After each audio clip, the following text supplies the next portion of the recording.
Welcome to day two of the Eritrean Team Racing Championships at Oxford Sailing Club, and it is a very different picture today from what we had yesterday. There is no breeze on the reservoir at the moment, or at least there is not enough breeze to give us any hope of starting racing on time. We can go actually to Patrick, who has made his way along the wall on the side of the reservoir and can give us a little bit of a view as to what everything looks like. And I would say, Patrick, it's pretty glassy. Yeah, unfortunately at the minute there's not much wind anywhere on the lake, so it's just looking quite glass-like at the minute. But the boats are all ready to go. The colourful sails are looking beautiful. The sailors are all parked themselves outside the front of the clubhouse. So as soon as the breeze fills in, I think we'll be ready to get going. Yeah, I think that is going to be a while, but as you say, the sails are up and everybody is ready. Jake is also there on the end of the pontoon, and Jake, from from your view as well, it's kind of confirming what we know. Everyone's ready to go, but there really is no breeze right now. Absolutely. It's a pretty good day for canoeing right now. But the good news is that it's a lovely autumnal day. We've got this beautiful, gentle sort of sun just rising up over the clubhouse. The sailors are having a good time. There's a lot of good chat still around the boat park. A few jeans still being worn, not very many wetsuits on yet. But actually, we are hoping for the conditions to change and a nice light breeze to fill across the racecourse. Yeah, well, we're going to have to wait. I think we're going to have to wait a little bit of a while, enough at least that what we're going to do here is we're going to take a little bit of a pause because there isn't any racing to bring you. We are going into stage two of both the youth and the junior competition. Of course, we've got the pre-junior race course as well. Before we get into those knockouts, before we get into those final races. But with the breeze being as it is, maybe we'll see a change in the schedule. And if we do, we'll bring you that information and we'll bring you those races as they happen. But for the moment, we're going to have a bit of a pause, going to keep our eye on the weather, and we're going to be back with you when racing begins.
Welcome back, everybody. We've been waiting for the breeze, but the breeze is now here. As you can see from the view looking out, all the sailors have been able to leave the dock. The boats are certainly out there, and while the conditions are certainly patchy and the breeze is less than ideal, it is enough for racing, and it looks like we're going to be able to see those better boats being able to make full use of it. So we've got racing underway on the junior course. The pre-junior is about to get underway, and also the youth course about to get underway, and we're going to be able to go to Patrick now on the youth course. And Patrick, it's light, but I was watching everybody sort of warming up. I know you guys have kind of moved your course around. I think you guys are in sequence now for a start. Yeah, absolutely. No, we're down into the last 40 seconds before this start. The breeze is light, but the boats are just about moving. It's going to be all about conserving momentum.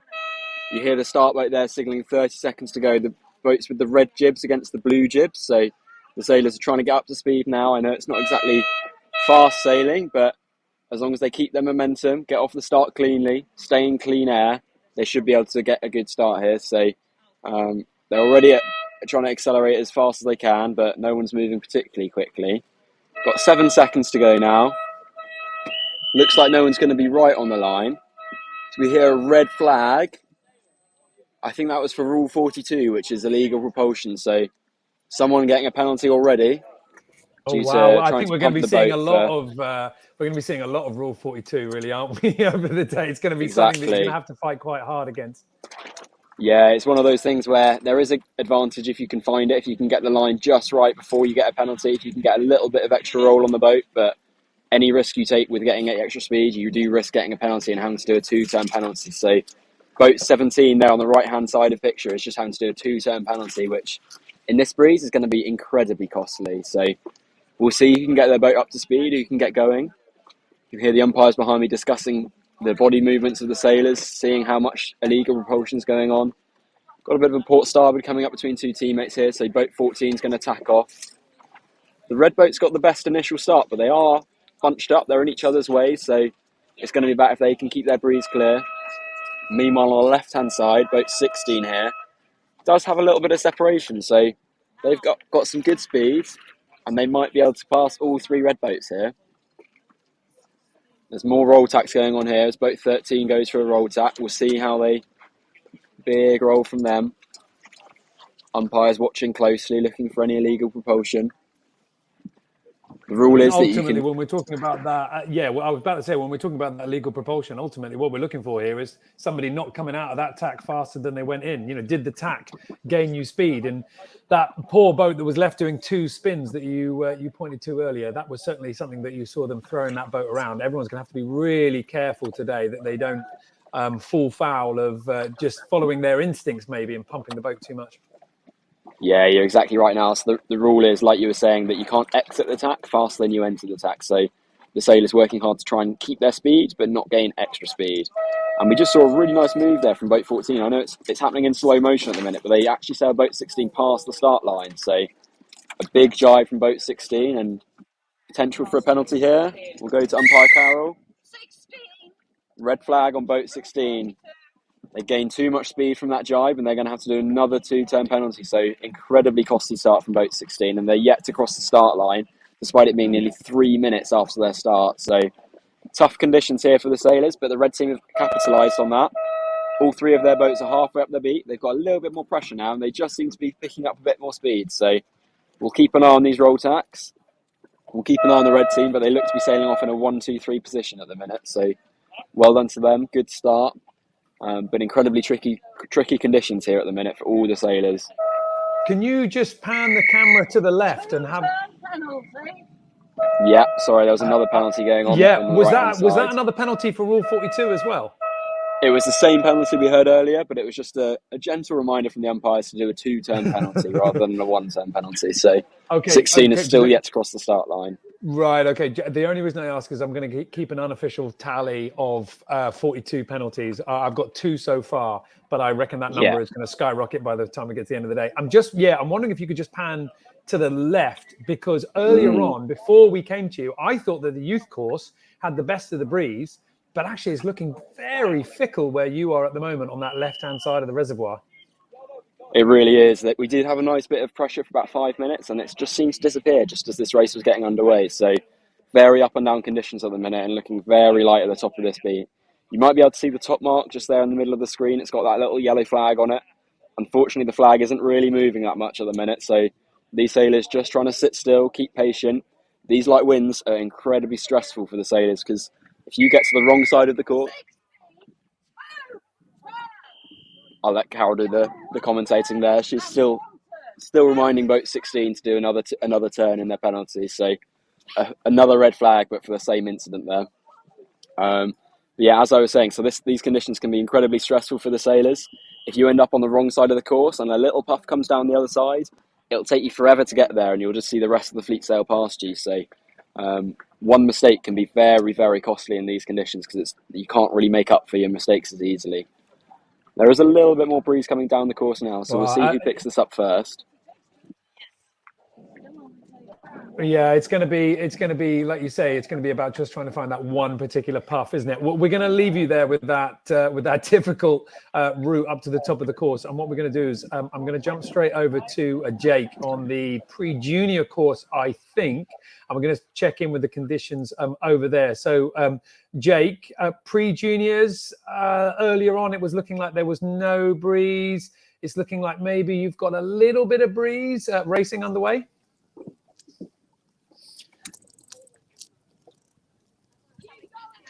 Welcome to the pre-juniors, where it is all happening. We got 3 races underway. As you can see, we got the Blues versus the Reds in front of us. Looking pretty good race already. We've got the Blues in 1st and 4th, the Reds in 2nd and 3rd. So this is already a great team race where someone's going to have to do something to get their teammate through. So this one's looking pretty good. We've got the greens, well, sorry, we call them the lines and the yellows there behind me. They're doing well. Again, they've got a yellows in front and behind. The yellow boat is actually behind this blue boat. You'll be able to see them in a minute. So tricky wind, but the boats are moving. As you can see, the guys are definitely in control. They're definitely able to effect some good maneuvers. So there are some elements that they can control. And as we say in sailing, you've got to control the controllables. That's why I'm always keeping a pack of polos in my pocket. Think about the things that you can control. There's a great tack there from the blue boat. I don't know if you spotted that.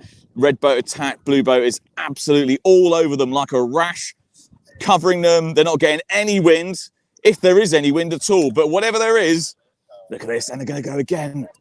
There's a tack from the red boat. Got to be careful. Rule 42, as we've already seen. There goes the blue boat as well. Those both looked fairly even to me, so that's probably pretty good.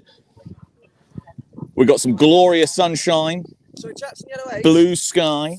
You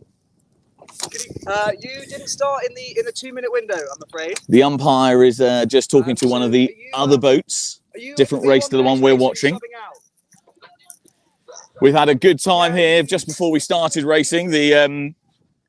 All the boats were having a bit of a social time. There was a bit of a raft up. The beauty of having plastic rotor-molded boats. And the blues and reds in front of you doing a fantastic job. The positions have not changed here. So the blue boat holding off the red boats, 2-on-1. Fantastic work, great sailing. Coming up towards the mark here. It's just on the left-hand side. We're probably about 20 meters away. Starting to slow down. They're going for the mark trap.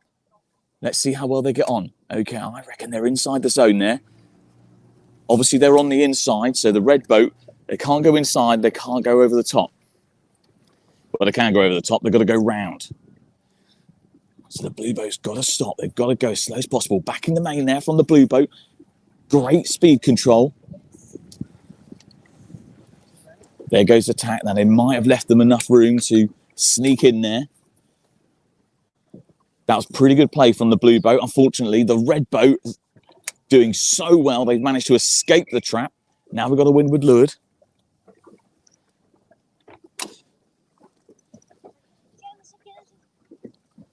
That's a tack there from both boats.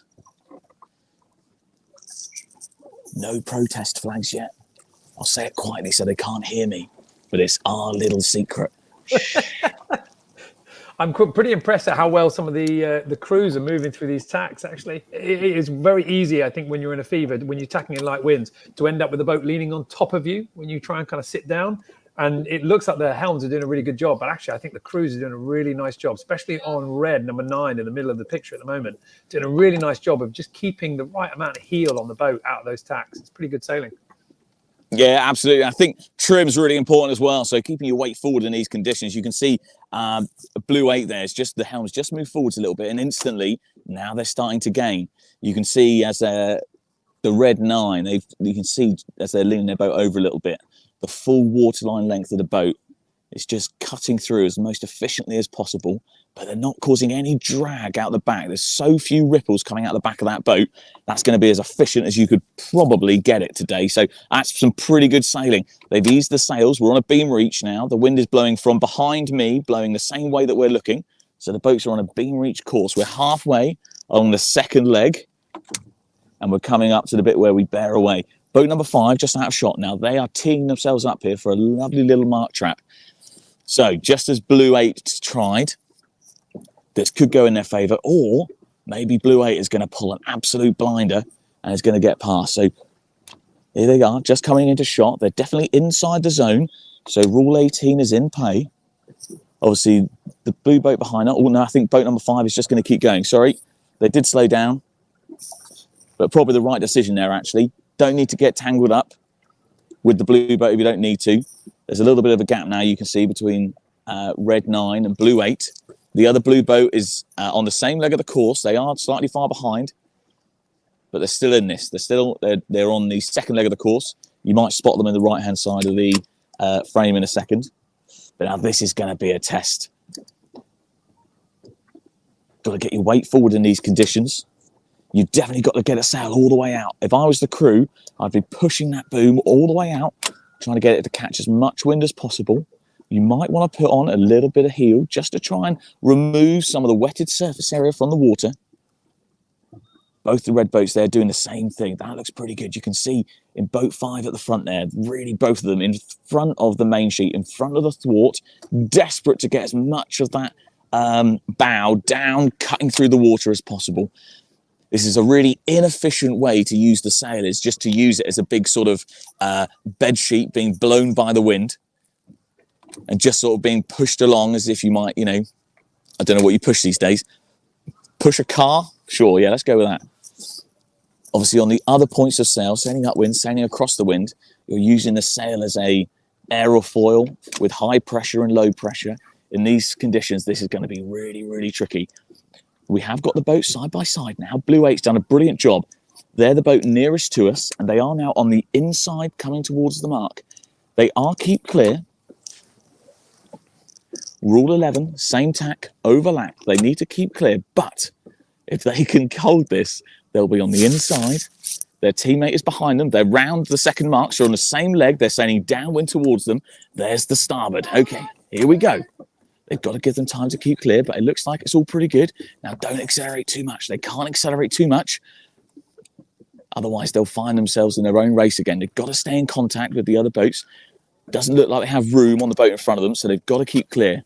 Looks to me here like all the boats are going round the mark, but none of them have room on each other. So there's a great opportunity here for one of the boats to potentially do a mark trap on one of the others, but we'll see how they get on.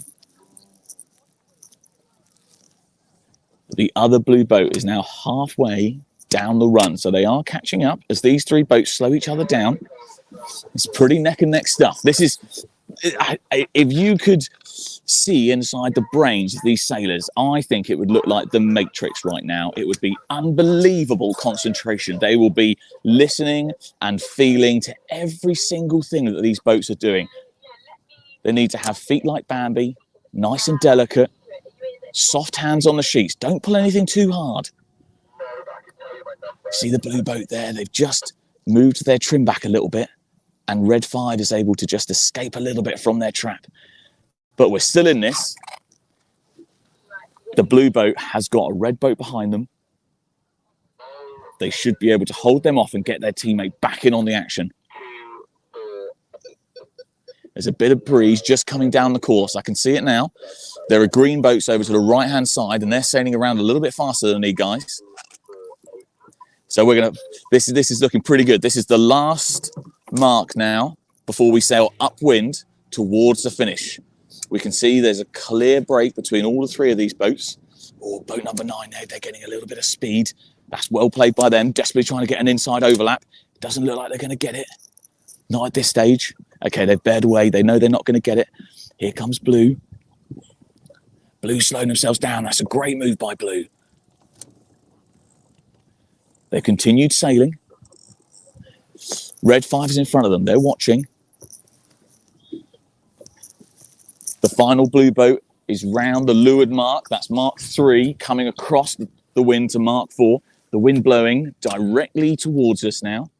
Wind blowing might be a contradiction in terms, but you get the idea. Whatever wind there is coming straight towards us. The poor Blue boat here, look at them. The sandwich and the red boats are the bun. One of the red boats has tacked off. That's probably a good decision. Okay, there goes a few tacks. Now, I reckon those tacks will be the win or swim of this race. A good tack there, and I think you get a little bit of a squeeze out. A bad tack, and that could stall the boat. You lose all the flow over the sails, the flow over the foils, and that's what gives your boat stability. It gives it a little bit of squeeze up towards the wind. And this poor Blue boat in the middle here, they are getting sandwiched between these two red boats, stealing their wind. There's no room to maneuver. Here comes some more tacks.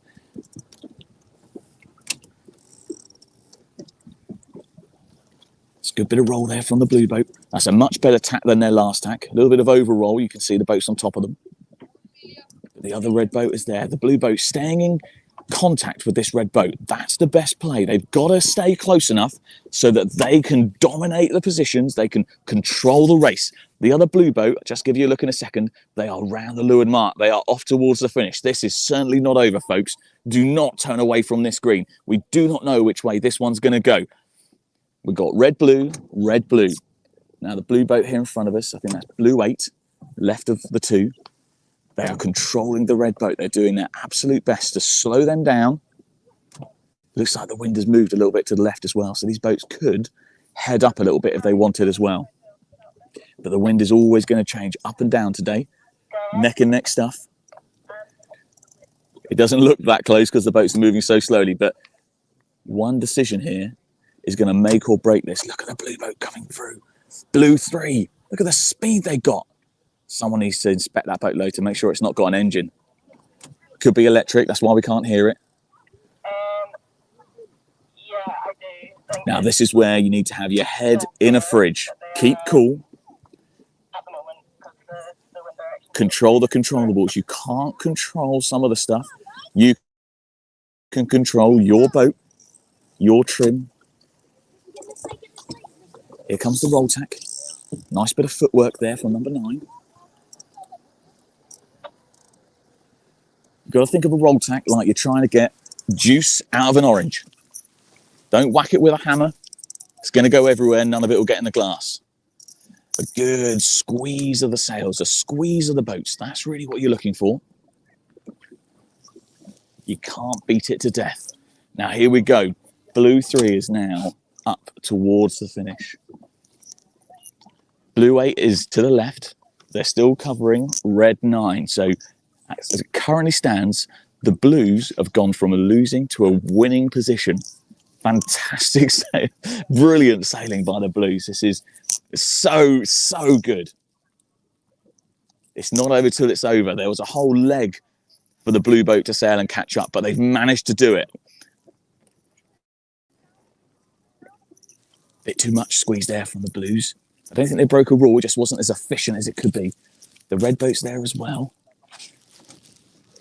There's a tendency with the RSV because the rudder moves almost 180 degrees, which is great. That makes it nice and maneuverable. But in these conditions, if you're moving it more than 30 degrees, you're probably using too much rudder, and that's going to slow your boat down. So we use this phrase, less is more, which is one of those great things that coaches say that means diddly squat.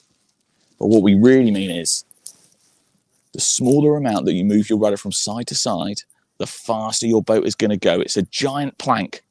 And if you turn it on its side, It's not going to go through the water very fast. We are unfortunately losing a bit of wind here.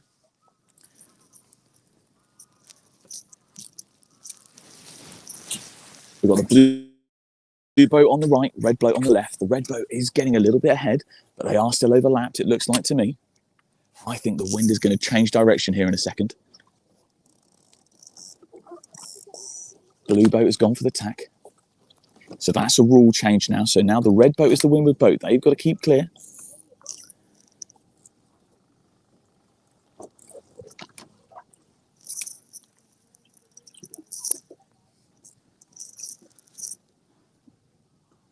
They've got to get that boat upright. Can't be on top of them. You can see all 4 boats now.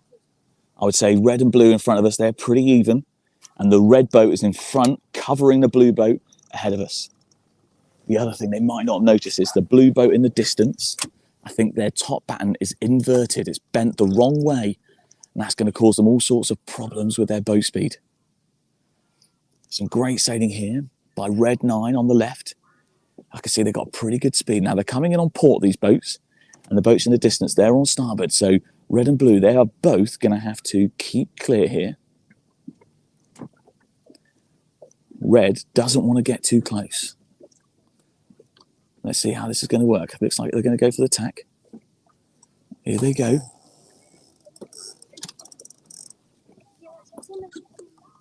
Slow as smooth, smooth as fast. Oh, that could have been the best tack we've seen today. The boat's gone bang upright into its normal sailing position now. So they didn't overroll. They're leaning the boat over, as we said. You can see underneath the hull there, getting that surface area so it's not causing friction in the water. That's where the margins are going to be made in these winds. Winds, again, being, you know, if that's what we can call it. The blue boat here tacked, maybe not the best tack they've done today. We've seen them do better than that. And this could be decision made. That could be the manoeuvre that has won it for the Reds. They've got to be careful here, these boats. They are all desperate to get as much power as possible. And we're starting to see a little bit of unnecessary rolling. And obviously the umpire is sat about a metre behind the camera. He is watching absolutely everything. The blue boat here they are nice and close to the finish, so they should be able to tack there. And if they tack, they'll also be on starboard. That'll be an added advantage. The final boat, the fourth boat, there you go, red boat just coming into shot. This is going to be an absolutely brilliant win for whoever gets this. It's been well fought by both teams here. Here comes the tack from the red boat behind the blue boat. There they go.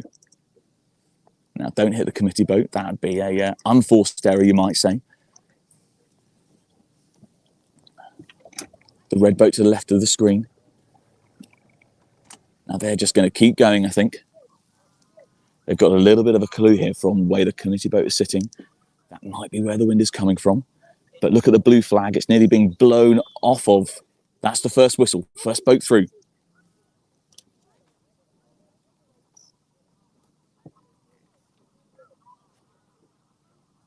And this is absolutely neck and neck. I think the red boats have got this. But we'll wait for the whistle. It should be coming any second. There we go. There's the whistle. Okay, well done, Niall. That was a pretty intense, nail-biting, slow stuff. That's 3 boats through, so we're just waiting for the 4th blue boat. A great race, well fought by both teams. And, you know, the position switched there. Blue was winning, red was winning. Blue was winning again, and then finally red managed to snatch victory from the jaws of defeat. A brilliant race here on the pre-juniors course. Yeah, and amazing to think that blue was that far back. That far back at what, Mark 1, Mark 2? How long did it take to get that boat back into the game? But as you were saying, I think it was those tacks that made the difference there, wasn't it? Controlling that roll. Yeah, I mean, you're totally right. Yeah, and I think that you know, if you've got your tacks under wraps, then you know, throw some more in, because if you're going to force the opposition to do more tacks and theirs potentially aren't quite as good as yours, you're going to give yourself an instant advantage. So yeah, I think well sailed by all 4 boats. Yeah, really, really, really nice, and credit to the crews there for being able to control that roll through those turns.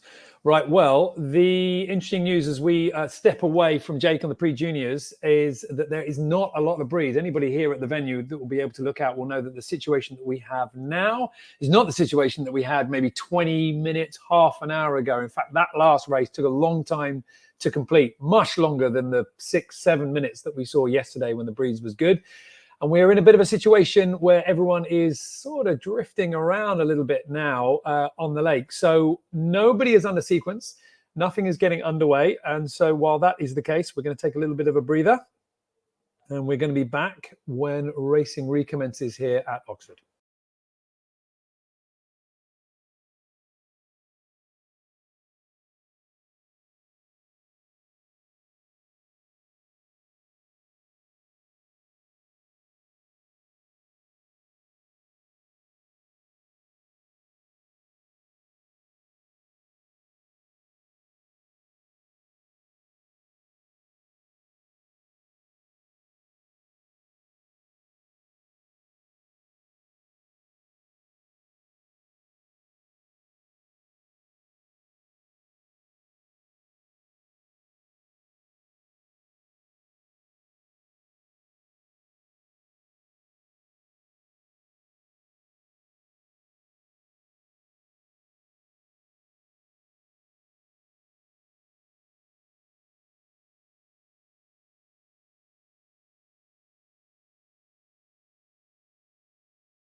It's a little bit light and it's a little bit fluky at the moment out on the racing area. The pre-juniors and the juniors are not getting underway. However, the youth seem to somehow have a little bit of breeze and they are optimistic enough to start something. So we're going to jump over to Patrick on the youth course and we're going to have a little bit of a look.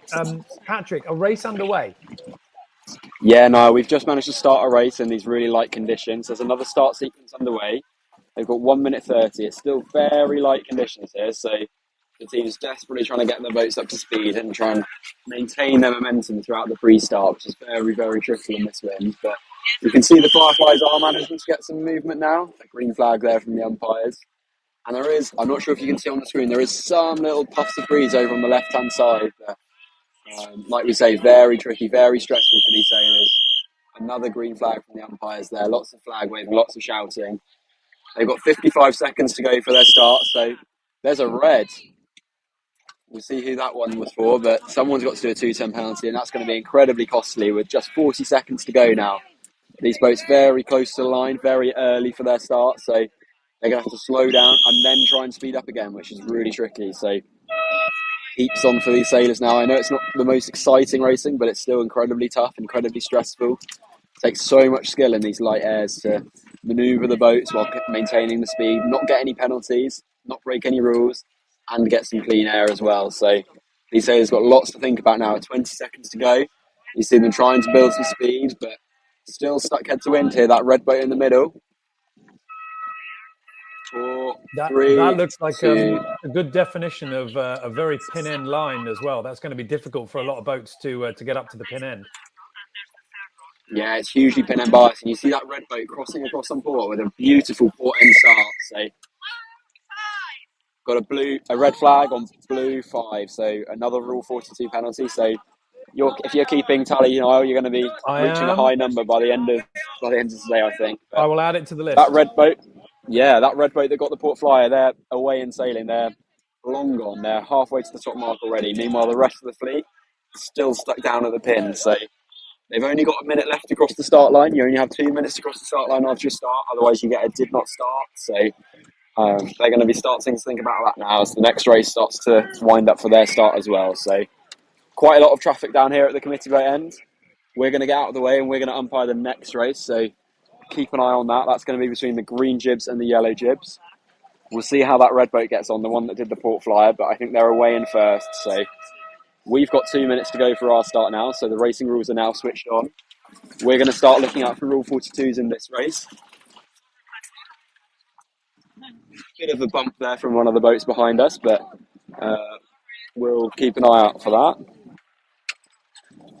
So we've got the really green good test jibs. for the other courses as well, because if you guys get a race underway here, if you guys actually manage to get back racing again, I think it will give a little bit of confidence because we're in stage 2. We've got a lot of races to get through now that we've started that stage. So I can understand why the race committee is running races in any kind of breeze that they can find.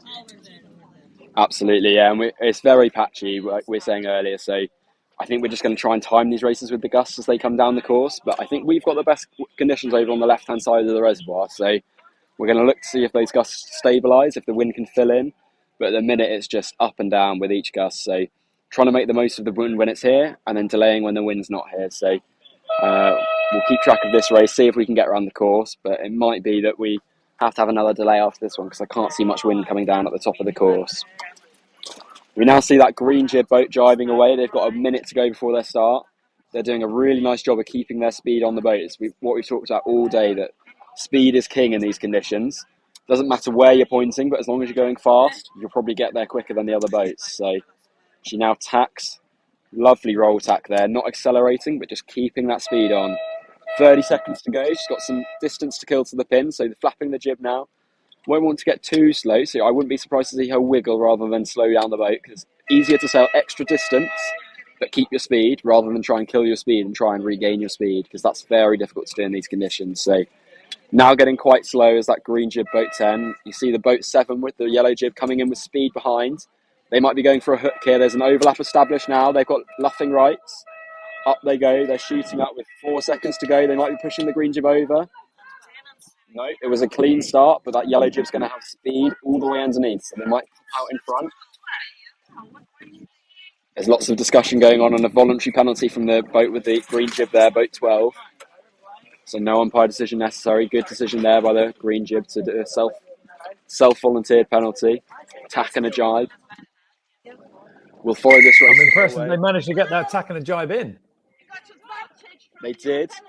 However, we've just decided that they managed to gain an advantage from their penalty, so they've just been red flagged as well. So they've got to do 3 turns for that now. That's going to be very painful for them. They're tacking just in front of that boat, so they're at risk of another penalty there. So now they've got to do 2 tacks and 2 jibes. So I think the decision there was because they managed to get a nice acceleration out of their penalty, they actually managed to gain a position off the line. So the penalty didn't actually disadvantage them. So the umpires intervened and gave them a second red flag penalty to put them at the back of the fleet and mean that they were properly penalised for breaking a rule. So as we pan around now, you'll see the top mark 1 there in the middle of the screen. There is a little bit of breeze on the flag. I can see it fluttering briefly. So it'll be up to these sailors to try and pick out where that gust is going to come from. We can see that the yellow jibs have got first. They're around that mark now, cleanly in first, but the green jib is pushing them round. They're in a tight second position. So this race is far from decided yet. It's going to be a close one. It's going to be slow motion action all the way around this course, I think. They're going for a roll tack now, boat 11. Boat 7 trying a tack back. That's very, very rogue manoeuvring there. So an unconventional move, and I don't think it's worked out for them. They've just given away first place.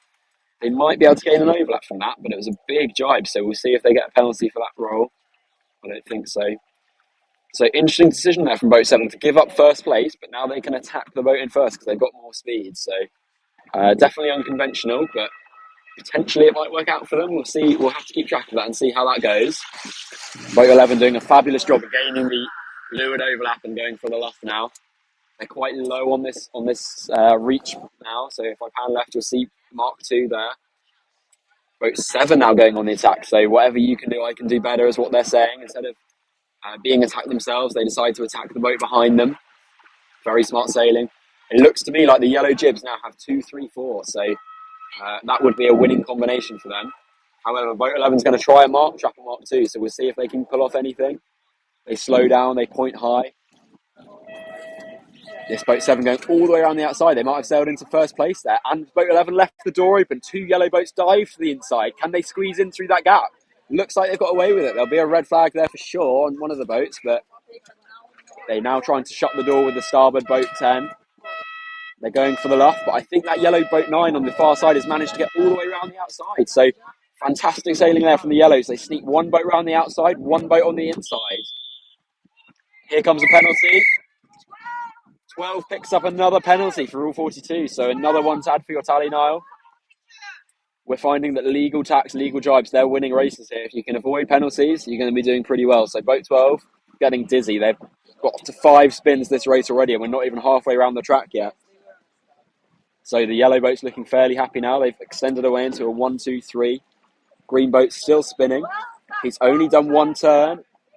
Umpire Carroll kindly reminding him. I think that'll be his only kind reminder. And he's now started spinning in the other direction. So he did his first turns in an anti-clockwise position, stopped, got a reminder from the umpires, and now has done a 1 turn in the other direction. So the 2 turn penalty has not been continuous. So I wouldn't be surprised to see him penalised again here. So might be setting a new record for most number of turns in a race now.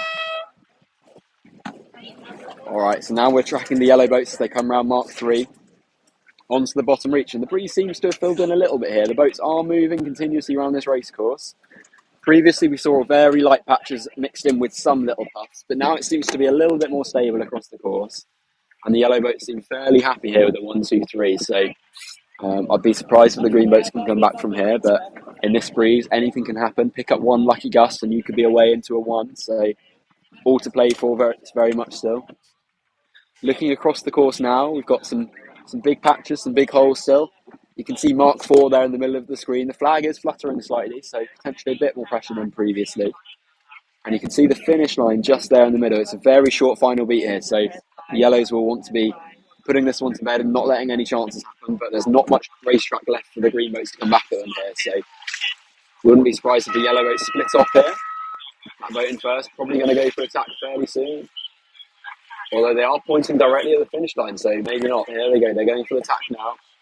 I think the boats might just be laying the finish line from this bottom mark. So a very long finish line, a very short beat, and the boats can just about squeeze through the finish line from that bottom mark. So that makes the trailing team's job even harder because there's less taps, less opportunity to come back into the race. Well, that's a dream final leg for the winning team. It's all you have to do is sail straight to the line and you're home and dry.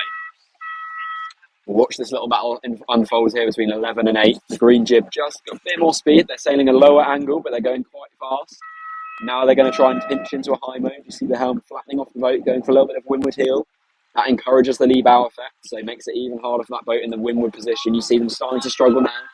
We're very close to the ley line already, so I don't think they're going to be able to burn them off before the ley line. So still advantage for the yellow team. Here they go for the tack. Can they complete their tack on starboard?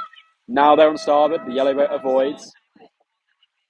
Very important conversation here between the umpires. The yellow boat responded as soon as that green jib boat came on starboard and became the right of way boat. So the yellow boat did everything correct there.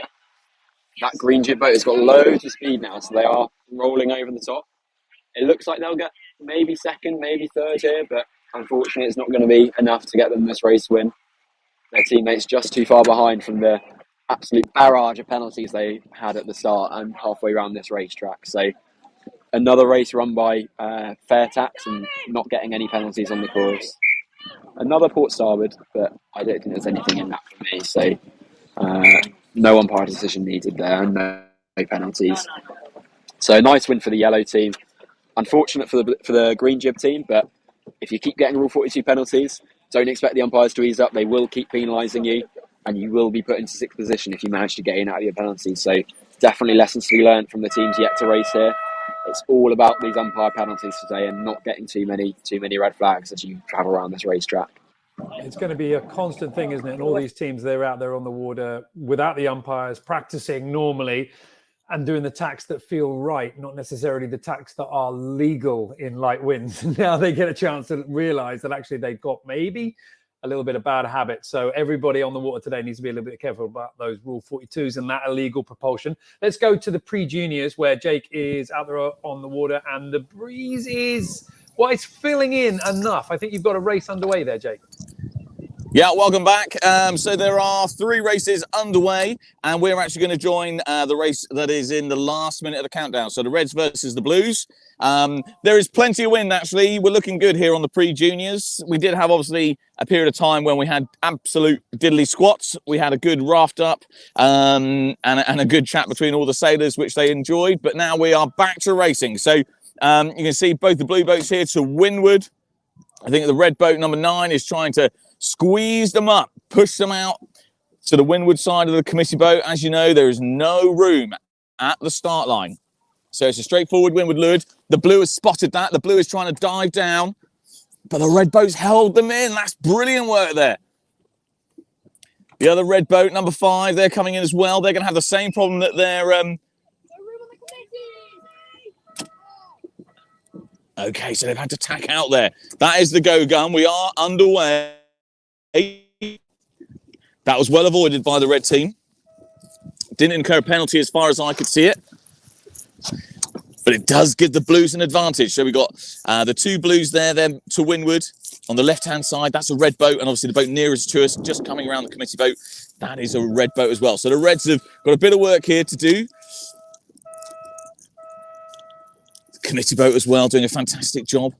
Loving life here today. Shame about the sunshine. It's a gale wind we've got from the committee boat. They're having a terrible time, but somehow they are managing to keep their hats on their heads. We'll let you know how that goes throughout the day. And now we've got some wind. Now look at this. Okay, excellent sailing here from the red team. Look at that sail profile from the back. That top band doing all of the work. Brilliant. Here comes a blue boat, sailing very well. And then over to the left. This is currently the battle. A red and a blue boat right next to each other. The blue boat, obviously, currently the keep clear boat, but the red boat has got plenty of speed. The wind is moving. It's sort of moving to the left and back to the centre, to the left and back to the centre. So smart money says if the wind goes left, you go left. But at the moment, these guys all sort of sailing upwind rather well, trying to hold each other off. Now, look at the difference in the outhauls here. The boat on the right's got a very baggy foot, a nice open 4th corner. I'm not directly behind the blue boat, but they've definitely got less outhaul on, a much far less camber. That's curve in the bottom of their sail. Now, here comes the 2 boats on starboard. Obviously, each one of them will be looking to sort of hinder their opposition and somehow let their own teammate through. I'm not sure how well this is going to go. They both ducked. They both ducked. Okay, all right. So no change there. The windward mark is about 40 metres off to our left-hand side. There goes the blue boat on the tack. Here comes the red boat following on. Now they've got to try and get an overlap as they enter the zone. So we're going to turn over to the left. The wind is now blowing from right to left as you see it. The blue boat is the first boat in there. All boats are on starboard. But also they will have to tack to get around the mark. This is still Mark 1. These guys are all on the beat. Yeah, okay. So clear zone there from the umpire. Red boat's tacking as well. Here comes the blue boats.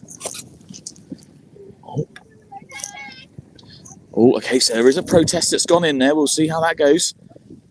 Oh, it looks like a voluntary turn there from the blue. I think that was a straightforward windward leeward. Arthur's keeping an eye on things. He's actually got X-ray vision. Those aren't real glasses. Okay, so it looks like we've got blue, red, red, blue. So, Reds are currently winning this. Well sailed, the Reds. As we know, they didn't have the best start off of the line, but they've clawed it back. Some excellent sailing on the beat. I think they managed to spot the wind shift. Now, this will be tight here on the overlap. You've got an excellent view, excellent positioning by the umpire.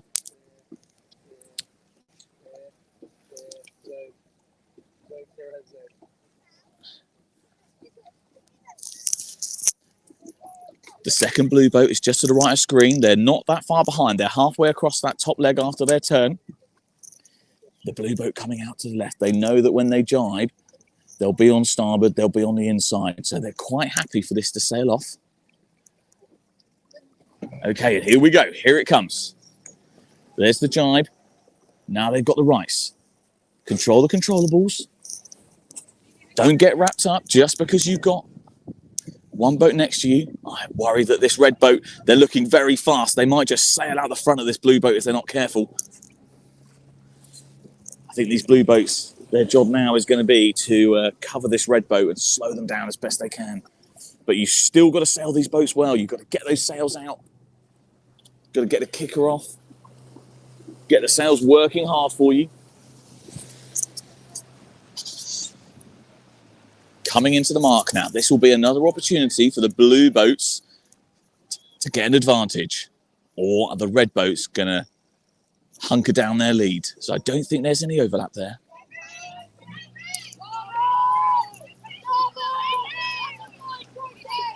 Lots of shouting. Haven't seen a red flag yet.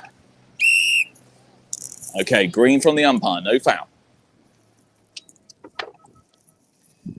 All four boats still very close together. This is excellent racing here from both these teams. The red boat's calling to come up.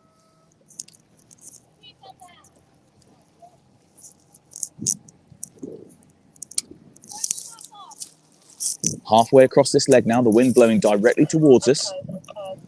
Definitely getting an overlap now between red 5 and blue 8. Blue 8's done some excellent sailing there, but they do have to dart down towards the mark. The mark is just to the right of the screen. If they do a tight enough angle, the Reds will escape an overlap. But if not, there's a call from their boat to break the overlap, but I'm not sure it's going to happen for them.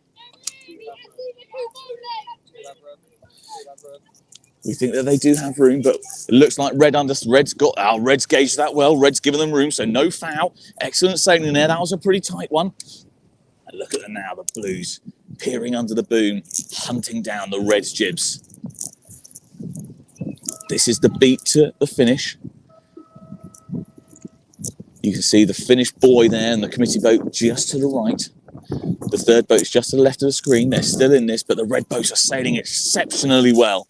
They've got great boat speed. And unfortunately, it's going to be very difficult from this point here for the blue boats to catch up. We're going to see attack. That's onto starboard. That's okay. Blue boats are ducking now. Can the blue boat get in there? Can they get in their way? Can they slow them down? Now, this could be an excellent move here from the blue boat. Okay, that's the first red boat finished. Now, this is going to be it. This is going to be it. It's a port starboard here. The red boat's got to keep out of the way. They've avoided contact. That looks pretty good, but that could be the manoeuvre from the blue team that in the last 10 metres of the race, and we think the Blues have won it. What an excellent manoeuvre there at the last 10 minutes of the Wow. race for the Blues to win it. Excellent manoeuvre there, and really, really unlucky for the hard-fought Reds. Yeah, really, really, really incredible. Like just that one duck, just knowing when to duck and just attack over on starboard, that was pretty impressive. We're going to jump straight off the pre-juniors and we're going to leave Jake resetting for the next race because we're going to go straight back to the youth where we are in sequence inside that final minute of the next race. Yeah, no, we've got about 40 seconds to go here. We're right in sequence already. So we've got the blue boats against the red boats, nice and easy with the hulls and sails, both the right colours. So it's really easy to tell who's in which team. You heard that signal there from the committee boat. That's 1 minute to go. The team's already trying to build momentum, build that speed like we've talked about. We've got a bit more pressure coming down for this race, so expect to see some slightly higher speeds. Jibe right in front of that blue boat. The umpire's saying that it should be green because the blue boat changed course to try and initiate a penalty, but that can't happen under Rule 16. So now we've got 10 seconds to go. Pushing up there, trying to get them early to the line. I think they might be over there. The individual recall flag is up. So blue boat 4 was over and at risk of a penalty there. So they got a bit too early, a bit too slow before the start. And they ended up copping a penalty and having to dip back behind the line. So costly for them. The rest of the boats, like they're off and going. Red boat 1 also having to dip back behind the start line there. So maybe 2 boats are over. So both teams having a boat over. Looks like the blue team have got the initial early advantage with 2 boats coming off the line cleanly. So you see that blue boat in the middle of the course there. And then they've also got one on the left-hand side there, which is paired off against that red boat. So whoever wins that pair could well be in a good position to win the rest of the race. So it's all on this pin pair now. The blue boat trying to lead bow, the red boat trying to cover. I think we're already past the ley line for the top mark. So early advantage for the red team in this pair. You see the blue boat luffing now, forcing the tack out of the red boat, sorry. Now the blue boat will follow through the tack, watching for Rule 42. They roll the boat nicely. Will they accelerate? They squeeze it down nice and gently. Lovely balance there from the helm and crew working together. Another port starboard, the blue boat ducks, which I think is a very smart move now because they're already past the ley line. So if they went for another tack, they'd just be sailing away from the mark, sailing extra distance. So now they're sailing towards the mark, they're sailing fast, and the red boats had to do 2 extra costly tacks. So really good gains from the blue team there. As I pan back left, you'll see the top mark come into screen, and you see the 2 blue boats already at the top mark. So fantastic sailing from them. They were initially had 1 boat over, but they've managed to gain back all that distance already, despite having a shorter leg, and they're already back into a 1-2 position. So fantastic sailing from them.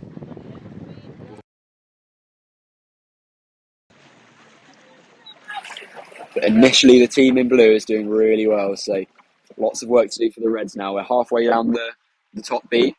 The blue team in a 1-2-4 position. The Reds in a 3-5-6. So big difference in the number of total points. A lot of work to do for the red team. They need to catch up to this 1-2, break it apart, and then convert their teammates through. So this red boat and boat 3, the sail number 3, hull number 2, sorry, it's got heaps on now as they try and cover these blue boats down this run. Here they go now, turning around the mark, straight into a jibe. Interesting decision there. We'll see where they try and position their boat. But this blue boat here in 4th is also looking quick. So if they can sneak through to 3rd, that'll put all the Blues' fears at rest, and they'll be nicely through to a 1-2-3. So quick sailing here from the blue team. Might well win them this race before the 3rd mark. The wind seems to have shut down a little bit on this run. All the boats starting to drift a little bit. Flags are still just about fluttering, but not much breeze here. So we're watching out for these roll jibes. You see the helm and crew working together to get a nice amount of roll to steer the boat through the jibe, but not too much that they get a penalty for illegal propulsion.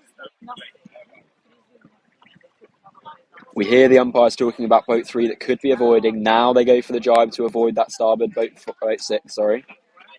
They've lost a lot of speed with that big turn though, so I think the blue team might well be through to a 1-2-3 here. The boats in 1st and 2nd off to the picture off the left have really slowed down. There's some weight coming through the course, I think from a changeover rib. And any waves in these conditions, you see the camera moving up and down with the waves here, any sort of waves in these conditions will just slow these boats completely down. So All the rib drivers have to keep an eye on their wake in these conditions. They don't want to influence a race by causing boats to stop. As we head back to the front of the fleet, they're just rounding Mark 3 now. First, second, and what looks like a third place for the blue team. We cross over down to the leeward side of the reach. The boat's now speeding up on the reach as they gain that apparent wind back. I think the breeze has just come up a click or two as well, so expect a strong finish from these teams here. The blue boats have a really good lead now. They're just extending away with this increased speed now the wind's picked up, but the red boat's still stuck down at the mark. See a big pack of boats now coming round. The blue boat in that pack is going to try and slow them down as much as possible, try and get on their wind, cover them, lure them to sail high maybe on this reach, make them sail extra distance. That's really good work by the blue boat, just to ask the question of the red boat. Are you going to try and sail me off the course? Are you going to try and have to block me? Because every time the red boat comes up to try and block that blue boat, they're just going to be giving away distance and letting the blue's teammates in first and second extend away.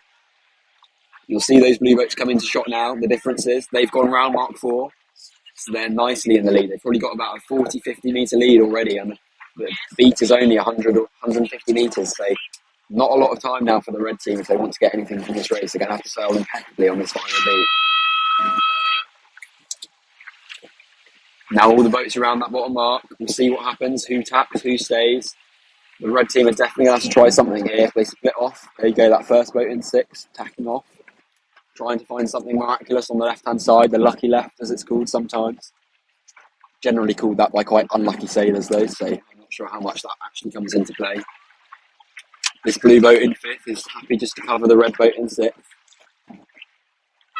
They don't mind where they finish as long as their teammates get 1 and 2. See the helm looking back across the course, looking for any gust, looking for any gain, telling her teammate just to go straight to the line. We've changed the angle of this top beat now, so instead of being a one tack beat, you do have to tack multiple times to get to the top. We're going to rejoin the boats in first and second now. You see that sort of lead they've gained already. They must be 50, 60 metres in the lead already, so fantastic sailing from them, really quick sailing. Good work by the blue boat in 4th or 5th though. She's probably the unsung hero of this race, done a fantastic job of slowing down the reds just marginally each time they come together, asking the question of the red team, are you going to block me, are you going to cover me? If not, she's going to get the position, and if they do, then they've just given away extra distance. So fantastic work from this blue boat, and I think to put the icing on the cake, she's just picked up a nice little left-hand shift and a bit of pressure, and she might even be up to 3rd. So really good result for the blue team. Minimum points, 1, 2, 3, 6 points on the board, and a really solid win for them. A really nice bit of speed as well. I mean, you know, talk about positioning and all the rest of it, but from that blue boat that we can see on the left-hand side of the picture, just some really nice sailing. No, you know, the Reds just weren't able to kind of hold them down. Really impressive work. Patrick, you know, you mentioned you adjusted the course a little bit. It does seem like the wind is turned a little bit more to the left. Is it getting a little bit better? Is it getting a little bit more stable? I think the breeze has shifted left, and it seems to have settled down for now. I'm not sure how long this is going to stay for, so we'll keep you updated on that. But for now, we've got wind. We're going to make hay while the sun shines. We're going to run sailing races while we've got wind. So there are more races on the course already. We're going to try and crack through as many races as we can while we've got this pressure, and fingers crossed it stays. Yeah, we'll cross our fingers here as well, and we'll keep the tally going for the Rule 42 penalties too. All right, thank you very much, Patrick. Let's jump straight back over to Jake on the pre-junior course and have a look at the breeze that we've got there. And Jake, Fever, upwind, going quite nicely. The breeze looks to be a little bit more consistent than it was last time we saw you. It certainly is, and we're having a great time, obviously, on the best course of the event, and we've got most of the fun happening over here. The Fever's doing pretty well, and as you can see, it's light, but it is consistent across the whole course. Again, it is light, but it's plenty enough for these boats to get going and to affect some good team racing manoeuvres. So you can see the yellow boat there going into attack, watching the green boat underneath. Currently, it is sort of like the green boat in 1st and 4th, and the yellow boats in 2nd, 3rd. But it's been a bit of snakes and ladders up this beat, and we'll try and let you know as they come into the windward mark who is getting the advantage. So the green boat there on the left, they are definitely very close to the mark. The yellow boat on your right, they are 2nd closest. To your right of your screen, you can't see a green boat, and then slightly behind me to the left of your screen is a yellow boat. So a good spread across the upwind here. The yellow boat's tacked, so's the green boat to my right. So they're coming across on starboard towards the yellow boat that's just off screen. There's the green boat coming in, and we'll see how well this is going to go. It looks like it's going to be a pretty tight cross. I reckon this green boat, number 6, is actually slightly behind. But never fear, because their teammate, you can see, lurking in the distance, ready to capture one of those yellows, stitch them up, and let the green boat through, which is what makes team racing so much fun. And this was fleet racing in many ways. It would be over now for these boats. Once you reach the windward mark, that's pretty much it. You've got most of your race done, and then you just sort of follow people around, maybe a few overtakes, but not a lot. Whereas here, green boat's tacked. Then we've got yellow, yellow, and the green boat in front, halfway along the beat. A beam reach, getting ready to effect some sort of assistance for their teammates. So there's the first mark, just leaving, and then behind these boats, there it is, mark number 2 with the pink flag. So the boats are currently on a beam reach. The green boat there zigzagging a lot, trying to slow themselves down, getting low, ready to effect a mark trap. The trick with a mark trap, when the boats are coming in behind you like this, is to keep the boat moving. It's tricky because if you stop, you've then got to accelerate, and that can be a tricky maneuver. So actually keeping a tiny bit of speed and just accelerating that speed can be a little bit more effective. So here they come. They're on the attack.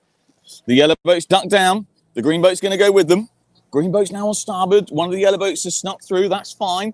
That doesn't bother the green boat as long as the yellow boat can be held back. Now the green boat has actually jibed there onto starboard. They're trying to jibe back. Okay, that's good. So windward lure now. The green boat is calling for the yellow boat to go up. The problem is the yellow boat's got good speed here. They've got to concentrate on their sails at the same time.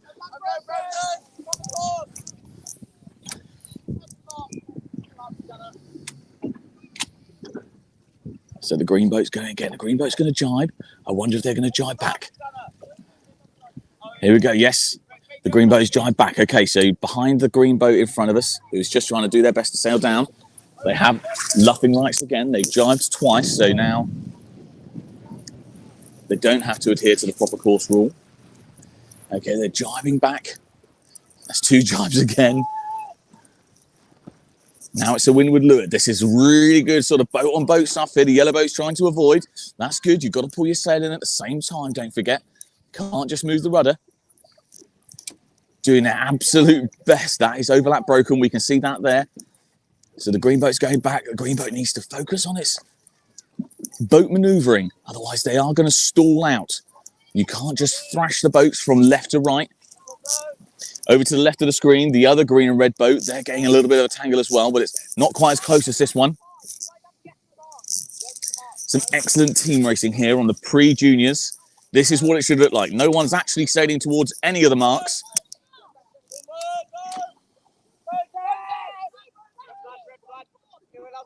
So there is a protest there. We're waiting for the other umpire who was watching to give a signal.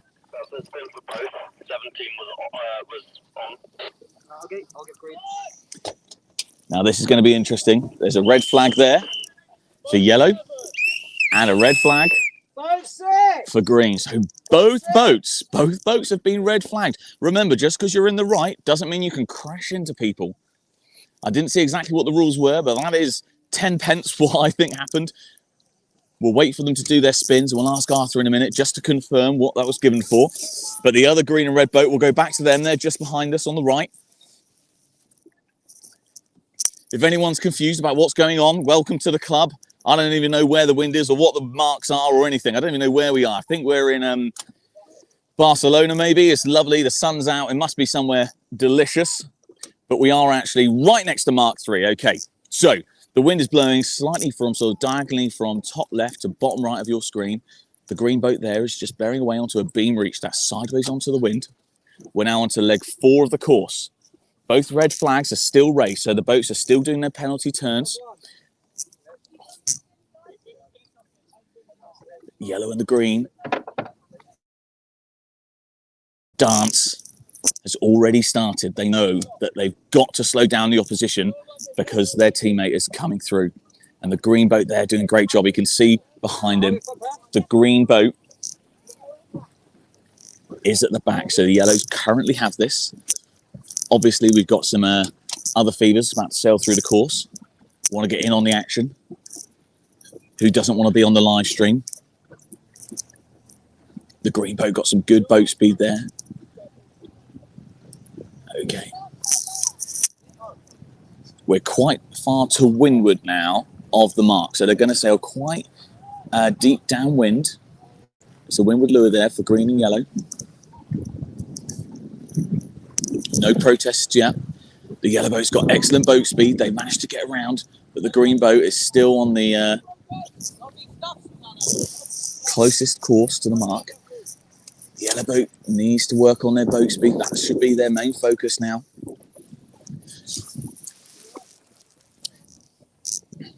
And we may have a situation here where actually the yellow boats have both snuck out in front. We've got two umpires sticking with this course, which gives you an idea of how tight it is between these two pairs.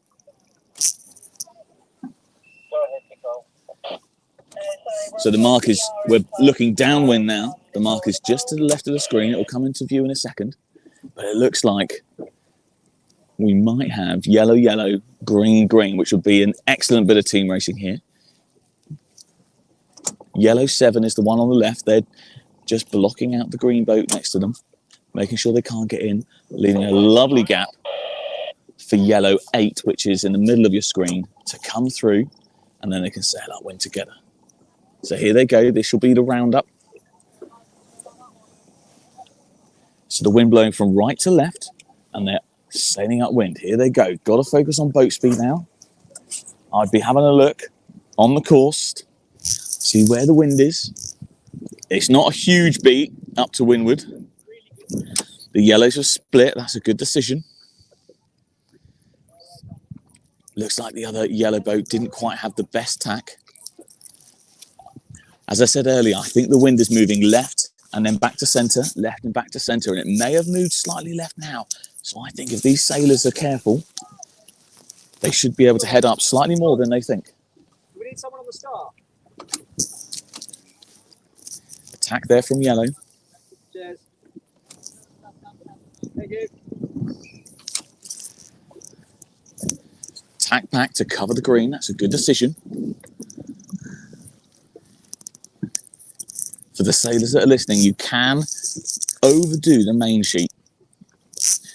It can be that if you squeeze the main sheet too tight, that top batten, the full length batten, will curve too much, and it'll be asking the wind to bend too much. In these light airs, you can't ask too much of the wind. If you try and get it to bend a lot to give you more power, it'll actually get bored halfway, and it will just disappear off the sail, which is reasonably inefficient. We've got a windward leeward now, so the yellow boat does have to keep clear.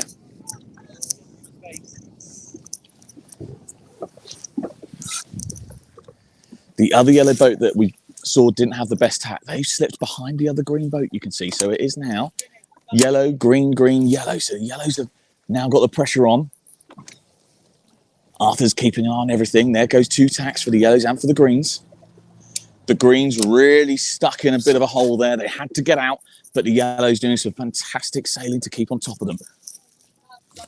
Green 5 there on the right-hand side of your screen, and yellow 8 with a slightly flapping jib. You can see coming up behind them. The greens have got good speed. They're going to have to do something here to try and save their buddy. Yellow 7 on the left of your screen there doing a fantastic job. Hello, pink jib. Oh, shout for the main sheet. You can see the pin end. This green boat in front of you, that's the one on the right-hand side. That is super close to the line now. You can see them. The jib's flapping. They're slowing themselves down. They know that if they cross that line, that will be their race over. That's the finish. The best bit is we've also got another race coming through this one. Welcome to team racing, everyone. It's all happening. As I said, pre-juniors, the best course on the day. Everyone here is having the most fun, and we've got the best racing. attack there from yellow. They think that they're on the lay for the finish. They're going for the committee boat end. That's wise. The green boat's tacked as well. They've tacked back, but the second green boat is just to the right of your screen. They've deliberately slowed themselves down. They're going to try and get involved here with yellow 7. They know they've got to try and slow them down.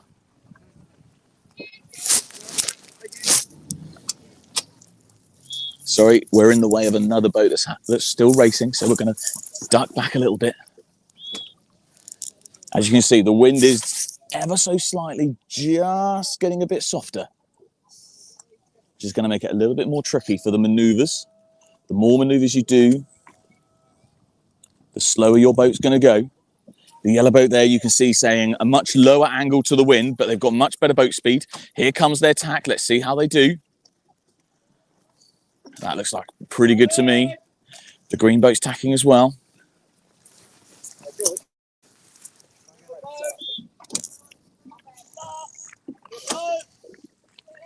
Maybe he's in this one. Yellow boat calling for windward. Looks like the yellow boat, the other yellow boat, has actually finished now. So this could be tricky. If the green boat can get behind and can get over the finish line, this could be a win for the greens. Another one that's going right down. We're on the finish line. This is the last 10 metres, 5 metres. The yellow boat's going to tack. They're desperately trying to go behind. They've dropped the rudder. That's not the best tack of the day. Oh, have we lost it in the last manoeuvre of the race? Both greens now desperately try. The problem is the greens are going to sail into each other. They're getting in each other's way. One of them's going to have to tack. We're not sure which one. The yellow boats got themselves a little bit of a pickle there. And they got their foot, I think, wrapped around a little bit of elastic at the back of the toe strap. But the green boats are now off to the finish, desperately hoping that they can get some form of boat speed to get across the line. The yellow boat doing very well to gain some speed after that tack. It was a little bit rushed, but they got back together. I think that's the red-sailed boat that's just finished. Here comes the yellow boat for the tack. The yellow boat is now on starboard. There's the finish line between the two flags. And the yellow boat's coming in. The yellow boat's going to be on starboard. The green boats are going to have to avoid.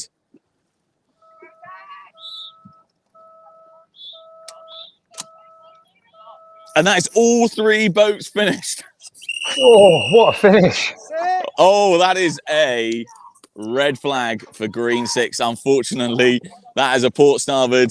They didn't quite manage to take avoiding action. And wow, I mean, that one probably came down to the last 30 centimetres now. Yeah, that was incredible. And a turn on the line, pretty much deciding it. So green crossing the line in 4th place. That's really unfortunate. Jake, I'm going to jump straight off you. Going to jump straight off that race, and we're going to go straight to the youth course. We're going to go straight to Patrick, who is, I think, if the start gun hasn't already gone, it is about to. In fact, yeah, we're already on that beat.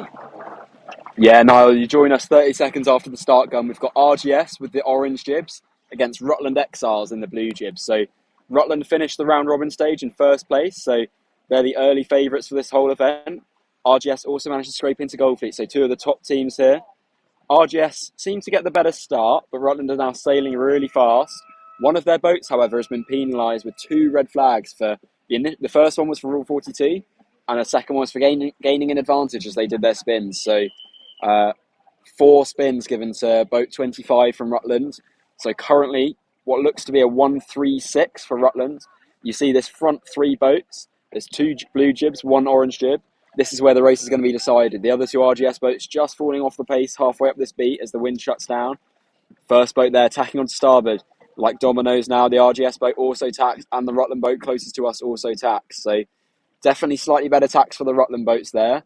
Probably towing the line a little bit with the Rule 42, but they're definitely getting it closer with Rule 42 than RGS, who are playing it very conservatively. So we'll see who this favours. So another attack by Rutland. Can they cross over? This is very important. If they can cross back over to the right-hand side, no, they go for the duck. Big move there. So still early advantage to RGS. They do need to be able to hold that position there. If they lose 2nd position here, it's all over for them because 1-3 does win. So RGS need to hold on to 2nd and then need to do some team racing to convert that 3rd place at Rutland boat down the fleet and get their teammates through. So we're going to keep focusing on this left-hand pair of boats, RGS 29 with the orange jib there, just tacking onto port. The Rutland blue jib 27, heading over to the right-hand side. When these boats come back together at the top of the course, that could be the race decider. So at the minute, just as a recap, Rutland with the blue jibs, first, third, and a big six. So it'll be whether their teammates can make up for that early penalty, or whether RGS will be able to take advantage of that self-enforced penalty on the Rutland team and able to claim the first victory over Rutland this whole weekend. So here comes the crucial cross. Rutland on starboard. RGS forced to tack out, so Rutland through into a 1-2, and that could be game over.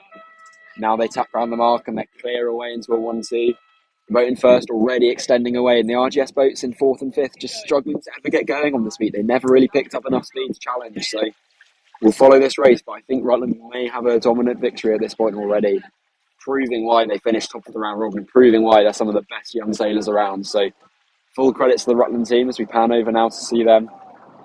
You see a strong lead already for the boat in first, so nothing special from that boat. They just managed to get a clean start, clean air. They sailed across for the first gust on the left-hand side, and they sailed brilliantly with good roll tacks, legal roll tacks, no penalties, and they've got a big lead to match that. So well done to them at this point. We'll see what happens down this run. Looks like that first boat's now driving back onto starboard. I think the breeze is shutting down again here, so we've seen it shift left a little bit before the start. We had to rearrange our course here on the youth course. We were hoping that left shift was going to bring more pressure, but I think it may have brought less. So the helmets and crews having to stay really still to not shake any of the wind out of their sails on this run. The RGS boat in 29 still not out of this. They're gaining a little bit on the Rutland boats. They will have a bit of a cover effect on their sails, so expect to see a small gain. At the minute, though, the crew's just working hard to be calm, be stable, be very patient. They're trying to sail like a cat with slippers on. They're not making any movements across the boat that will roll the boat and shake the wind out of the sails. Both the helm and the crew getting their weight forwards. You can see they're sitting nice and far forwards. You might be able to see on the screen that a little bit of light you can see under the transom of both boats. So trying to reduce the drag from the boats, get the sterns out of the water. The sterns are very draggy on these Fireflies, so if you're not going fast, they're just going to be providing extra drag. At the minute, the Rutland boat looks to have a safe lead in second, so they won't be quite worried at the minute, I would say, but they will be keeping an eye. You see there the helm just looking back, keeping a track of where RGS are positioning themselves. Rutland want to position themselves to the left, if possible, looking downwind, so here they go. Now they jibe into starboard. Lovely jibe there. You see the helm not sitting on the side. They don't want to squeeze the boat flat too quickly. That would feel good initially as you get a really good acceleration, but you pull the boat over flat, you pull it on top of yourself, and then you struggle to build the speed after that. So by flattening the boat more slowly, you get less of an initial acceleration, but more sustained speed, and you're also playing it safe with Rule 42. So really informative technique there from the Rutland sailors in second place. RGS are going to now follow them through the jibe. You see them getting ready. Watch as they roll the boat to windward. Drive the boom and then gently squeeze the boat flat. Really good technique from them as well, and good speed out of that jibe. Not enough to get the umpires tetchy, so no red flags coming out right yet.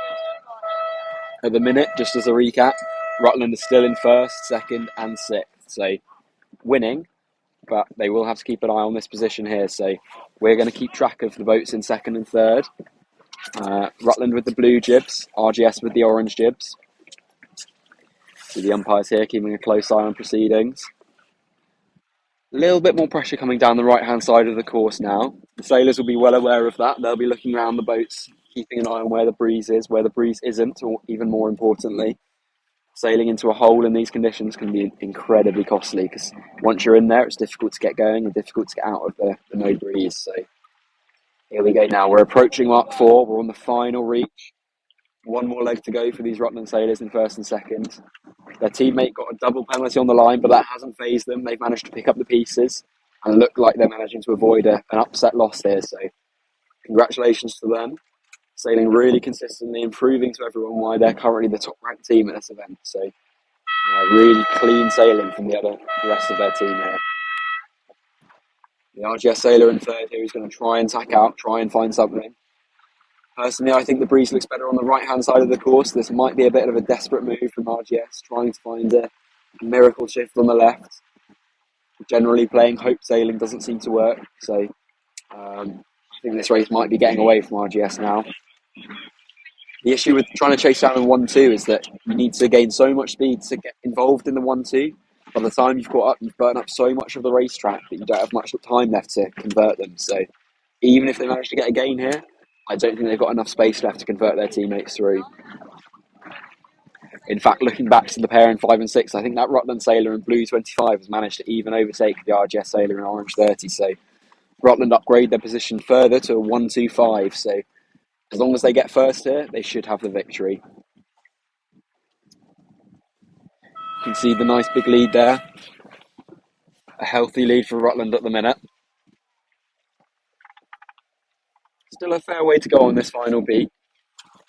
Rutland doing a really nice job of attacking often enough to cover both sides of the beat, but not often enough to worry the umpires with the red flags. RGS now attacking further left, trying to gamble even harder at the casino. That first bet hasn't worked out for them, but they're still not a million miles off second, so they're going to keep trying on the left-hand side. Rutland's happy to let them go for now. You can see the helms looking over their shoulder, deciding when to attack. Now they roll into attack. Big roll, but a gentle squeeze down. I'm looking over my shoulder at the umpires. Are they worried? No one's reaching for that red flag yet, so a good tap from Rutland. I think of all the teams so far, they've been the closest ones to the Rule 42 boundary without straying over that boundary. So very well practiced team. They know what they can legally complete their tacks. They're maximising those roll tacks at the minute. They're getting the most amount of speed without straying too far and getting penalties. So well done to them. They're coming up to the finish line now. You can see the race team in the finish boat watching the line. You'll hear the whistle as the first Rutland boat crosses in first. There we go. And the second Rutland boat just coming into picture now will also get second. So a 1-2 for Rutland. Another victory for them. A very strong race there. Well sailed by RGS, who weren't a million miles off the pace. Just couldn't quite get going off the start lines. So they'll cross the line in third and take a 3-4. What looks to be a 3-4-6 at this point. So a close loss, but still a loss, unfortunately, for them. Some teams obviously working out a little bit more about that Rule 42 and where they can push things and where they need to be a little bit more conservative. Thank you very much for that one, Patrick. We can jump straight over now to the pre-juniors, where Jake has been following the racing going on out there now. We are already into the racing. We've got the boats already lining up here together. Jake, whereabouts are we on this course? So this is pre-start. We've got, I think, 2 or 3 minutes left of the start. Blues versus the Reds. The wind is getting slightly softer, so I expect to see a few more tight manoeuvres. It could be won or lost on a good or a bad manoeuvre. Definitely 2 minutes or left. The committee boat's just to our left now. Wind blowing directly towards us. What wind there is. One of the crews waving at us there, immediately being told off by his helm for not concentrating quite clearly. But we'll allow it. Waving's allowed. Secretly, it's all about having fun, but don't tell anyone that. They'll think that sailing is, a fun thing to do. We can't be having that. Less than a minute now. This red boat in front of us is a bit low. They've got to try and claw up towards the line. The blue boat's looking quite dominant here.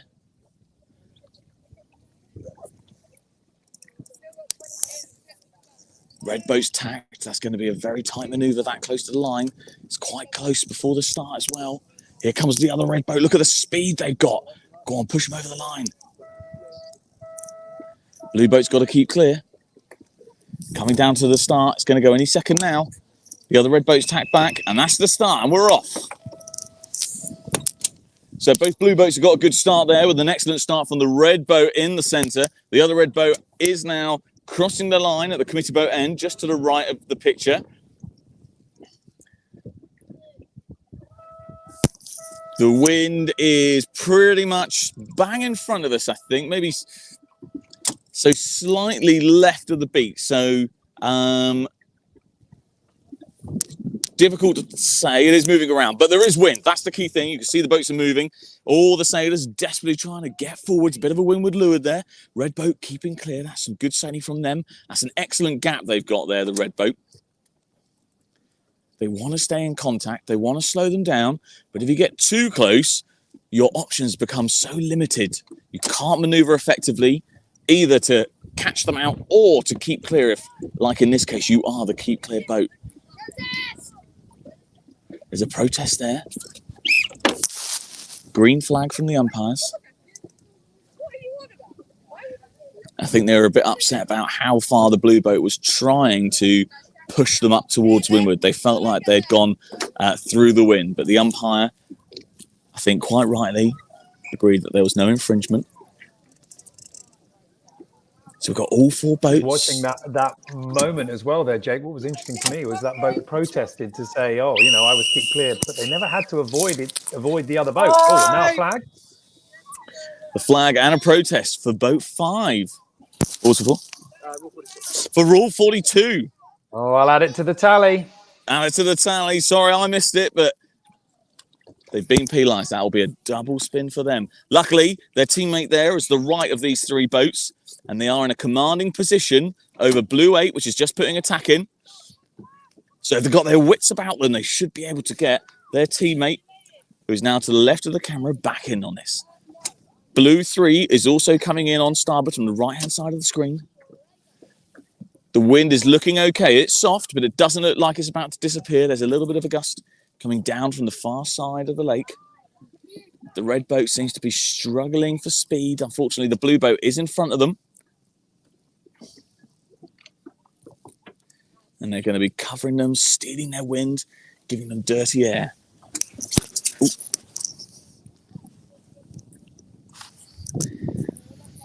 Both blue boats on starboard.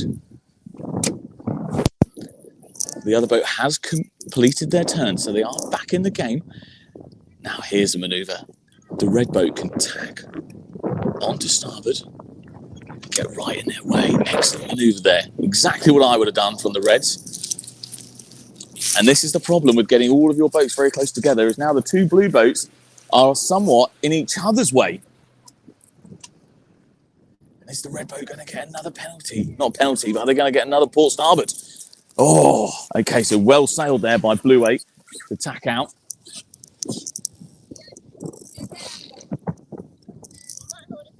We're right in it here with the windward leeward.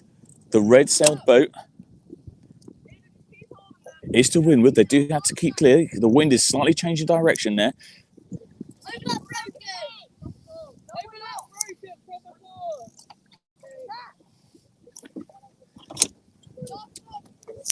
So the other red boat is, I think, on the ley line, and they should get round the mark in front of these 2 boats.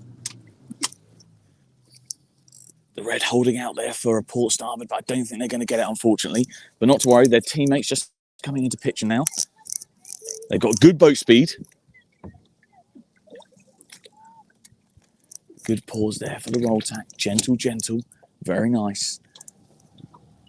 Okay, unfortunately, the red boat has had to tack. So I think they're going to come in behind the blue boat. The other blue boat is quite far in front, so they're definitely ahead.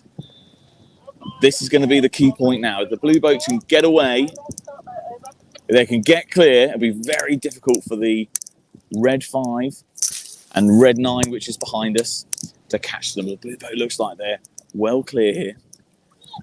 Blue boat is definitely stopping, but they're being told to move on by their teammate. They're confident that they've got red 5 where they want them to be. As you can see here, terrible conditions here with the sun and the blue sky. We're having a terrible time in our shorts and t-shirt on all the ribs. If only it was raining. The blue boat has got good boat speed here. They're doing very well. Holding out red 5. The wind is blowing directly the way that we're looking, so these boats are on a beam reach now, sailing sideways onto the wind, coming up to Mark 2.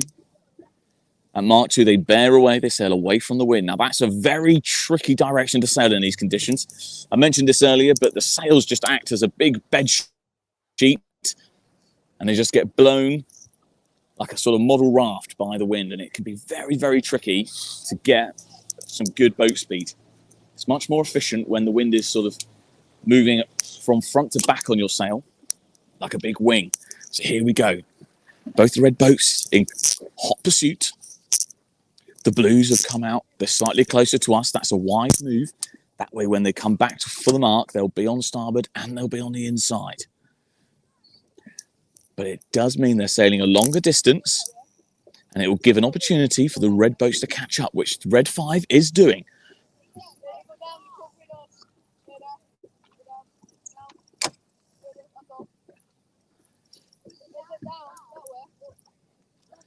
So the red boats communicating to each other, saying, I'll go this way, you go that way. There goes the jibe for red 9. That's a good decision from them. Now they've got to just concentrate on boat speed.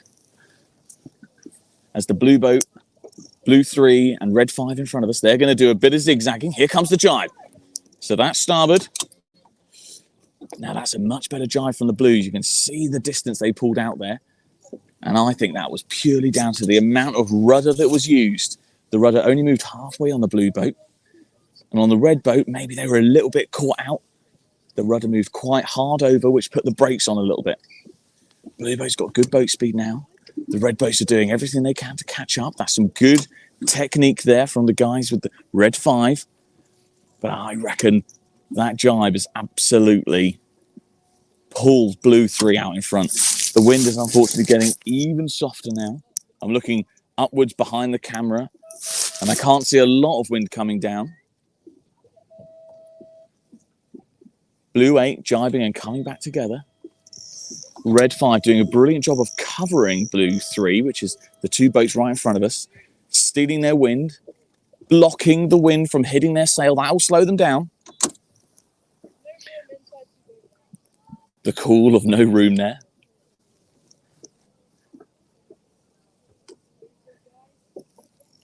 The boats are still moving forward, so this is all still to play for. It'll be very important for the boats here not to get a Rule 42 infringement. As the boats move slower naturally, if you get any artificial sort of propulsion from pumping the boat, that could put you into a sticky position. Arthur's still keeping an eye on things. Can't get anything past Arthur. Blue 8 sailing across the wind now, wind blowing directly towards the camera. We're on leg 4 of the race here. Penultimate leg. Next blue boat. They're doing well. And the 2 red boats in hot pursuit. There is a little bit of a gap emerging now. But as we've seen in the last 2 races of the pre-juniors, it's absolutely all to play for. Whether it's the last leg, the last 20 meters, or even the last meter of the race, it can all change. The red boat's doing a great job here not to give up. They know that there's still a chance. The first blue boat to the right of the screen, they're just rounding the final mark off onto leg 5.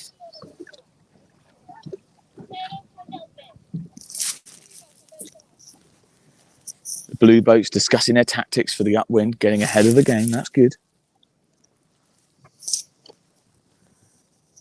The 2 red boats, I can see them working hard to try and get that boat to go as fast as it possibly can in these very tricky conditions.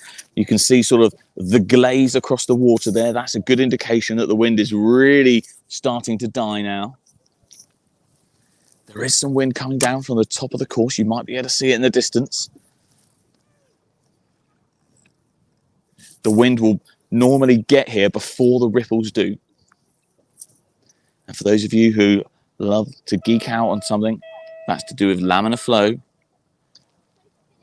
and that the wind about 8 meters up is always a little bit higher, and then it graduates down to being very slow right next to the water. So at the top of the mast, there's a green flag there for the protest. So it's all still to play for. All boats onto the last leg now.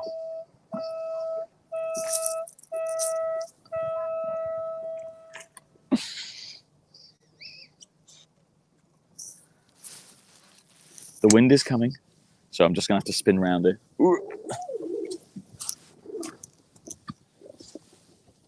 Wraps up in my own cable. The sailor's getting really far forward in the boat. That's some good trim. For any sailors watching, it's a bit more efficient if the crew goes to leeward and the helm comes to windward. That will actually allow you to get a little bit further forwards. If you go pilot, navigator, one directly behind the other, it's not quite as effective. Guys, watch out! We're racing here. The green Don't boat there, drive. a little bit in their own world there, but that's okay. The blue boat's doing well. The wind line is probably only 40 meters away now. There's the one red boat to my left, the other red boat on the right-hand side of your screen there, and the two blue boats on the left-hand side. Heading towards the finish. We're not far off now. The red's hoping that the wind is going to fill in and they'll be able to execute something in the dying moments of this race. It's been hard fought, especially for the first 3 legs of the course. Unfortunately, on leg 4, the blues got away a little bit and they've been holding that position ever since. It looks like they're going to lay this finish, which means they shouldn't have to do another maneuver, another tack or another jibe. The red's just coming in now as well. Hunting them down, working hard. Small movements. Don't wriggle the rudder too much. Keep the main sheet in your hand. That's a good way to feel the power in the sail. If you put it in the cleat or anything like that, not that there is a cleat on the feeler, but if you did, you lose that feel. So first blue boat finished. You can see the wind now filling in. The boats are a little bit more confident about the boat speed that they've got. And I think now we're about to see a blue boat victory here.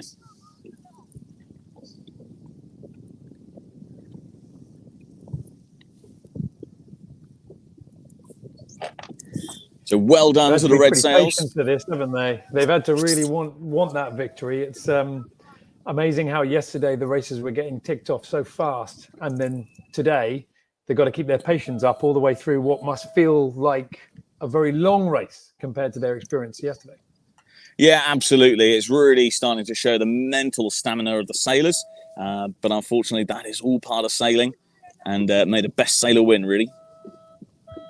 Yeah, and an important one for them all to try and learn from each other in terms of, well, we get overtaken by that boat, where they've got their heel, where they've got their jib, how they're sailing that boat. And I'm seeing a lot of boats with a lot of out haul off and booms not all the way in, and nobody yet, I don't think, fully cracking how to make these boats move well in the light winds that we've got here.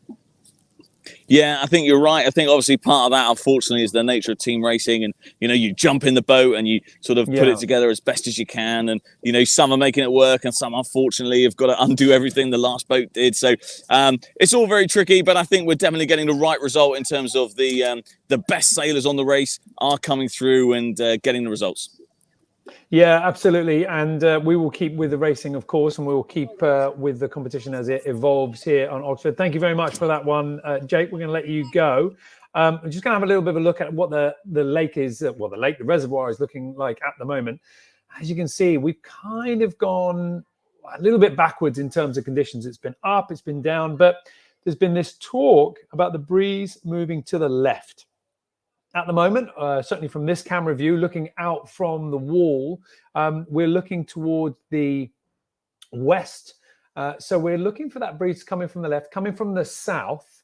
And this has been anticipated. And in fact, at one point, the race management team was saying, well, until it comes from the south, we won't really be able to get out there and get going. But it's just starting to tick further and further south. Can't quite see from that viewpoint, but the orange flags on the race committee boats all starting to blow a lot more from that direction. So I wouldn't be surprised if we're going to have a little bit of a delay, a little bit of a reshuffle of some of the courses. If this breeze does start coming in a little bit more from the southerly direction, the courses will need to be realigned, but it could mean that we're onto that better wind that was forecast to perhaps appear around about this time. So fingers crossed. And we will have to see what happens, and we will be back with the racing as things get underway in just a few moments' time.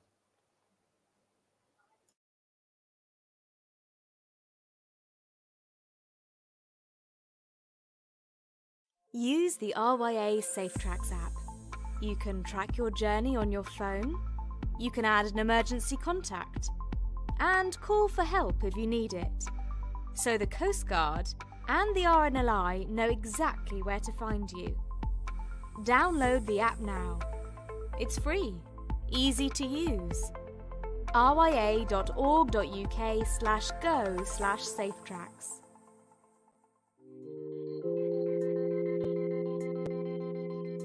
Versadock and their modular pontoon system help events like this run smoothly, giving every venue the chance to quickly build custom pontoons and docks for boats, whether it's drive-on docks for ribs and powercraft or floating bays for easy access to the water. The system can be shaped to just about any need.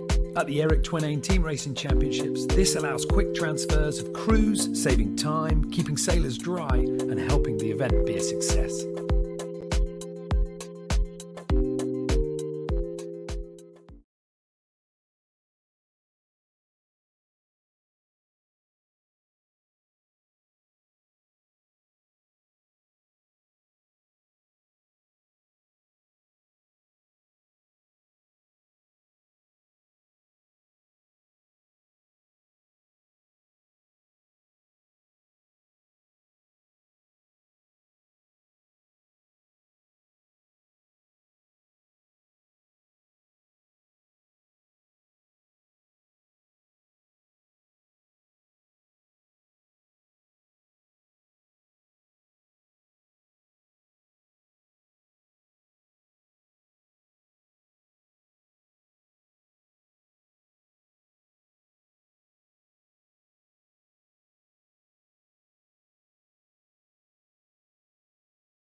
we can jump straight back into the action now because there is a race about to get underway on the youth course. We can go to Patrick now and have a little bit of a look at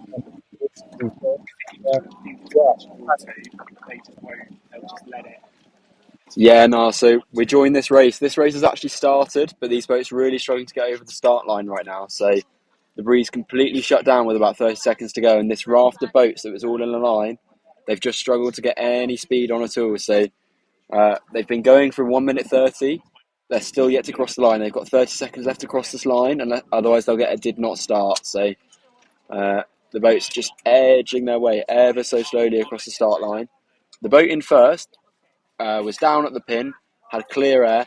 They're already at Mark 1. The difference between the boats that got clean air and the boats in dirty air is absolutely ginormous in this breeze. So well done to the boat in first, who took the space down at the pin, got the boat up to speed, and is now already rounding Mark 1. The next race just got 1 minute to go now, so look out for the blue jibs, like this one crossing in front of the camera now, and the red jibs, so they should be next on. So those sailors will be trying to get the boats going, getting in the right position. He's proved in the last race how important positioning is. Even 2 minutes before your start, you need to be thinking about where to position your boat. So, absolutely vital in this light air that you don't get stuck where you don't want to be. Because if you're in a hole, if you're next to other boats, you just cannot get these boats going. So 30 seconds to go now. Red jibs and blue jibs will be starting. I'm focusing on the start line. You'll see they come into picture soon. We've got one boat that looks like to be trying a port flyer. The rest of the fleet is off to the right. Some of the red boats are very far away though, and one of the blue boats is also far away. So here come the first of the fleet. 5 seconds. They go for the tack round the pin. The red boat coming steaming in through the middle line. Fantastic start from them. They've got the boat fully up to speed and they're just going to roll straight over the top of this blue boat. So really well sailed by them to keep the momentum on, keep the speed going, and just keep rolling all the way through this start sequence. They didn't slow down for anything, and they got their positioning just on. So red 14 just edging forwards over blue 16 the whole time. Maybe starting to get a bit of a cover effect going on. The boats have spotted a little bit of pressure out on the left-hand side, so they're heading away for that. If I just look left, you might be able to see the slightly darker water over on that side of the reservoir. So yeah, really clear to see that there's something there.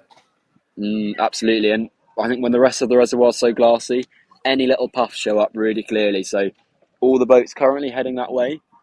At the minute, the boats that started on the right of the course seem to have got a nice little right-hand shift. If we look that way now, you'll see there's a blue jib already nearly at the top mark and a red jib just behind them there. So early advantage for the team in red. Both teams have a boat that's yet to start. So both teams with one pair that's done really well, one pair that's doing all right on the left, and one pair that's doing really badly at the back. So quite split across the course, but somehow very even between these two teams at the minute. Green flag from umpire Carroll there, so no infringement at the minute. The boats in this race are now actually managing to catch up the boats from the previous start that struggled to get going for so long. So the yellow boat, the boat with the yellow jib, is not actually in our race at the minute. They're still in the race from in front. So a bit of a traffic jam at the top mark as we get towards the top of this course. Sadly, that's just one of the things the sailors are going to have to deal with if the wind stays this light, as the races sort of combine and merge into one. We're approaching the top of the course now. The yellow mark is just behind that red hulled boat there. You can't see it, but I promise it is there. Unfortunately, the wind's got even lighter at the minute. I know that sounds like a not really possible, but there's just nothing coming across the course at the minute. So it's all about patience, awareness for these sailors. Red 1 on the mark. Go around the mark and back to the start or to the changeover. Do not continue to race. The boat with the red hull there just being told to keep out the way of the course. You can rock the boat. I think they're so far away from their race now, they're just going to be interfering with other races. So being told by the umpires to keep clear and go back to the starting area. Meanwhile, the boat with the blue jib still pushing around in first. They're doing really well. They've got a nice little lead at the minute. So as we scroll back to the right-hand side of the course, you see two red boats there on the port ley line, followed by two blue jib boats. And then the final boat is one with a red jib. So at the minute, The team with the blue jibs seems to be in a 1-5-6 to my eye. So red jibs with like a narrow victory if it stays like this. A 2-3-5 does win, but any change in positions for the worse for the red team, and they'll suddenly be in a losing combination. So red team might try and solidify this win. But any sort of team racing manoeuvres in this breeze is so risky, because to slow the boat down, to try a takeout, you've then got to re-accelerate, and we've already discussed how almost impossible it is to accelerate the boat in this light air. So any sort of team racing manoeuvres in this breeze need to be really carefully considered for the risk versus the reward, because any sort of gain that you could make by if you pull it off needs to be balanced about the potential downside, as if you slow down, get rolled, and you can't get back up to speed. So red team have got some big conundrums to solve here. I think they may have even dropped another position down to 2-3-6. So currently they may be losing this race. One advantage of the light wind, though, they've got a long time to think about it. They've got a long time to solve it. Everything happens a little bit slower in this breeze, so they'll have time to think of a plan, work out what they're going to do, communicate amongst themselves, and then hopefully execute their plan as well. So still yet to round the top mark. We've been racing for over 3 minutes already, about 5 minutes on the course. So normally we'd expect the race to nearly be over by this point, but everything's happening a lot slower in this light air. Over my shoulder, I can see a bit more pressure coming down the race course now, so watch for the boats to pick this up on the top reach. They might accelerate, and might have a change of position as they do. Whichever boat gets to the breeze first will have a big gain. It seems to be coming down quite slowly, so I don't expect it to hit anytime soon, but I would say in the next minute and a half, we might see these boats get a little bit more breeze in their sails. So that blue boat 918 is just picking up the first of that pressure already. You see their bow waves start to increase slowly. They might be rolling gently over the top of red 14 now, so they've got some really nice speed. They're just sitting very still. The boat's very balanced. The sail's filled nicely. A little bit of leeward heel, just making that sail fill, reducing the wetted surface area. That boat's pushing on really nicely, and they're definitely clear through into third now. So the blue team through into a 1-3 combination right now. That's quite a solid win at this point. Just to recap, the pair that started well, they're long gone. They're down into nearly at the bottom mark already, so nearly a leg in front of these boats that we're following here. The blue boat is just in front of the red boat in that pair. So the blue team have first, and it looks like they've got third at the minute as well. So feeling good for the blue team right now. The reds definitely have some work to do. There is pressure coming down onto this reach, though. It's definitely building, so it's not reached our sailors yet. But as that breeze hits, there could be a big shake-up in the positioning. I don't know if you can see the darker water just off to the right of picture there. Is that breeze that's coming in, down. is that going to hit the boats behind first? I mean, I'm wondering whether the reds might get a little bit more of an advantage from that and kind of be able to squeeze back into this a bit more. Yeah, absolutely. So I think on the downwind leg, it will definitely hit the boats behind first. And you just see the boats behind there starting to pick up some speed already. So on the upwind, it pays to be in front. On the downwind, it generally pays to be behind. So the reds may have scooped a little bit of luck here just by not getting into that pressure on the upwind, but waiting for it to hit on the downwind where they can get a little advantage from it hitting from the behind of the fleet first. So we'll see if that shakes things up. The sailors just turning now onto the downwind leg. They've just rounded Mark 2. They're pointing pretty much directly at Mark 3. Some of the boats just heading out to the left. We'll keep a track of them. Just going to switch sides on the rib here so we can keep a close eye. You can see that the boats that aren't in our race, the boats from the race behind, seem to have got to the pressure. So I wouldn't expect it to be long now before our sailors get into that breeze. Breeze might be a strong word for it. I think it's probably more of a puff rather than a gust. So don't expect them to start planing or anything, but there definitely is more pressure coming. It seems to be on the far side of the course as well. So these sailors wanting to take the position rather than the risky gust positioning. So they're still heading towards the starboard ley line of Mark 3 as you would normally. Not adjusting anything at the minute. You see the crews there holding the jibs to leeward, trying to maximise airflow round the sails, trying to let as much air through the slot as possible, the gap between the main and the jib. Currently the blue team still in a 1-3 position. The fleet is getting mixed up though with two pairs in the middle. As I just pan to the middle, you'll see about 3 or 4 boats right level with each other on this downwind. And as we suspected, the boats on the right seem to have picked up a slightly more breeze. So a gain for the boats over there. The umpire's watching this jibe and this pump really closely. Team's careful to avoid any 42 infarctions. So trying to pull the boats down slowly and smoothly rather than quickly to gain the pump. Just looking at the top of the course now, there is good pressure at the top of the course. Those flags are flying quite well, so this race could still explode into life. The blue team seems to be in a fairly solid position at the minute. I put them as a 1-3-4 right now, so the red team will be looking to use this gust to maximise their positioning. 16 just coming around the course now. Red 14 calling no room on 18, so that's a big call. The umpire's looking there. Even if they did have room, they wouldn't be able to use it. They were too far back. So Reds managed to claw it back to a 2-4. So there's still work to do, but it could have been a lot worse for them. And they've got good speed here. Red 14 all over the back of Blue 16. Right up their gearbox at the minute. So we'll see if they manage to get a nose inside at the mark. Maybe get room here. Now Blue 16 picks up the pressure and extends away again. So definitely game of snakes and ladders at the minute. There's lots more snakes than ladders right now on the course. There's holes everywhere, and the gusts are very, very patchy. So, still advantage to the blue team. They still have first, they still have third, and at the minute they're in fifth. So the boat's extending around past the mark. They're staying on port for a long time. The breeze seems to be on the right. There's a protest on boat 14 for sculling on boat 16. You can see that the boat 16 may be moving the tiller there, so asking the question of the umpires. It's a green flag from the umpires. The umpires say no sculling there. So no penalty at the minute. Maybe a desperate protest there from 14, trying to get a last-minute penalty.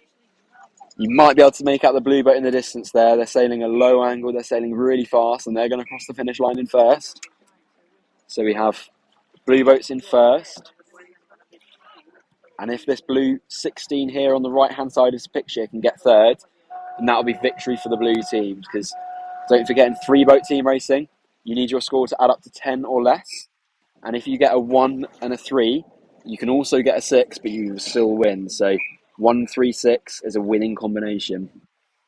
At the minute, it's looking better than that for the Blues. So they have a 1, they have a 3, and they have a 5. So a strong win for the blue team at the minute. Red 15 is slowing down right on the finish line. I think they've left that a bit too late. There's no distance there that they can use to try and convert their teammates through. So if they were going to try something, teammates shouting at her not to finish, but she's left it so late. She's right on the finish line there, Lola. She can't do anything with that speed. So if anything, she's going to even lose third. So lose fourth, sorry. So she's completely stopped. She's lost all her speed right on the finish. Not enough distance to convert her teammates through. And as we look through down the finish line there, the blue team's even going to take fourth. So late decision to try something there, and it's not paid off for the red team. So well done to the blue team. Yeah, right on the line. A last minute overtake there. They were going to win anyway, but improve their average points maybe a little bit further. So well done to the team with the blue jibs. Yeah, well done. Good race and good patience all the way around the course. Okay, let's jump off the youth racetrack. We're going to be jumping back on as they get their next race underway, but instead let's go back to the pre-juniors. Jake is there, and I think we have got a race just started here, Jake. Ali? That's right. We have got the yellows versus the oranges. The yellows had a brilliant start. They definitely seem to be... well, they know what they're doing and executing a brilliant start. This is race 105 for the most fun course on the day. This isn't actually our race, but we are following it for the start. The yellows have split the course, which, as we know, is a wise decision. There's a good breeze now. It's gentle, but at least it is solid. And the oranges are desperately trying to come up with something tactical that's going to give the yellows a problem. At the moment, the yellows are looking pretty solid. And they're covering both of the oranges. And this looks like it's going to be pretty tricky for them to do something here. but we'll keep an eye out. There's lots of places to overtake on the beat. It looks like our next race, which is the one I think we're following, is lining up, so that should go into sequence soon. One of the yellows in the distance there, just tacking to cover the orange, which is a wise move. Even though you're ahead, we know it can all change. The umpire in the centre of the course. Keeping an eye on things. No one's getting too close to each other at this point.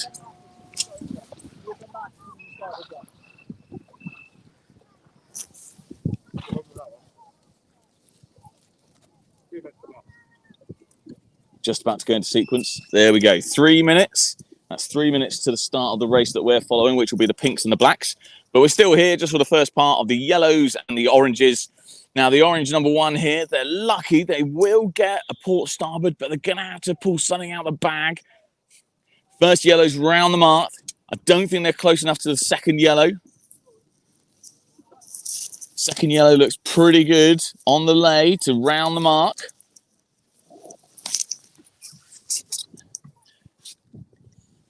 Orange tacking in there, hoping to cause them a problem, but unfortunately the yellows have got excellent boat speed and they have got round there with a solid 1-2, which they should be able to convert into a good finish, a good result for them. The oranges, they're still working hard and we wish them all the very best. We're going to leave them there and we're coming into the start of the next race, which is the pinks and the blacks. 2 minutes on the committee boat. So now we are in the race.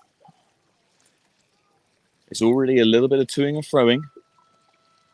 It's one of the pinks there heading up, following that black boat, not letting them out of their sight.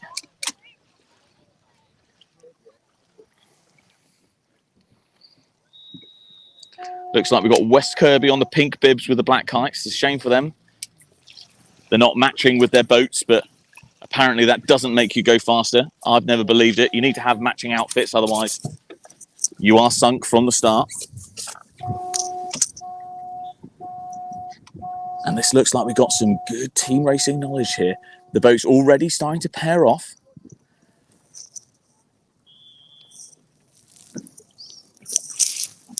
It looks like there's a reasonable breeze across the course.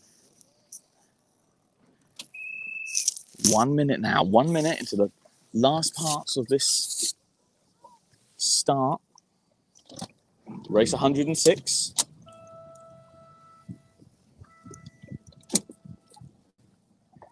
Okay, here we go. Now they're starting to make their final approach.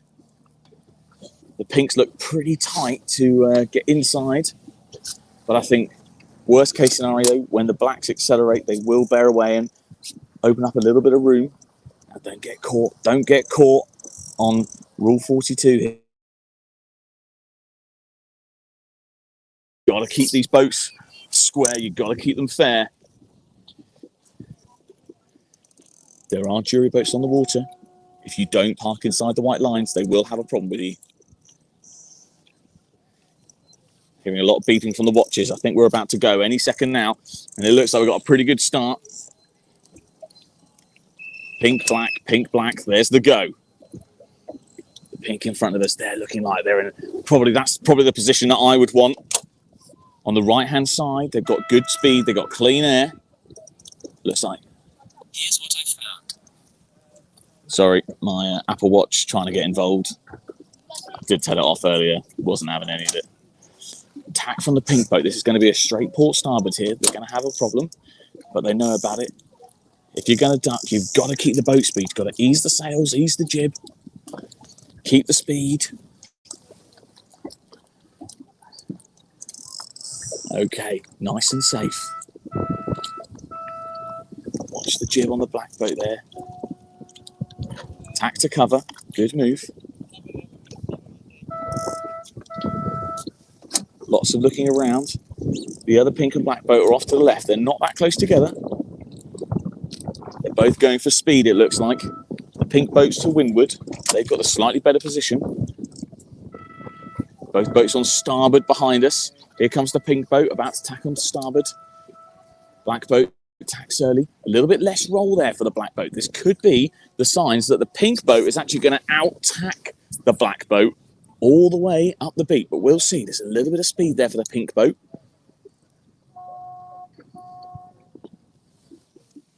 The other boats to the left, they're still on starboard. They're still sailing together. Okay, they're actually just tacking back now. Pink boat moved first. Pink boat's got a pretty good roll.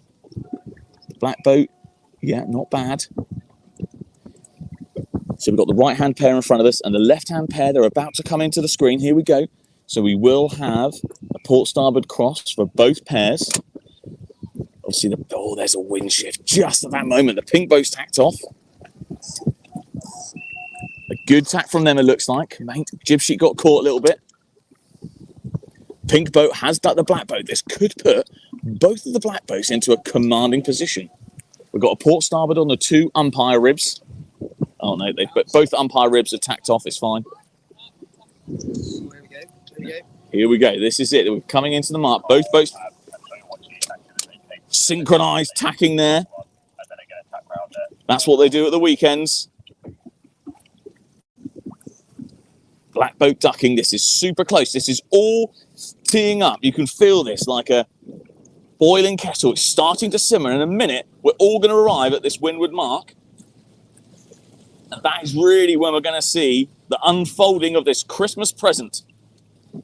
We're getting through the bow. We're starting to undo the sellotape. And in a minute, the wrapper's coming off. And we're going to see what we've got. Black boat here near to us. They're inside the zone now. They're on starboard. Pink boat behind them. They're going to be hunting down the other black boat. It's going to be very interesting to see the black boat and the far side of your picture. All 4 boats tacking together. Sorry, just turning around.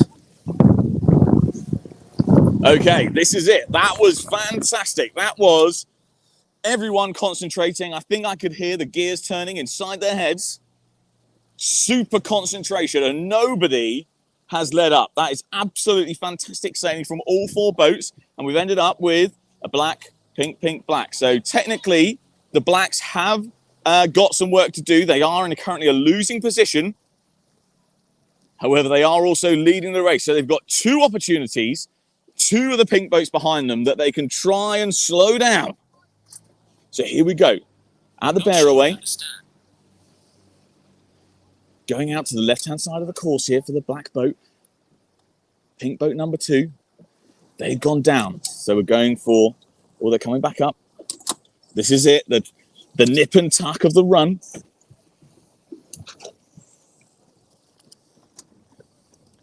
All 4 boats on the run now. The second black boat has jibed around. The pink boats have gone quite far out to the right-hand side. They're not on the run line.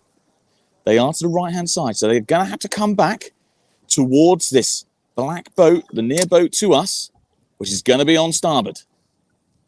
The middle boat there, the left-hand 2 of the pink boats, it looks like they've got a good lead. But it's definitely going to come into play in a minute with this black boat. They jibed back. Maybe they're trying to get inside. They don't want Rule 10. They don't want the port starboard. The most important thing for them is going to be getting to this mark, getting on the inside. All 4 boats very close together. The second black boat there, you can see just dipping in and out of picture. Some tough decisions ahead here for the black boat from West Kirby. Black 4, they are going to have to do something. I'm pretty sure there was no overlap there. I'll be honest, I wasn't concentrating when they entered the zone. But here they go, okay. Up they go. Doesn't look like there was room. The 2 pink boats have slowed down there. That's actually, I don't know if they realised it. That could be the manoeuvre that actually gets the second black boat into the picture. Both the pink boats there, you might have seen it, really, really aggressive tiller movements to push the rudder 90 degrees and all the way back, which pretty much stopped the boats on the spot. You can see that the black boat has jumped out in front, and black 3, which is at the back, has managed to claw their way back into one black boat that's clearly got a lead now, and the other 3 all in contention with each other. All boats going slightly high here. We're on a beam reach. The wind is blowing directly towards us.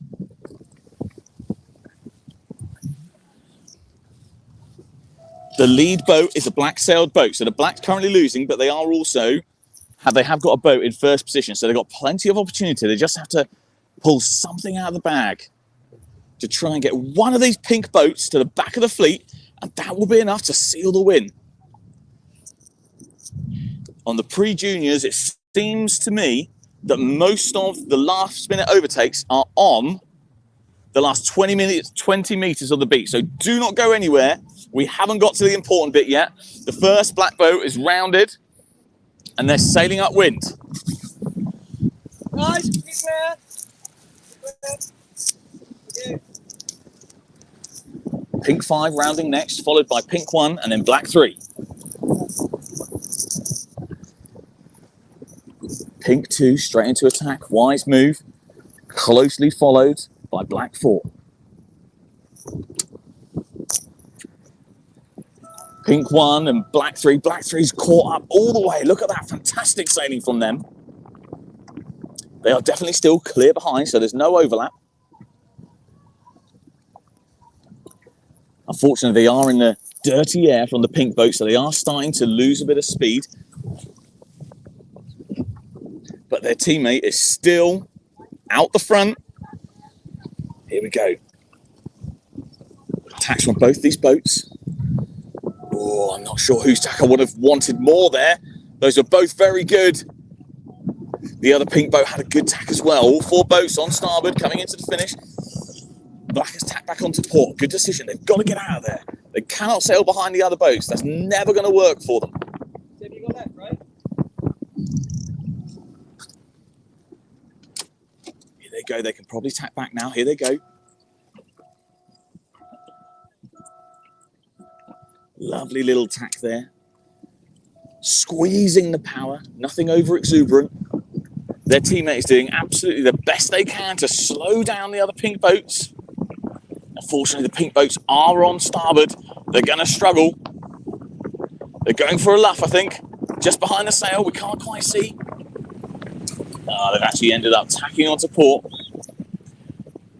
And that is a win for the pink team. So well fought there. That was absolutely nip and tuck, close stuff all the way around the course. And a good win for the pinks there, Niall. Yeah, a really good win and a really nice display of actually how hard you need to dig in all the way to the finish. But the breeze is looking pretty good. I mean, where you are at the moment, I know you're at the top of the reservoir compared to everybody else. Oh, it's looking quite nice. It's looking like it's sort of starting to fill in a bit more solidly. Yeah, absolutely. It is up and down still, I think. But, when it gets here, it is lovely. It's absolutely perfect for a bit of team racing. Nothing too fast or too furious. But plenty enough to get these boats moving around quite happily, doing penalty turns that doesn't wipe you out for half an hour, and keeping all the racing nice and close. All right, we're going to see if we can get you to move to the junior course now as we're getting into the sort of more towards the final stages of that competition. So we're going to see if we can get you over there. So thank you very much for your efforts, Drake. We're going to let you jump on, and then we're going to be jumping back onto some of the races that are going on the youth course in just a moment.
Let's get back to the action now. On the youth course, we are in the countdown now. We can jump over there straight away, and we can join Patrick on the racetrack. So, Patrick, coming up to the 2 minutes to go. But before we get into the kind of the whys and the wheres of where everybody is, I mean, it's looking really nice in terms of conditions. Over the last 5 minutes, things have really improved. Yeah, absolutely. We're just following this race up to the mark, then we're going to head back down. But this race is looking like it's got a nice breeze now. I would say 6, 7, maybe even 8 knots at points. So I did see someone hiking earlier, but that's definitely gone away now. But there are gusts out here. If you get a nice gust, you can get some speed on these boats. So really nice sailing from both these RHS teams. It's a RHS Derby. But we're going to leave them to it now. We're going to head back to the start. And we're going to join in with 1 minute 30 to go before this next start. So it's a nice view of the lake as we head back down. You can see the changeovers happening down in our bottom left corner. But the breeze has definitely filled in a little bit. Solid breeze across the course at this point. And the teams will be looking to make the most of that, getting their boats going up to speed. So we're going to be focusing on the boats with the blue hulls and the red hulls. They've got just over a minute left to go before their start, so watch for them to head into the start box. All the boats off to the right hand side at the minute. You can see the committee boat just there on the left, so 1 minute to go now. You can see them all jiving back onto starboard, getting ready for their final approach. Boat number 6 is the leeward boat, trying to hook the opposition up, keep them close to the wind, don't let them accelerate. Now their teammate comes in for the second hook. I can't see the third red hull boat, so they're already starting at a disadvantage. They've only got 2 boats ready for the start, and one of their boats is still heading the wrong way. In fact, both of their boats are heading the wrong way, so potentially early advantage for the blue team. One of their boats goes back for more, attacking just in front of that red boat there. Now the red boat's going to be able to get the hook if they want it. Up they come, hooking that blue boat up, stopping them, but not letting them accelerate. This blue boat on the left is completely unopposed. They've not got a red boat trying to attack them, so watch for them to get a nice start off to the left of the course. Meanwhile, we've got 10 seconds left to go. One of the red boats comes steaming into the middle with 5 seconds left to go. Really good speed on that red boat, despite a big weight coming across. And good speed for them, so early advantage for that red boat in the middle. They kept their speed on the whole way through that last minute entry, and they've got a really nice start in the middle. So has their teammate on the right-hand side, so the red team into an early advantage here. The blue boat that starts on the left has got some clear air there. Not quite as fast as that red boat was initially, so still early advantage for the red team, but the blue boat does have options here. They might be able to attack, find some clean air. They're not far off the ley line at the minute. Here they go now. Watching for the roll tack. Nice acceleration there out of the tack. And back up onto the angle of the breeze. So, they're going for a second one. They didn't like being in the dirty air of the red team. So, potentially lots of manoeuvres in a short space of time there for the blue boat. So, they'll be losing some speed. As we look back towards the top of the course now, you can see the windward mark in the middle of the screen there. The red boat's rounding first, but there's a bit of a traffic jam around the top. So, the blue boat parks on the mark and is now going to try and sail this red boat all the way around the outside. So, they're now accelerating. Can they get up to speed quickly enough? They don't want to let that red boat tack because they're using their boat as a blockade, letting their jib flap. Now they tack. Now their teammates round as well. So really good work from Blue Boat 5. And I think that's the first bit of team racing we've seen today. Now it's finally windy enough to be trying these manoeuvres. It's not just a boat speed race anymore. So good work from Boat 5. The blue team still have more work to do. They're in a 2-3-6. So more team racing action expected. We're halfway to the reach mark. You can see Mark 2 off to the left, and the red boat is already slowing things down. They're flapping their jibs. They're into the zone. No one has room on them. They're going to slow their boat down, park their boat. The blue boats are going to try and dive to the inside, fakes the inside, now goes to the outside, using both their boats to push him round the course.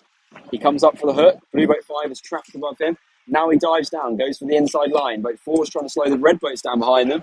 Red jives onto starboard. 4 has to avoid. Blue 5 is going to try and get the lead. They also jive onto starboard. Blue 4 is at danger of a penalty here. They're getting hooked all the way up. The red flags come out. Umpire decision pending. Let's see what happens. Did the blue boat do enough to avoid there, or are they going to end up with a red flag? We wait to see what the umpires are going to say, but the red flags came out, so there will definitely be an umpire call here.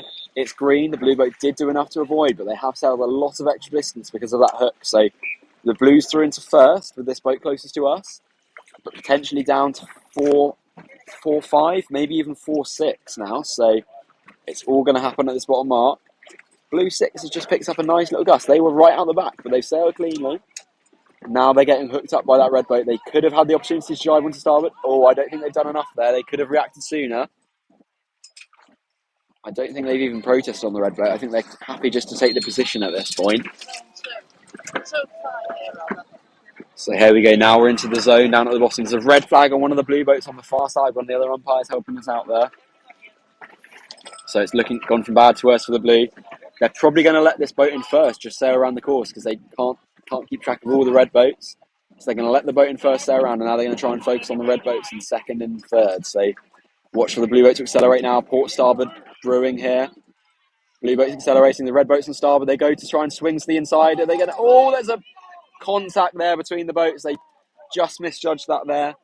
Red flags out on the blue team. And another port starboard decision pending over there. So carnage at Mark 3. Mark 3 mayhem as per usual on the Firefly course. It's an absolute washing machine of boats. We can't tell who's come out where. We'll wait for the bottom reach and see who pops out in what positions. But it's a green flag on the far umpire rib. But there was contact between two of those boats. So I do find that quite surprising. Meanwhile, after all that carnage, the red team pops out fairly nicely. They've got a 1-3-4. So all to do for the blue team in boat 5. But we've seen him pull off a nice move already this race. Is he lining himself up for a drive down? I don't think he's got enough room to do it. In fact, the red boat's just sailed all the way underneath. So perhaps a lapse of concentration for the blue team there. They were trying to eye something up, trying to line up a move. And now the red team have just used their absolute dominating speed to sail through to a 1-2. So we'll watch this pair closely. If the blue team can't hold this position, it's going to be race over for them. So absolutely crucial here. The red boat looking over his shoulder already. He thinks he's won this. He just needs to burn them off enough so he can get a tack in. Can he tack already? I think he can tack already. So now they go for it. Simo tacks. They're on the lay line for the finish line. Double tack from the blue team. So I think that's a concession there. He's lost all his speed. Not the greatest tack there either. Completely stopped dead in the water. So I think the red team are going to be through to a 1-2 here. Fantastic speed from them, and perhaps a showing that just boat speed is still king in these conditions. If you over-tack, you're going to lose all your speed and you're going to be vulnerable to people who are just sailing smoothly and sailing fast. So well done to the red team. You can see them here just pulling across into the middle of the course. Their first boat is already on the left, already lined up on the lay line. And this second boat has got no more to worry about. They're onto the starboard hand side of the course. They're going to be tacking back onto starboard now. It's another green flag from the umpires on the far side. Blue 5 still tacking their way just onto my right here. We'll just put on this way. So in the end, quite a comfortable 1-2, but what an exciting race. That Mark 3, it all happened at Mark 3, and we didn't quite know what was going to happen. There were definitely some decisions there that could have gone either way. So very exciting race, but in the end, the quicker team came out quite well, as often happens in these Firefly races where penalties go flying, but in the end, if you sail quickly... Oh, little dial down there at the finish. No, Blue get second, but Red get 1-3, so congratulations to them. We're going to head back down to the start now, but the good news is we've got good breeze, and we're rolling through lots of races already here on the Firefly course, so expect lots more action like that from the Fireflies in the next few races. I'm very impressed, Patrick, with your level of bravery as well, to be on the umpire rib, and when the umpires went for a green flag, to say, oh, I'm not sure about that, there was contact, I was confused. I mean, is it just that case that the umpires occasionally can't call it one way or the other, so the only option they have is a green flag? I think sometimes if you can't be in the right position to watch all of the 6 boats, so sometimes you won't be in the right position to watch how the situation unfolds, so that might be an element to it. The other thing was that we had 2 umpires umpiring that race, so potentially we didn't get the best angle and the other umpires saw something I didn't, but from what I saw, I thought that there was a bit of contact, so I was expecting someone to get penalised, but in the end it was decided there were no infringements, or it was unclear who was at fault, so a green flag. And I think sometimes the sailors can get too het up on who gets the red flag, whereas if you get the protest flag out, I think the main thing is to get back up to full speed and get back to the racing, because if there is no penalty or you put it in the hands of the umpires, it can be not the decision you want. So you've got to get on with the race, keep sailing fast and keep going for that win on the water rather than trusting the umpires to give you the win. Yeah, and amazing that we've just had a couple more notches in terms of wind speed, and already we are team racing. We are team racing quite hard as well. Thank you very much for that race, Patrick. We will jump back in with you when the next one is lined up. Let's go over to the juniors. So earlier on, Jake was with the pre-juniors on their course. Now we're on the juniors as we get into a little bit more towards the final stages of that competition. And Jake, I think we've got a start underway. Absolutely, we do. That's the go. Okay, so we've got greens versus the blues. Individual recall. I think it's for everyone except for one of the blue boats. Oh, wow. Oh, blimey. So it's 3 boats that have come back. And there we go, individual down. So race on. It looks like the 2 green boats are quite close together. You missed a great race earlier where I think it was 2 of the black boats had a fantastic start, absolutely dominated up the beat, and were basically home and cooking tea before the yellow boats even made it across the start line. Unfortunately, the yellow boats got their act together and started following them. We're a leg behind. And the black boats, one of them then, unforced error, hit the mark, and the other one then hit his teammate. So they both got spins in light winds, didn't do the best spin. The yellow boats sailed past them and won. Anyway, I had a great time. So we're on the juniors course. We've got a blue boat up by the windward mark. They're starting to slow down. Nice tactical move, waiting for their teammate. The 2 green boats have split the course. One of them's just in front of you. The other one's off to the left-hand side of the course. Actually just making a little duck under a blue starboard boat now. But the blue boat is going to be looking pretty good into the mark here. Green 16's in front of you. They're going to try and port starboard the blue boat. Oh no, the blue boat has already spotted it and they've actually slowed themselves down so that they can just go behind. So we're going to get a blue, green, I think, coming around the first mark, which is good news for the entertainment side of things. The vote is still out whether my move to this course is a promotion or a demotion, but you can put that in the comments. Sure. There's a call there from green 16 that blue is tacked inside the zone, I think. Blue carries on, teammates coming in. Green has stalled a little bit, and here comes blue. Calling for no room, that's probably a good call. So blue's had to calm down a little bit. Green holding him up well, waiting for green's teammate. Here he comes. Green's doing a spin. Not sure what it was for, possibly hitting the mark. Oh, yeah, confirmation from my fantastic new team of umpires. I've got 2 of them now. I think one of them's for me and one of them's for the sailors, not quite sure. Arthur has put in a formal complaint about me, so we'll see how that goes. And we're off. Here we go. So you're watching blue 13 ahead of green 16. Blue 14 is downwind. They've rounded the mark.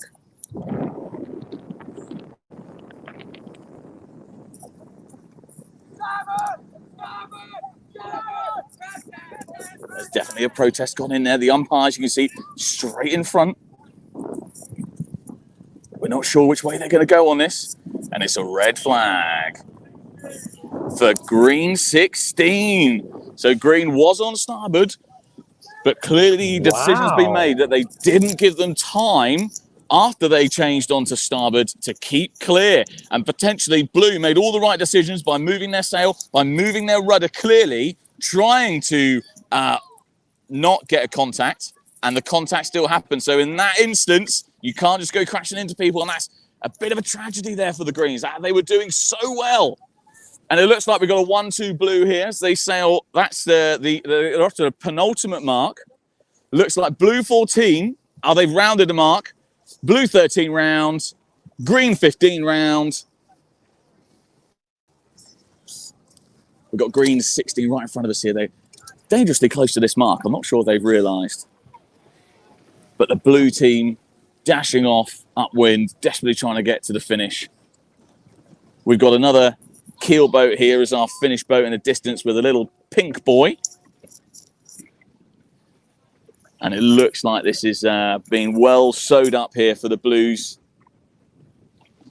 A tactical race. Again, with a couple of key moments there. I think that leeward piece with the red flag, I think that was quite important.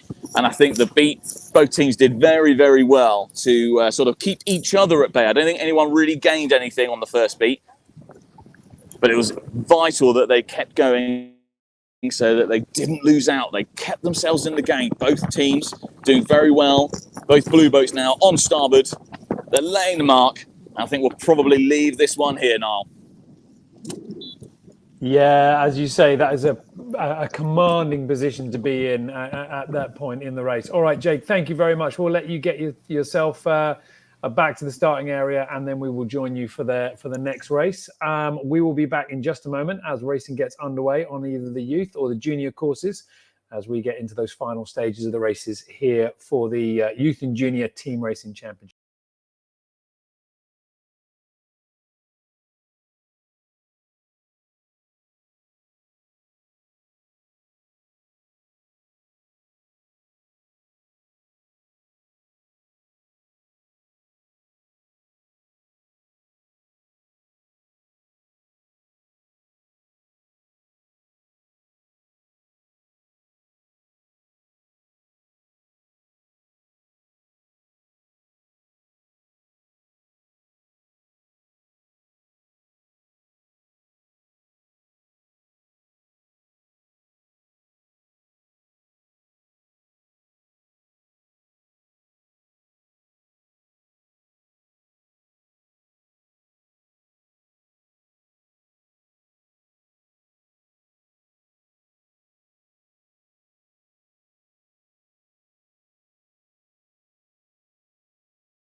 Action kicking off on the youth course. We're going to join that one in just a moment. But just before we do, just taking a little bit of a look at the breeze here.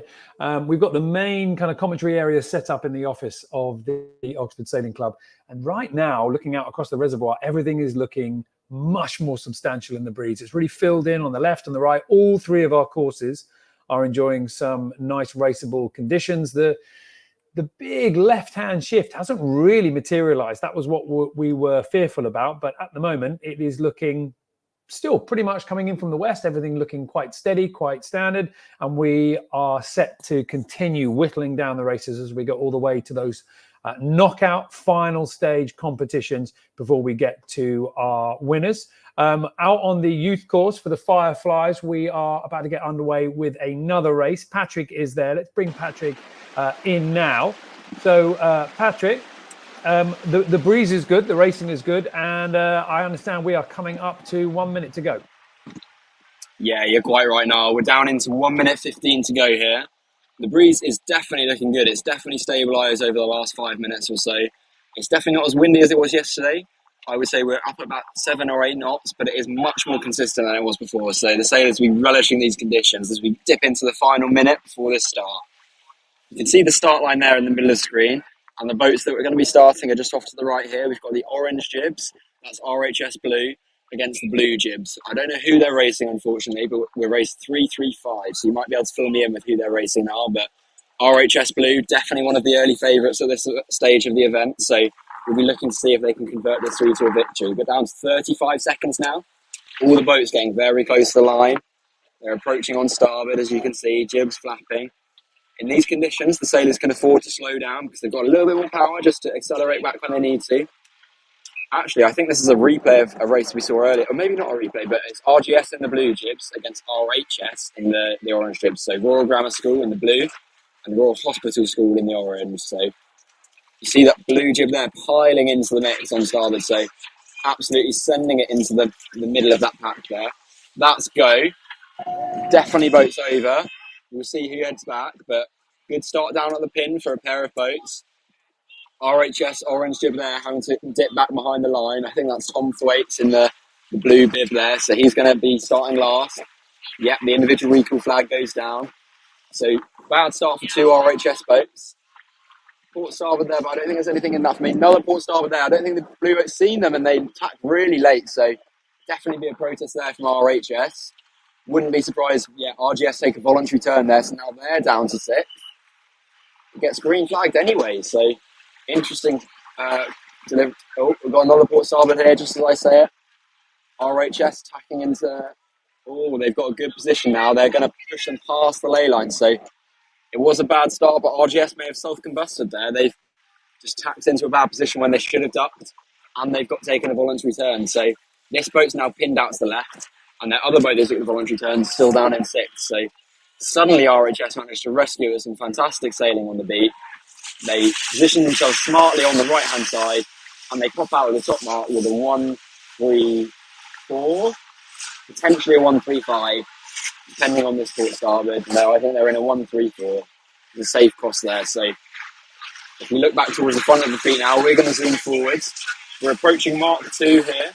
You see a mark track from RHS, which is ambitious sailing. They're not happy with the 1-3-4. They want to make it a 1-2-3. So they're maybe already thinking about how the points are going to work out at the top end of this gold fleet. So really ambitious sailing. Can 29 get the jibe in? They go for it, but they boss out at the last minute trying to jibe onto starboard. They're still in that vulnerable windward position. But unfortunately, this RGS boat is just getting swamped by RHS boats on either side of him. So no matter who he tries to take out, someone's going to overtake him, and he's going to end up giving away a 1-2 position. So really good sailing from RHS. They jibe onto starboard.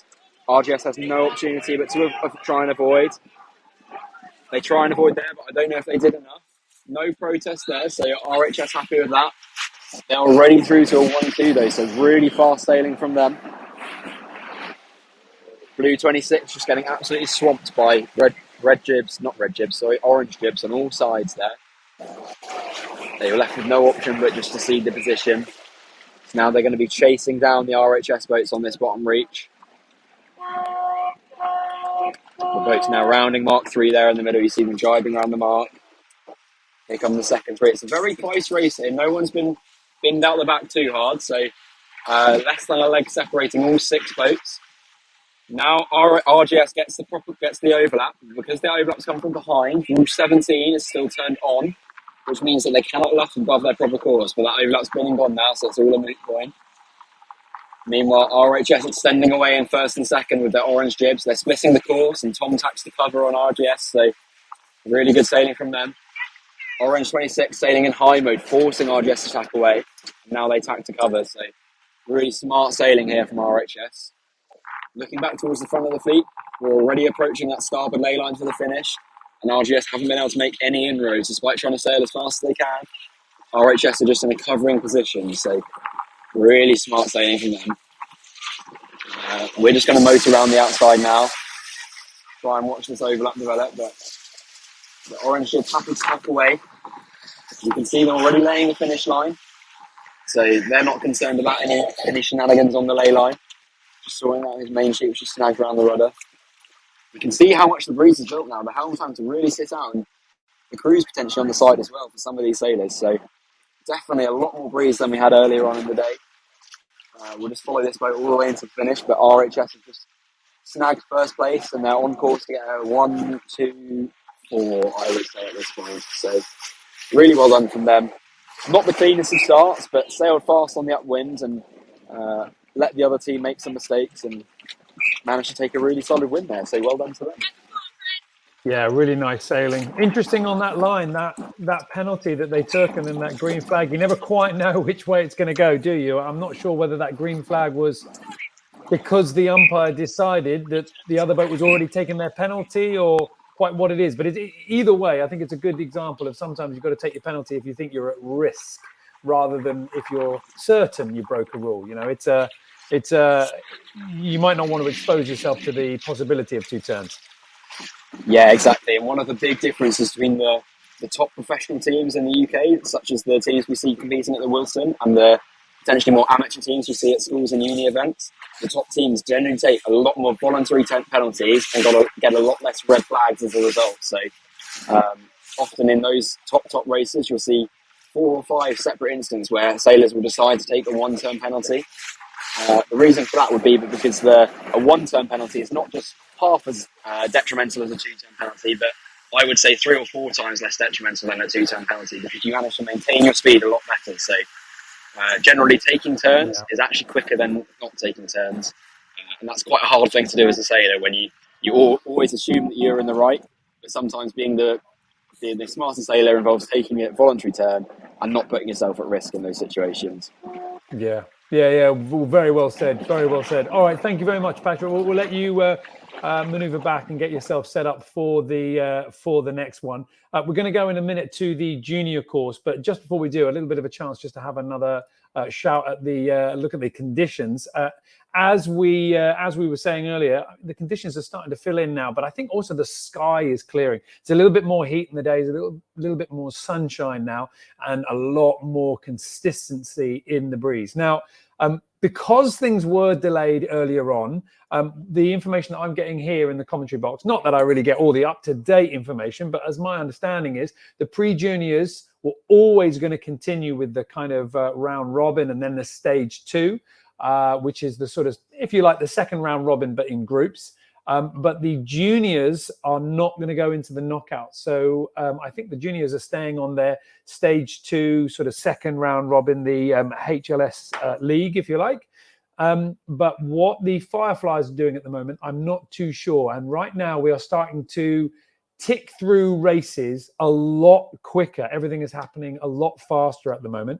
So we will wait to see as to exactly what the confirmed plan is. But the breeze is good. Racing is underway and the numbers are starting to tick down. And we will jump into the next race as soon as things are ready.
Right, let's jump back onto the water and get the racing underway. And we have got about 1 minute to go on the junior course. We can join Jake for the start and give us an update as to what's happening out there for this next race.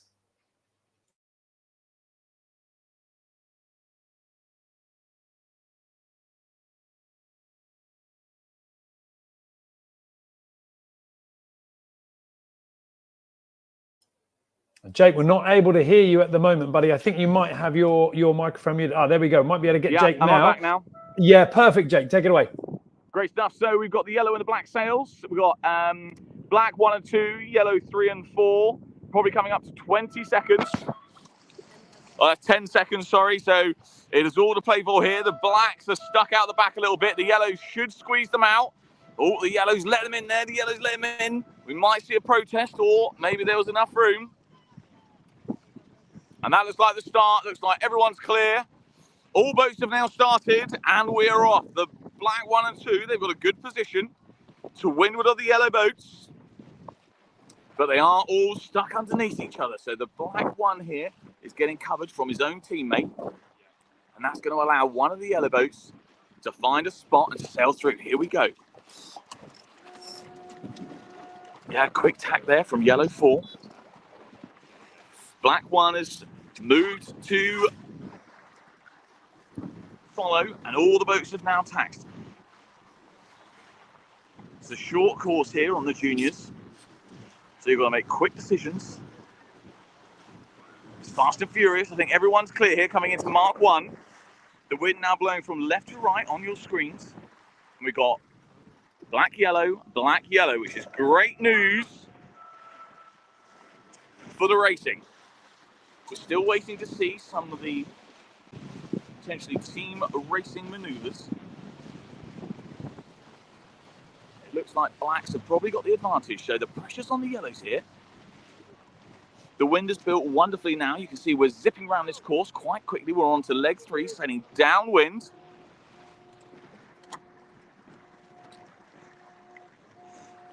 Yellow 3 trying to cover the black sail in front of him. There's a protest being put in behind us. And it looks like a voluntary spin from the yellows. I think there was a little tap of the boats. So black 2 has gone round the mark. Yellow 3's making some good tactical decisions here, it looks like. We'll see how it ends up. There goes the jibe. They're now on starboard. And they're coming in. Looks like a mark trap. Going up towards black 1. There they are. I think this will determine how this race is going to go. They can't let them in. Don't let them inside. This looks pretty good. Pretty good from yellow. That's a great mark trap. Well played. Now they can force them up. Black doesn't look like they want to move. We're desperately hoping that yellow 4 can get down in time. Yellow 3 doing a fantastic job here of holding out. Black number 1. Black number 2 is round the last mark. They're on the beat. We've got our 2 umpires here. 2 umpires on this course. Oh no, and now they've got mixed up into the other fleets. This could be a disaster for the blacks. Here comes yellow. Yellow 4, they were at the back. They took the turn. And now they're on to leg 4. Sailing across the wind blowing pretty much straight towards you now. You might be able to hear the horns of the committee boat there. I think they've got too much gas. They're trying to get rid of some of it somehow. I know yellow 4's got a problem. I think they've got a problem with their boat. They're untangling something. Is black 1 going to be able to get back in this? We're not sure what yellow 4 is doing. I think they've forgotten that they're racing. I don't know. They just need to sail. Black 1 are going to be let back in here. Yellow 3, look at them positioning. Like a lion, they're just watching their prey, allowing them to come in. Now they have tacked. I think they tacked outside of the zone, but they are on the outside. Now don't hit the mark. You've got lots of boats there, very close to the mark. Black 1's back in this. The yellow boats have got it. The yellow boats have got to get their act together here. Black 2, they have sailed off. They're nearly up to the finish line. Hope they don't finish. Don't leave your teammates to fend for themselves. The yellows have split the course. Well, that's a good decision. But Black 1 here's got some good boat speed. Now, I reckon when they tack, they might be able to come across. They'll be on starboard when they tack, so they'll have right of way over the yellow boat when they tack. Here it comes. That's the tack complete. They've got right of way, and the yellow boat's gone over the top. Now, that looked like a good decision to me. Oh, the yellow boat, it's not quite as good roll tack. They spun it on the spot, maybe a bit too much rudder, and it's just killed the speed, unfortunately. But don't worry, yellow 3 is still in this. I think Black 2 has finished the race. So these two yellow boats, they can pick on this Black 1. They can slow the back boat down somehow. It's 2 versus 1 now. Here comes the yellow boat. Yellow 3 coming in from the left. They're on port, but they could tack in front. Oh no, they tacked a little bit too soon. This might be bad news for the yellows. It's absolutely neck and neck, but I think, you know what?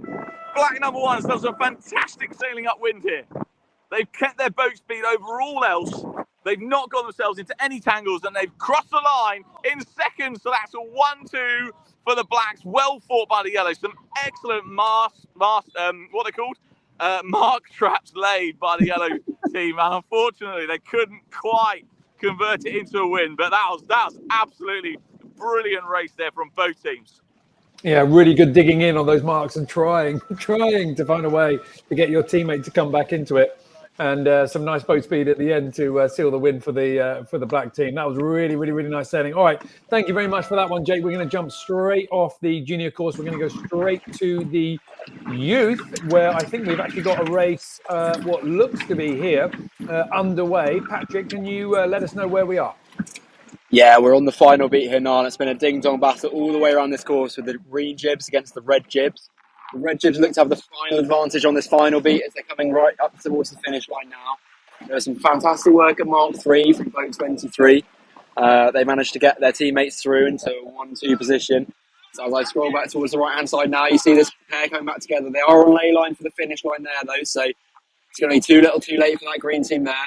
The Reds just helping them get around through the finish line, flapping their jib on their opposition. So the green's going to get absolutely soaked. They shut the back of that position there. And the Reds managed to take a 1-2, but a really good battle the whole way around this course. That was a fantastic race from both teams. Now, Patrick, I've got a task for you because, of course, the breeze has caused us quite a bit of a delay to get things started today. So I'm going to ask, see if you can talk to the race committee on your course, because Jake is saying on the juniors and, on the pre-juniors, it was always the plan, but on the juniors, they're just going to stick with stage 2. They're not going to do the knockout stage. That seems to be the news coming from that course. I just wonder whether you can find out what the plan is for the Fireflies and for the youths where you are. Maybe your umpires know. I'll try and find out and get back to you when I find out anything now. All right, good man. And then when we've got another race coming up, we will dive back into a little bit more racing. All right. We will wait to see what the news is from those courses. Now that we've got that nice breeze, now that we've got a nice little bit of racing, we'll wait to see exactly how it all unfolds and exactly how our race committees are going to use it as we get our way towards those final 2 hours, maybe 3 hours of racing here in Oxford.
Racing is continuing, so let's get back to the action. We can go now to the youth course where Patrick has got some racing lined up for us.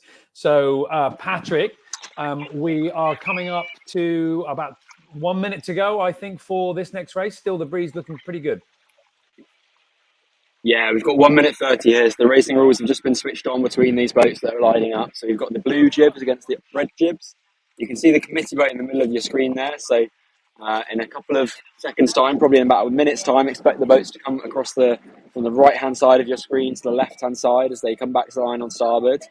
We've got red jibs still in the middle of the start box there. So you can see them in the middle of the box. But here come the blue jibs now. A bit of a pincer manoeuvre between the two of them, maybe a cheese prong using both boats to force the red boat off to the left-hand side. Looking for the hook now. They're going for the luff. I don't think there's an overlap. There's also a second red boat on the left-hand side that I hadn't spotted. So 2 reds on the left and 2 blues also on the left, but 1 pair far on the right-hand side. This red boat seems to be taking a voluntary penalty at this point, so potentially a smart decision with 40 seconds to go to get rid of your penalty. It's a green flag from the umpires anyway, so all sins forgiven at this point in the race. So still an even playing field. This red boat does seem to be very early. You heard the committee boat there signal 30 seconds to go. The rest of the fleet's coming across from right to left now. So 3 blue jibs nicely aligned. The committee boat, the middle boat, the pin boat, all ready for their respective lanes. And then behind them, the 2 red boats are going to be pushing in, trying to get them early and over the line. You see them wiggling, fishtailing as we call it, trying to hook and then diving above when they're not going to get a hook. So we're down to the last 10 seconds now. 3, 2, 1, and let's go. So really good job by the blue team to shut out the red boats there. They didn't give them any room at the committee boat, and there was no other choice but to try and build up in the dirty air of the blue team. So early advantage for the blue team. If we look to the left, that initial pair that saw us on the left, the reds do have the advantage over there. So you see the blue boat tacking out straight away. They don't want to get leap out and lose any more distance than they have to. So the blues are winning in the middle and on the right, but the reds are winning on the left. So they've got a bad shift at the minute. I think that's just been a bit of a lefty. So here they go down, they're tackling for the mark. And it looks to me like they're already on the ley line for the top mark, and they're maybe even over the ley line. So this red boat's really going to have to hope that they come into the top mark in a good position. Otherwise, it's going to race over for them.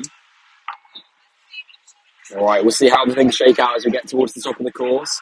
About halfway up, but I think it's looking good for the blue team at the minute. They're controlling that starboard ley line. They're controlling the middle of the course. And it looks to me like they'll be able to cross in front of this red boat with no problems at all. So looking good for the blues at the minute. I think they're in a fairly strong-looking 1-2. It's definitely not over yet. There's still lots of patches, lots of gusts that the reds can take advantage of. The top mark just coming into picture now in the middle of your screen. A little double tap needed for 16 to scoot round the mark. They didn't fancy trying to shoot round it. And now blue number 18 is going to have the starboard advantage as they come into the mark. So red 15 having to tack and go all the way around the outside. So that's going to be very painful for the red team.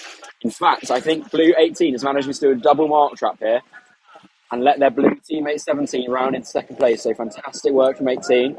Really good work. They've sacrificed themselves there. They lose a couple of positions, but their teammate in 17 managed to gain 2, maybe even 3 positions. So big gain for them. Although they have just got rolled by 14. They've got a last-minute ditch attempt to luff there. And 18's back through to second. So the Blues shuffling between themselves, but still in a 1-2-3 at the minute. So no one's got room on 18. They'll have the controlling position at this mark. They luff up behind their teammate, trying to put their teammate in through. Both Blues at this point saying, after you. No, I insist, after you. And red 15's dive to the inside. I don't think they have room there. Red flag from blue boat. So umpire decision pending. I think they're going to get a penalty because they did not have room at their mark and they risked it. They tried to get their nose in the door, but the blue team managed to shut the door out. There you go. You saw the despair from the 15 boat. They say spinning, but it's too late. They've just been given a red flag, so you have to say spinning before the umpires give their verdict. The umpires will give you 5-10 seconds to make up your mind, and after that, they'll deliver a red flag. So too little, too late from the red boat there, and they get the red flag penalty. So potentially quite an avoidable one there. They took a risk, it didn't pay off, and they decided not to spin. So no sympathy from me there at that one. They definitely knew that they were in the wrong and chose not to spin. Now as we come down to Mark 3, chance for a little breather. The blue boat's doing a fantastic job there, just teaming up on red 13, the only boat that's anywhere near them at the minute. Just timing, they may have mistimed that jibe actually. They both jibed at each other, And now 13 goes for a jibe, but they didn't get the jibe in, so they still win with boat. Red flag out, so no one taking a penalty, so another umpire decision pending. Green flag, I think that's a good decision as well. 13 tried to jibe, realised they couldn't get the jibe in before the contact was going to happen, so bailed out of the jibe at the last minute.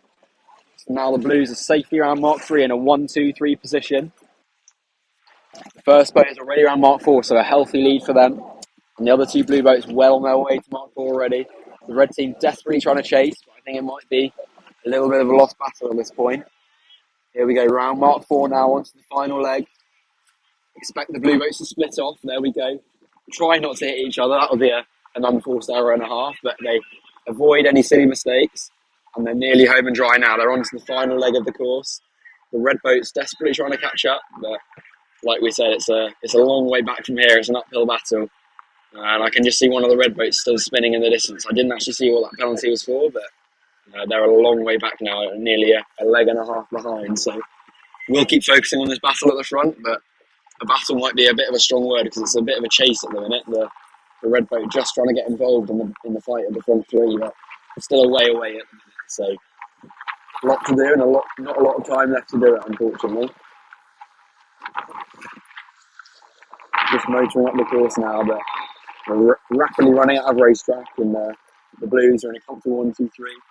You see the voting first sitting there with their sails flapping. They're not even stressed about crossing the finish line. They're just waiting for their teammates, and they're already having a debrief about what happened, what they can improve on.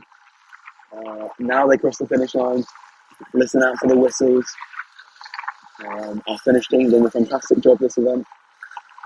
Here come the Reds across from the left, but too little too late. The blue team get first, the blue team get second, and the blue team take the win here. So well done to them. Unlucky for the Reds, but hopefully they can bounce back stronger and still score some good points at this stage 2 of this event here, the ETs. Amazing Mark 1 maneuver. I mean, a double mark trap, a double two boat push out to the left hand side. I mean, that kind of all just fell into their lap there.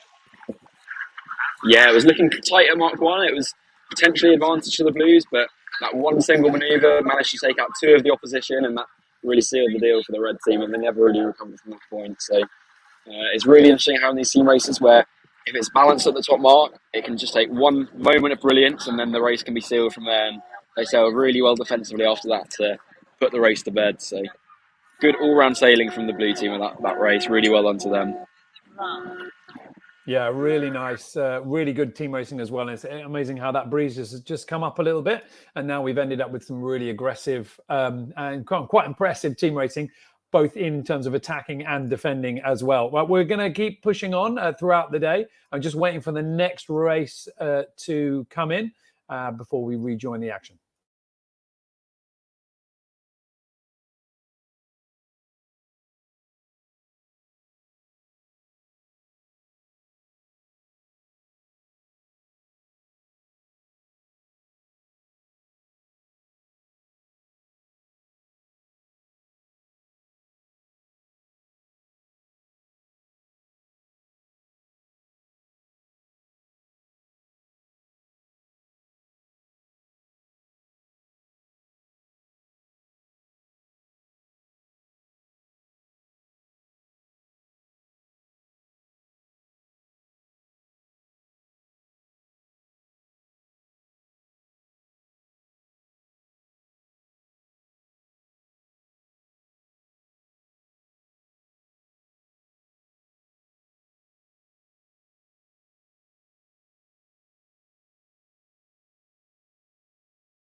We can get back to the racing now. We can get back to the youth course, who are getting themselves underway, getting themselves ready for the next start that they're doing. So let's bring in Patrick on the youth course with the Fireflies.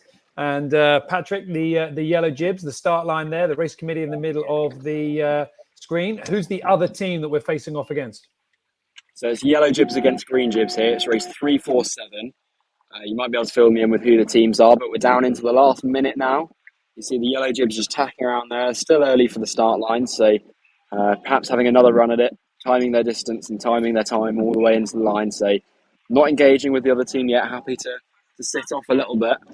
I wouldn't be surprised if they jibe around now. Here they go for it now. And this will be their final approach. We've only got 30 seconds left now. So they're going to start building speed, try and pick their lane on the start line. They're probably aiming for the pin if they're the lowest of the yellow jib boats. So watch for them to dip down and get a clean start at the pin. We've got 2 green jibs on the right-hand side and 1 green jib coming in on port on the left. You'll see them appear on the left-hand side of the screen as I pan left. There they are, just on the left now. So those 2 boats going for the pin. And then we have a pair of boats in the middle and a pair of boats still high of the line with 5 seconds to go, but no speed there. So they're really going to struggle. That's go. We've got a laughing battle in the middle of the line. And then the boats in the right hand end of the line, just the green jib managed to squeeze into that gap. That was a very tight gap there. Wide enough for a Firefly and maybe a small ant as well, but they managed to get it in there. So we've got 2 green jibs on the right hand side, 1 yellow jib just underneath that pair. The yellow jib on the pin end got a really nice clean start and it's coming back across from the left with pace. The green jib on the left hand side got a pretty average start and they're going to be slow in the middle of the course. So there's the yellow jib from the left. They're going to have to duck 1 transom, 2 transoms, but then they're in clean air again. And there's some nice pressure coming down the middle right-hand side of this beat. So the boats on the right now are just picking up some pressure. I don't know if you can see the difference in angles there over on the right-hand side, but the far right-hand boat, that green jib boat, has got a really nice little puff, and they're pointing 30 degrees higher than that yellow jib boat. So making all the difference, these gusts and puffs here. So it's really about joining the dots for these sailors, trying to find the pressure and try and find the gust after that and sail to the gust that is coming down the course rather than the gust that they're in. So yellow's still in the controlling lead at the minute on the left-hand side, but the green jib on the right massively eating into that lead with every passing second. So expect the yellows to be in a 1, but they've also got a 6 at the minute. So this could be quite an exciting race if the green jibs can convert to a 2-3-4 and expect them to take the win. But we'll see how they shake out at the top. It's all going to be depending on where this yellow boat on the starboard ley line can slot in with the green boats. If they can get a piece and force the green boats off to the left-hand side of the course, they might be in good stead to be in a 1-2 or a 1-3. But it doesn't look like they're going to be able to get a piece of green 12. So they'll line up for the boats behind them. Here they come now. They're just going to tack around in third. So the yellows perhaps settling for a 1-3 at this stage. We're now onto the top reach. So yellow in a 1-3-6. Green in a 2-4-5, which is a loss at the minute. They have got good pace here. You see boat 11 really rolling now. So she's going to try and roll all the way over the top of green 9. Perhaps just getting luffed a little bit here, losing some speed as yellow 9, luffs up. Now they head back down. We've just got a boat here on a rib just potentially getting in the way. We're going to go all the way around the outside of this. They're just having a conversation with the umpires. Rejoin our race here. So that yellow boat there in third has gone really slowly. They have managed to luff 2 green boats, but now they're getting rolled by 2 boats, and I think that cover's going to prove too much. So the greens are now through to a 2-3-4. If they can get this jibe in, they jibe. The yellow jibes, they instantly go for the luff. No protest yet, but the yellows having to do as much as they can to keep clear. And the green boat going for a double luff now. Has that yellow boat done enough to keep clear? They're having a nice chat, but I don't think there's much keeping clear. There's no red flags out though, so I think the sailors deciding they've done enough. The umpire's having a discussion as well, but still yet to see a red flag. Green boat's still in a controlling position at the minute, so fantastic work on that top reach. It was looking like a 1-3, but that yellow boat got low, got slow, and they find themselves right in the back already. So it didn't take long in these conditions to lose all your speed and drop all the way down the field. If we focus back on the front of the fleet now, we've got a port starboard coming up at the bottom. That green boat tried to get the jibe in, but didn't quite manage it. A red flag out on that yellow jib boat. It's a green from the umpires. They deciding the green jib boat did enough to try and keep out of the way. We're going to spin round here as we cross over. The yellow boat going the wrong side of the mark there. I'm not sure why they've done that. They've just given away first place there in the race, which is always crucial. So they've gone for a mark trap, but potentially lost their bearings and ended up going the wrong side of the mark, having to do another tack and a jibe. So effectively taking a penalty, despite not breaking any rules and not having to take any penalties. So the greens are now up to a 1-2-3 after that. Yellow just gave away first and gave away their only hold on this race.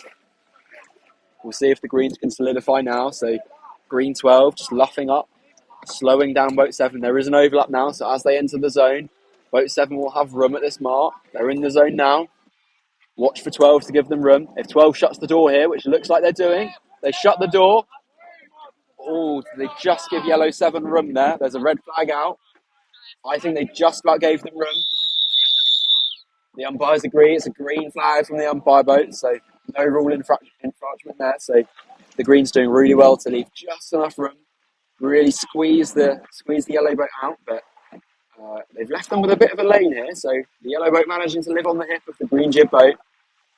Interesting if you can see the difference in setups here. So the green boat on the right-hand side of it, which is not using much kicker, and has got quite an open and twisted mainsail, whereas the yellow jib on the left-hand side is pointing a lot higher, has really closed their leach down and has really got their boom a lot lower to the deck. So managing to point a lot higher by harnessing the power in their leach of their sails. So they've sailed really well out of that tight lane at the bottom, and they've got themselves back into this race. But unfortunately for them, I think their teammates haven't really sailed as well as they might have done, and the greens still have a strong position. They've got first, and I think they're going to have third. So you see the green boat here, clever to cross behind, don't pick up any penalties there, and cross behind their teammates as well.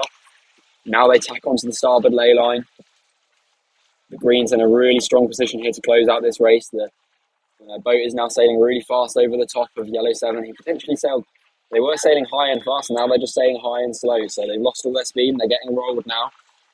And the greens looking like they're going to close this out with a 1-2 win here. Really well sailed by them. The open twister setup may be coming into play when the sailors start sailing a lower angle. So one last chance for the yellow jibs here. Final port starboard right at the finish line. They call starboard. The green jib tacks to avoid. Are they going to be able to cross through the finish line? Unfortunately, I think the green jibs are going to get 1-3 anyway, but that green jib sailor down there has just put herself in a bit of an awkward spot. I think she's going to drift onto the pin of the finish line. She goes for another tack, so she's very slow. Ends up in 5th place and does well to keep the boat off the end of the finish line there. So not the quickest finish ever, but she got across the line and got the finishing position and earned her team the victory. So well done to the green team, unlucky to the yellow team. Even if it's a scrappy finish, it doesn't really matter as long as you cross that finish line clean, no penalties, not infringing anybody, and in the ultimately and in the scoring position that you need. So yeah, a nice race. Good work. We've had a little bit of a question about what stage of the competition that we are on, and we understand that there is going to be potentially a little bit of news coming out as to exactly what the next steps are forward. But the really good thing is that we do have breeze. And Patrick, I'm just watching your camera at the moment as you pan round. I mean, it's just a constant conveyor belt of races at the moment. I was wondering whether the wind was going to tickle a little bit further to the left, meaning more course adjustment, but it seems pretty steady. Yeah, it seems to be holding steady here for the minute now. Then you're quite right. We are absolutely rattling through races at the minute. The start team doing a fantastic job of just getting race after race away. We've been rolling for the last half an hour, I would say. So a race starting every 3 minutes, and 2, sometimes even 3 races are on the same course. So the umpires having to work really hard. As soon as we finish one race, we're back onto the next. So the changeover teams are also managing to get the races running smoothly, and the whole race management coming together really well to get all these races off. So we're watching another start here straight away after watching that race. Let's go. Green jibs get a nice start on the committee boat end, and one of the red jib boats was over at that far end. So it's just a constant stream of races, like you were saying here, and everyone's doing a really nice job to keep the organisation of this event flowing really well. Interesting. Sorry, I'm just getting distracted. I was listening to what you were saying, but I'm also getting distracted by that start because you were saying that the red jib is over. The green has come back, and I haven't yet seen the red come back. So was it just the green? I'm just getting distracted by that race, and now I really need the answers to it. Is the X Yeah, I is think the eye flag individual has come down. Oh, right. The eye Okay. flag has come down, so I may have made a mistake. I think it must have been a green jib that was over. So my bad on that one. Good job I'm not on the start boat today, right? No, but I was just really hoping there wasn't some sailor that was going to be delivered some terrible news by the time they got all the way to the finish, or indeed when they got to the shore and then they tried to find out that it wasn't really going to happen. All right, listen, thank you very much, Patrick. We'll let you get set up. We'll let you get into position for following the next full race that you're going to be with on the umpire. It's looking really nice out there. The conditions are just improving all the time. Crucially, as well as the breeze coming in a little bit fuller and a little bit more powerfully, staying in the same direction as well. So that time that we can lose to reorientating the course is not the case. It'll be one thing if we need to move the marks a little bit to the left or a little bit to the right.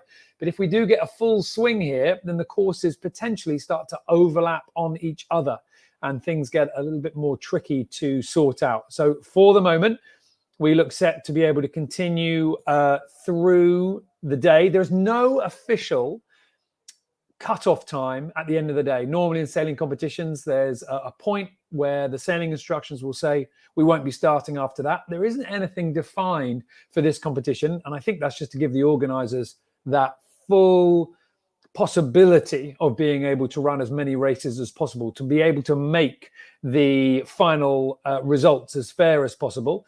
But ultimately, we are going to be, we're predicted to keep racing right the way towards the end of the day, at 4 o'clock, maybe even slightly beyond that. But we'll have to wait and see as to exactly how far through the stages that we get. A little bit of action coming in at the moment from Jake on the junior course. And I think we are already seeing some boats locking horns coming into the start. So let's bring Jake in at this point. And Jake, I'm guessing this is a start, and that looks like go to me. Absolutely, we are on go. So we've got the blues and the greens. Looks like a pretty organised start, although someone is over. Oh no! So green 15 is going to have to come back. That's an individual recall. There might be somebody else, not sure. We'll see if the flag goes. Okay, flag down. And that is it. Clean start. That was a pretty textbook start there. We had, I think, blue, green across the start.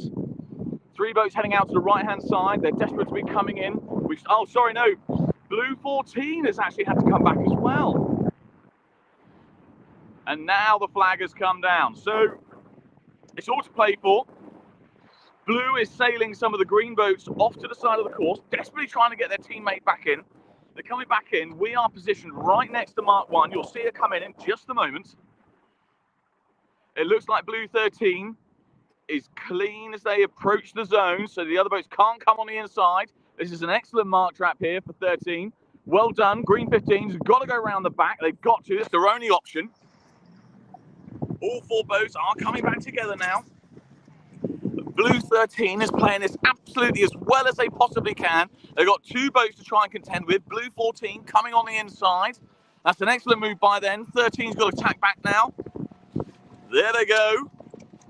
And green 16's on top of them. Green 16's done an excellent tack there. Okay, so the wind blowing directly away from the camera. The boats are on a beam reach now. Green 15, they've laid their mark trap. Green 16's trying to go over the top. Blue 13 absolutely hunting them down there. 15's putting the pressure on even more. We've got our 2 umpires here, keeping an eye on things. It looks like 16, you can see it from here, still got an overlap.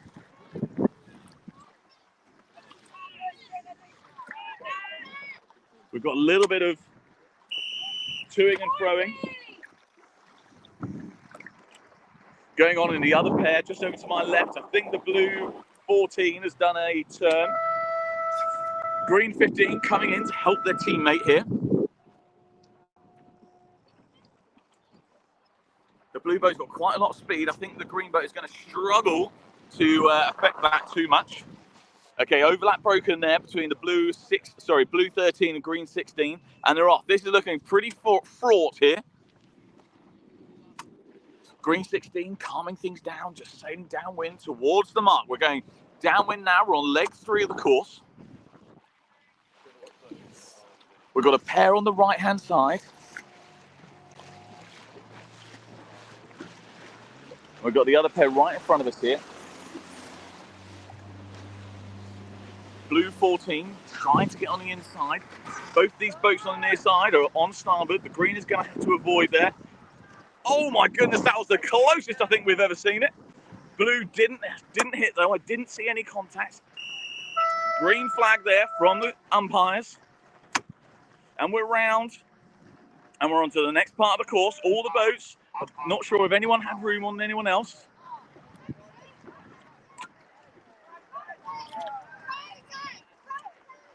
There's a protest flag there. Unfortunately, I think we're a bit unsure what happened there, but Green have managed to claw out. There's a green flag from the umpires. Green have managed to claw out a 1-2.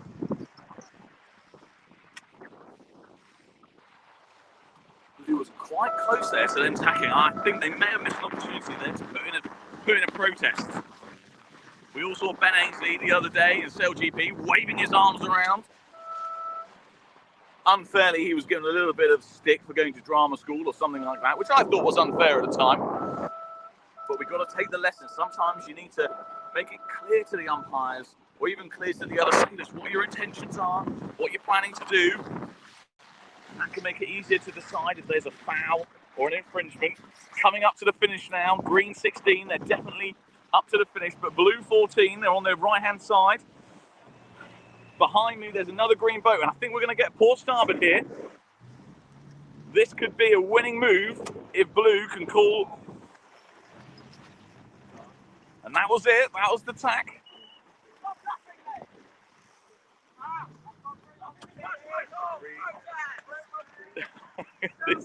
Unfortunately, the blue boat has definitely tried to get in there. I'm not sure. Not sure that was quite within the finish line, and there we go. So that is blue 14 have unfortunately been given a penalty. I'm not sure whether it was for rule 10 port starboard or for hitting the mark, but either way, I don't think there was really room for them in that little gap. That was an excellent race. Absolutely, I couldn't keep up with it, to be honest with you, but well sailed by both teams, and I think a win for the Greens. Yeah, really nice race. A really good display of some teamwork all the way around the race course. And whatever happened at the finish happens at the finish. But everybody dug in pretty hard there. Thanks very much, Jake. All right, brilliant. We will leave Jake, and we're going to join in with some of the other courses, with the youth course a little bit later on as they get. As our umpire boat gets down to the bottom, gets himself set up for the next race. We're getting into those final few stages, potentially the last hour and a half, maybe the last 2 hours of racing to go. Still not exactly sure as to exactly what that final stage is going to look like. It all depends on the maths and how many races everybody gets through. But right now, the conditions are looking pretty nice. Everything's looking good for continued racing right the way through to the end of today. So we're going to have to wait and see exactly how things unfold here on Oxford Sailing Club at Farmore Reservoir. But for the moment, we will wait to see which race we will join next.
A beautiful sunny day here at Farmore Reservoir for Oxford Sailing Club and the RYA Junior and Youth Team Racing Championships. Out on the water, the youths, the pre-juniors and the juniors all underway and racing, and they have been for a couple of hours now. We had a good delay this morning waiting for the breeze, but the picture has really changed. It was a little cold, it was a little misty low down to the water, but the sun is shining and the breeze is here as well. And out on the water right now for the junior course, we have got racing about to get underway, and Jake is there. And Jake, coming up to the 2 minutes to go. Absolutely, 2 minutes has gone.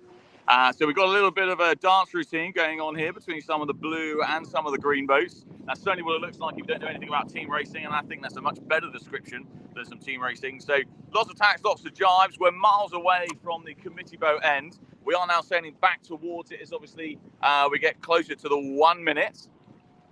There's a green boat out of picture. They're just going into attack. They're coming back across us.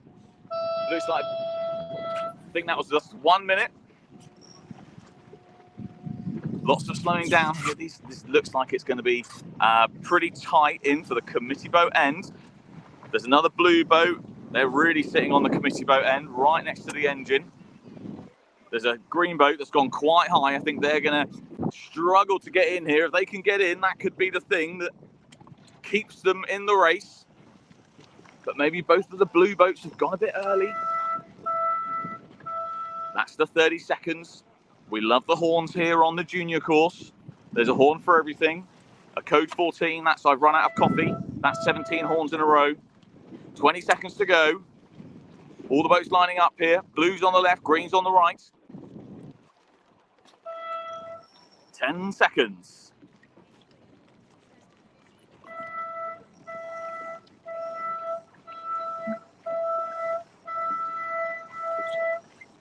And they're off. Okay, it looks like both boats at the each end of the line. So the pin and the committee have got the best starts. The two boats in the middle have got squeezed a little bit. Obviously, the green boats tacked off there. Good decision. And green 15's done a great job here to pin both of the blue boats into the left-hand side of the course. Obviously, when the green 16 comes back, they have actually tacked behind me. They are now on starboard. They've got the advantage. See blue 13 here, giving a bit of distance to put in a tack. Well done. So here comes the port starboard. It looks like blue's going to be behind. But green might want to go with them. Yeah, it's a good decision. There they go. A nice tack from green.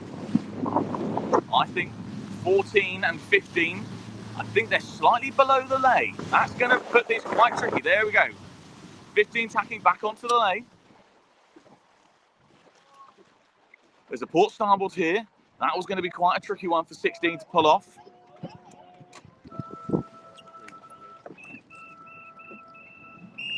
Yeah, a green flag. As we said, I think when you come in that close, that fast, you have to give the other boat opportunity to keep clear. And I think as soon as they do that, you either put yourself in a tricky position to keep clear of a crash versus trying to put the pressure on as a port starboard. So it was a good try. But here we are, off to the races. Now this is going to be the key one. Green 16 need to come up into blue 13 to slow them down. Green 15, they're sailing very fast. We don't want to let the blue 13 get too far ahead here. Wind is blowing the same way that we're looking, so we're now downwind onto the run. And blue 13 is on the outside. If they can jibe, I think they'll do pretty well here. And they'll be able to push these two green boats out. The green boat's talking about something, but I don't think they've got many rights. I think they're trying to psych him out. It's a bit of psychological warfare. Here comes the jibe. Green's onto, blue's onto starboard there. Green's got around in front of them. We've now got a blue-green situation happening. We are trying to follow the racing as best as we can, keeping out of the way of the other start that's happening just behind me. So here we go. Green's gone high. Blue's following. Green in the rear. Green are currently second and fourth, and that means they're in a losing position. Blue 14 is now around the mark, positioning themselves well. Always going to be, these two boats are very close together. Green's got to keep clear. Now it's all down to the final beats. We're here. We're looking up towards where the wind is coming from. So the boat's got a zigzag now on the beat, upwind. 15 and 14 tacked together, well covered by 14. That's a good move. On the right-hand side of the course, 16 green. Now they're sort of behind, but to windward of the blue boat. Blue 14 covering again. That's all they've got to do. The two boats on the right-hand side, they're coming back on starboard. They're coming back towards the camera. 16 is now to leeward. The blue boat has the advantage. It's absolutely tack for tack here. I'll be honest, I can't call it. I'm not sure quite which way it's going to go. The blue boat is slightly ahead. That's the boat on the right of the two that's in front of us. Sorry about the sunshine. Behind us, the blue boat is behind as well. So currently, I think the blue boats, the green boat doing a great job here, trying to sail them over the line. Windward boat's got to keep clear. There was a protest flag. We're not sure which way that's going to go. That's a green flag, so no foul. Could this be a dash for victory for the Blues? It depends on how quickly Green can get across the line. There's a protest there as well from Green. Well, I'll have absolutely no harm in admitting I don't have a clue who won. I think they all crossed the line in about a second. I think someone will flip a coin and we'll just make that the decision. Well, it looked like certainly the green boats were more towards the back. I mean, I'm guessing it was a green loss, it was a blue win. But you're going near the finish boat. I wonder whether you're already on your way down. I wonder whether we'd be able to get a confirmation from them. Who won? Who won?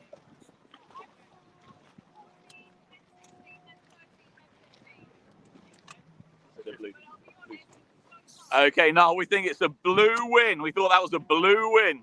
Roger, so well right, done, okay. Blues. Okay, nice. Good finish. Really, really, really hard work. Well done. All right, thank you very much, Jake. We're going to jump straight to Patrick on the youth course because we are all ready with another race, well on its way, heading downwind. Yeah, you join us as we're coming into Mark 3 here, so expect some mayhem down at the bottom of this course. We've got RGS with the blue jibs and Royal Hospital School in the orange jibs. So a tight gold fleet battle here. We're now approaching Mark 3 there. Watch for the RGS boat to jibe round. They're in second place. They're looking fairly secure at the minute. But the orange jibs are going to be chasing them hard. So RGS in a 1-2-6. HS in a 3-4-5. So some work to do, but there's not a lot of distance there. They're right up the back of boat 27 here. So any slip-ups from this RGS pairing, and they could be right into the thick of things with 3 orange jibs to contend with. So we'll see how they manage to get a nice tight rounding around that mark. That was really good sailing. The orange jib has to sack off straight away, and I'd expect the orange jibs to split this course. The RGS boat goes with the first of the orange jibs. They tack with them.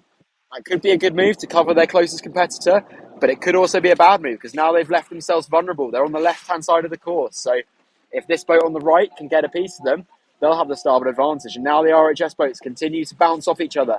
They're looking really good at her. Beautiful roll tacks from them. They're sailing quickly. If they can get just a little sniff of that RGS boat on the left, oh, that's very close. They were changing course. They were altering the course up. The RGS boat takes a penalty. I wasn't sure if they needed to take that penalty. We'll have to check with the umpires whether they were going to give that red flag or not. But I thought the RHS boat was altering course up and would have broken Rule 16.2 if there'd have been a contact there. So that would have not been a penalty. So the RGS boat taking an unnecessary penalty there. But good decision to take one just in case, I guess. So they're playing it safe. That has dropped them down into a 1-4-6 though. So that might prove costly. They're now on the right-hand side of the beat where maybe they should have stayed initially because they gave up the right-hand side of this beat. And that's what led to them losing the starboard advantage and losing that cross and taking a penalty. So RGS were in a 1-2, but they've completely thrown this race away by losing the right-hand side of the course. So potentially a learning point for some sailors here. If you come round Mark 4 and you're in a vulnerable position, head to the ley line straight away. Don't tack before the ley line to the finish. So we see RGS finishing first. RHS get the 2. It all comes down to this 3-4 battle now. RHS with the winning position at the minute. They tack right on the ley line, not letting RGS in there. And it's going to be an RHS 2-3-5. So a tight win, but a win nonetheless. And a massive conversion because they were in a massively losing position at the Mark 4 and managed to sneak back into there. So another shot in the foot there for RGS potentially. Not going to the correct ley line around Mark 4. choosing to tack and cover when they should have played it safe and stayed on the right-hand side of the beat. A really great final upwind. I mean, a really amazing little final push. Thank you very much for that one, Patrick. Now, while we let Patrick and Jake get themselves sorted for the run into the next starts, a little bit of a chance to give you an update as to what the plans are in terms of this final hour and a half of racing. So essentially, the full schedule for the competition, ignoring any delays due to bad breeze like we had this morning, would have meant that ultimately we would go into a knockout stage, and then we would go into the final semi-finals, those last little dashes for opportunities to progress towards that top spot. However, due to the breeze that we have not had in the morning and the delay to the sequence, essentially the rest of the day is going to be concluded with the pre-juniors continuing with their HLS league, and they are probably going to be coming ashore at around about 3:15 once they get through their work. Then it's going to be pushing on with the youth in the Firefly. They're going to continue with stage 2. So we're not going to see the youth boats progress onto a knockout stage, and they're going to try and keep racing through their sequence, and will be probably coming ashore past 3:30. And then the juniors will continue also in stage 2, also not going into a knockout series, and they're going to be coming ashore at about 3:45. So my understanding of that is no knockouts, no finals. This is it. This is our last chance to try and get those extra points that the boats needed to try and get themselves as far as they can up the rankings. So looking at the time now, coming up to 2:45, it means roughly half an hour longer for the pre-juniors and around about 45 minutes for the youths, and an hour for the junior racing. But as to exactly how many races we can fit in at that time, where those points will go, we will have to wait and see.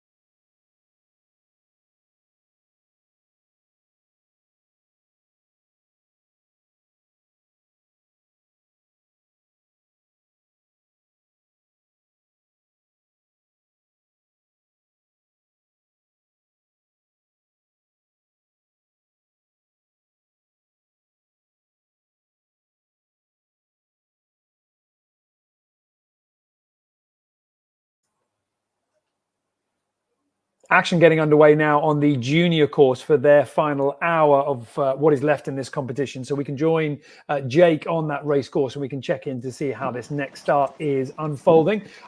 Just inside of 2 minutes to go, Jake, before this start. Yeah, that's right, Niall. Thankfully, the people have heeded my warnings that I can't remember different colour sails, and we are back with the greens and the blues. So we'll see how we get on. Everyone smiles on the course, but it's about to turn ugly. We're in sequence. I think we're about to get into 1 minute.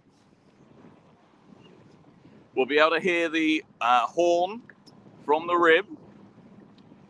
I think we've got different sailors to the last races. Obviously, on the round robin, everyone hopefully gets to race as many races as possible. 2 boats way off to the left-hand side there. That's the 1 minute horn. So we've got a blue boat quite far out, followed by a green boat there on the left-hand side of these screens, number 16.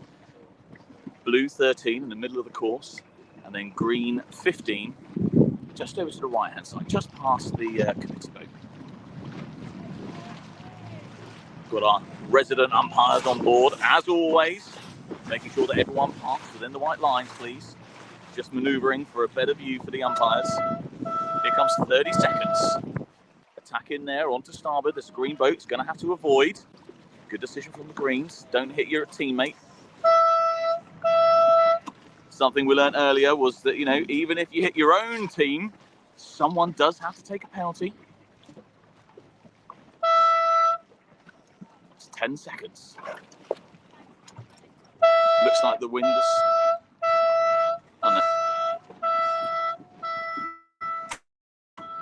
That is go. Okay, so we've got the greens down to the pin end. They've got a pretty good start. Then 2 blues, and then just behind the screen on the right-hand side, we've got the second green boat. So, blue 13, they're attacking.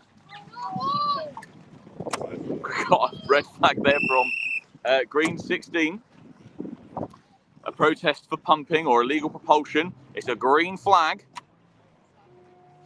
So now it's the blue boats that have got a tough time. So the blue 14 in front of me here, they've got port starboarded, that's a phrase in sailing, and they had to duck out the way, which meant they couldn't cross the line, unfortunately. They have now crossed the line and they're racing. So blue 13, no pressure, but it is all up to you. Unfortunately there, the meat in the green boat bun is the blue boat. They're having a terrible time trying to get away from these. Like a bunch of velociraptors, they're circling their prey. And they are quite happy to catch and kill. Anything to win the race. A windward boat there. Got to keep clear. 16's got to keep clear. Just to the left of the screen, the second blue boat is coming back now. The blue boat is on starboard, so they will have an advantage over all of these boats coming in on port. Blue 13 still got a chance here. That's it, they're doing the right thing. They're on the attack. Green 16's got a lot more wind, so they don't want to get too close.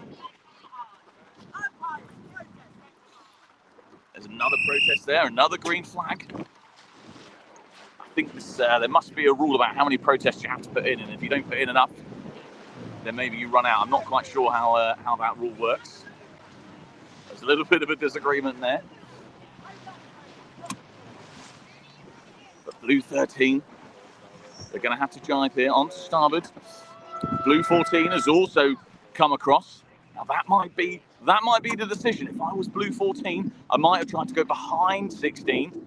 Otherwise, you're both going to get stuck on the same side. And that's unfortunately what's happened here. So a great move there from green 16 to push both boats out to the right-hand side. And now that they've jibed back, they've got the other boats are clear behind. There's no overlap. And they're in to Mark 3. They're sailing downwind now. They're about to sail across the wind. Blue 13, hot on their tail. Look at that. They're not letting them have any space. Another start going on. Blue 14 here, they're doing their best to keep up as well. It is a green 1-2, so this should be in the bag. But we know that it can all change on the beat. The wind looks okay, so I don't think we've got too much to worry about there. Green 15 is tacked, that's a great decision. Split the beat.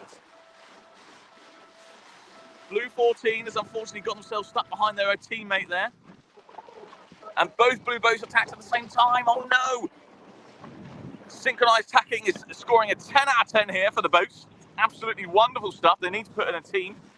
I'm not sure if they're going to go to Olympia or somewhere and do that sort of thing, but man, these guys will be good at it. 16 for the greens. They're tacking on top of blue 13, which is a good decision. Stealing all their wind. Blue 14 has tacked just to the right of the screen. They're going to come back. A bit of weight there from one of the ribs. Dealt with it well. Unfortunately, greens are still leading this. I think they're both on the lay now, or certainly they're going to lay the finish.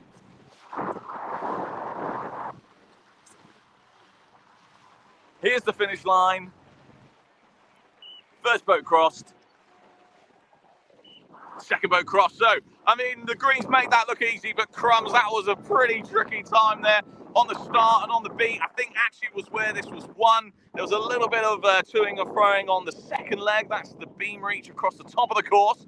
And the greens did a great job as they came round that second mark onto the run, that jibe onto starboard, pushing both boats out. And unfortunately, they got caught sort of getting tangled up in themselves, the blue team. And unfortunately, the greens were able to exploit that and then round up with a 1-2 finish. But not to take it away from the blues, I think the greens just made that look very easy.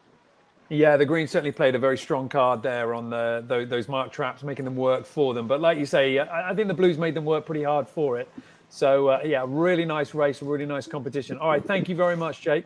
We will let you push on back down to the bottom and get yourself sorted for the next start that we're going to. It continues to trickle down here in terms of time at Farmore. We are getting into those final last few pushes, and we're coming up to around about 20 minutes, 25 minutes to go for the pre-juniors. They are going to be coming off the water soon. So it's a last chance for those boats to be able to get their all-important race wins, if indeed they can, before the racing here for the RYA Youth and Junior Team Racing is concluded. And we'll bring you the next race shortly.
Good morning and welcome. We're here at the 2022 Southampton International Boat Show. And welcome to the RYA Dinghy and Water Sports Show. That was the RS Games.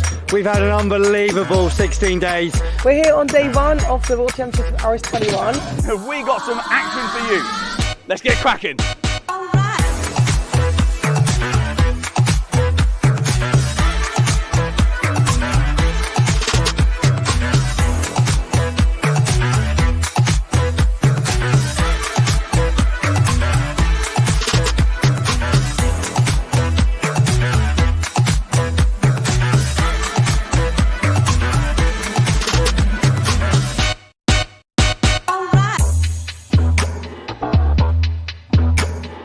There must be something special about the boats, and there's definitely something special about the people who sail them.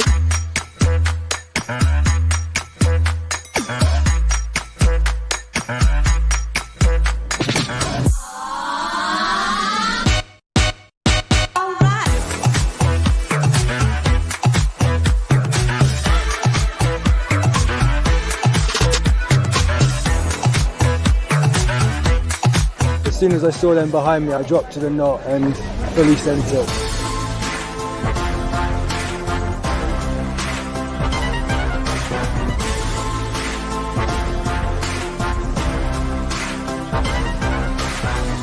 So RS is more than about selling boats.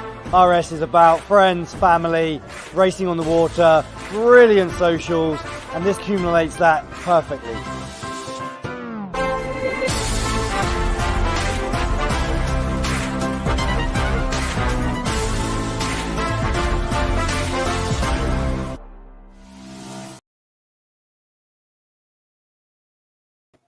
Let's continue with the racing. Let's continue with the scores being decided out on the water here for the RYA Youth and Junior Team Racing Championships. And let's jump to the youth course for the Fireflies. Patrick has got some racing going on out there at the moment, or at least about to start, inside of 2 minutes to go. Yeah, absolutely. We've just had the 2-minute signal go, so the racing rules have been turned on. We've got the yellow jibs against the green jibs. You can see them just there preparing for their start. They're still early for the line at the minute, so they'll tack and drive and make sure they're killing enough time. Here we go, the yellow jib just driving around there. I can see it's the top hats in the yellow jibs. I'm not sure what the team in the green jibs is, but we'll see how they got on against the top hats here today. So we're already at race 362, so hundreds of races being completed by the race team this weekend. Just got a boat coming in front of the umpire rib here, waving at the camera. Coming up to 1 minute to go now, so the boats will be on the right-hand side of the screen as you're looking upwind at the minute. That means they can approach the start line on starboard with rights against any boats that come back on port. So a crucial little detail in the rules there, but it's influenced how a team race generally gets underway. So here come the boats now. You'll see them appear from the right-hand side of your picture. They're coming in with speed. There is a green jib boat sitting on the line with no speed with their jib flapping. That means they're very, very vulnerable to getting hooked. So we'll see if this yellow jib boat goes for it. No, they attack out. But there's more yellow jib boats coming in hot here. So nearly a teammate collision here. We'll see if boat 8 goes for the hook on this vulnerable green jib boat. They're going for the lure position. Now they begin to luff up, turning. And the green jib boat's tacked onto port right in front of a yellow jib. That's an unforced error there. Contact, I think. Oh, they've just avoided a crash. That was very close, but if there was a protest there, I think that probably would have been a penalty on the green jib boat. So we'll follow the rest of the racing on the left-hand side as that green jib boat tries to re-accelerate, but at the minute they're going backwards. So not the best start for them. Hopefully their teammates will be able to pull it back for them, but they've got a lot of work to do. So we've got a bunch of yellow jibs over here on the left-hand side being covered by one green jib in 10. They're now tacking off. Watch the roll, watching for 42 still. I don't know if you've managed to add any more to your tally recently, but I think with the slightly increased wind, we've been giving less than 42 penalties in the last hour or two. Now the boats are coming over to the middle of the course, so we're going to stick with this left-hand pair over the left of the course. Just see that green boat number 12 just popping forwards on that yellow one. They're just gaining that clean air, pushing into that leave-out position. I think boat 10 is spilling their dirty air onto boat 7, so that will really help their teammate. Not far off the starboard ley line now. Boat 10 tacks. They're controlling the right-hand side of the course as they approach this windward mark. That's generally a really good strategy. If you control the starboard ley line, you control who can go around the mark when. So watch for them to dominate this mark. They're approaching the zone now. You can see the mark here on the left-hand side of the screen. They're tacking around. I think their teammate's in second at the minute. The boat that was in boat 12 has found some really good pace. They're not quite on the ley line though, so they will have to tack and cross.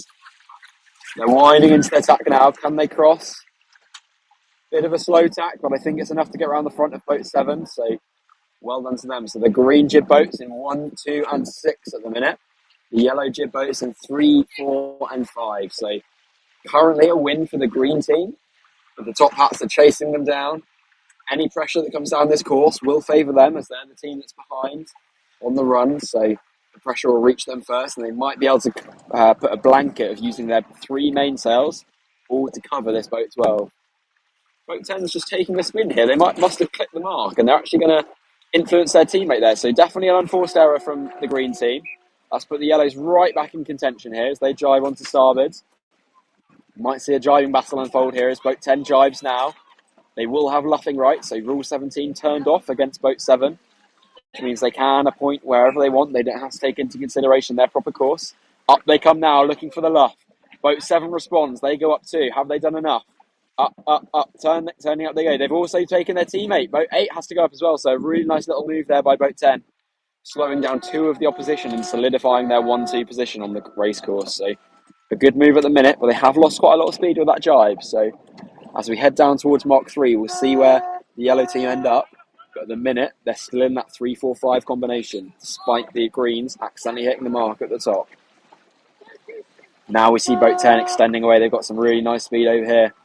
Boat 12's looking to get across to the left again. They're feeling a bit vulnerable on the right-hand side of the run, so they're going to try and come back across to the left, get onto starboard. We're getting close to Mark 3 now. Not a lot of time left on this run for the yellows to make an impression, so they're trying to cover as best as they can.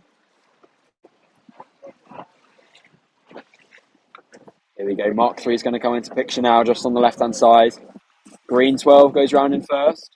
Green 10 will go round in second. They're very close to driving there. There they go. They're round Mark 3 now, onto the bottom reach. Still a 1-2, but a big 6 of the green. You might be able to see them in the distance there in the middle of the picture. And the 3 yellow top hat boats are all trying to converge on this boat 10, try and bully him a little bit, try and push him off the course, try and get a cover on him. Boat 7's closing in nicely. I don't think it's going to be enough to get room at this mark. We're nearly in the zone already. That's the zone there. They're lured boat. They've got to keep clear. They're also overtaking. Was their contact like that? Was very close. And they would have lost a lot of speed with that big bear away and the windward heel that they got trying to avoid contact there. So potentially just mistiming their run at boat 10. They could have just built a little bit more speed and left a little bit more room, and then they would have had a bit of a better rounding. But there's still a little bit of a gap now between boat 10. Has boat 10 learnt the lesson from that previous race we saw on this course, where the vulnerable boat tacked across the left-hand side and then wished they had that starboard advantage when the convergence happened again at the top. So boat 10 sailing smart, sailing off to the right-hand side, saving that starboard advantage for when they need it. Just telling his teammates to consolidate the lead and come back to the middle, which would be very smart. So this yellow boat struggling to make any inroads at the minute.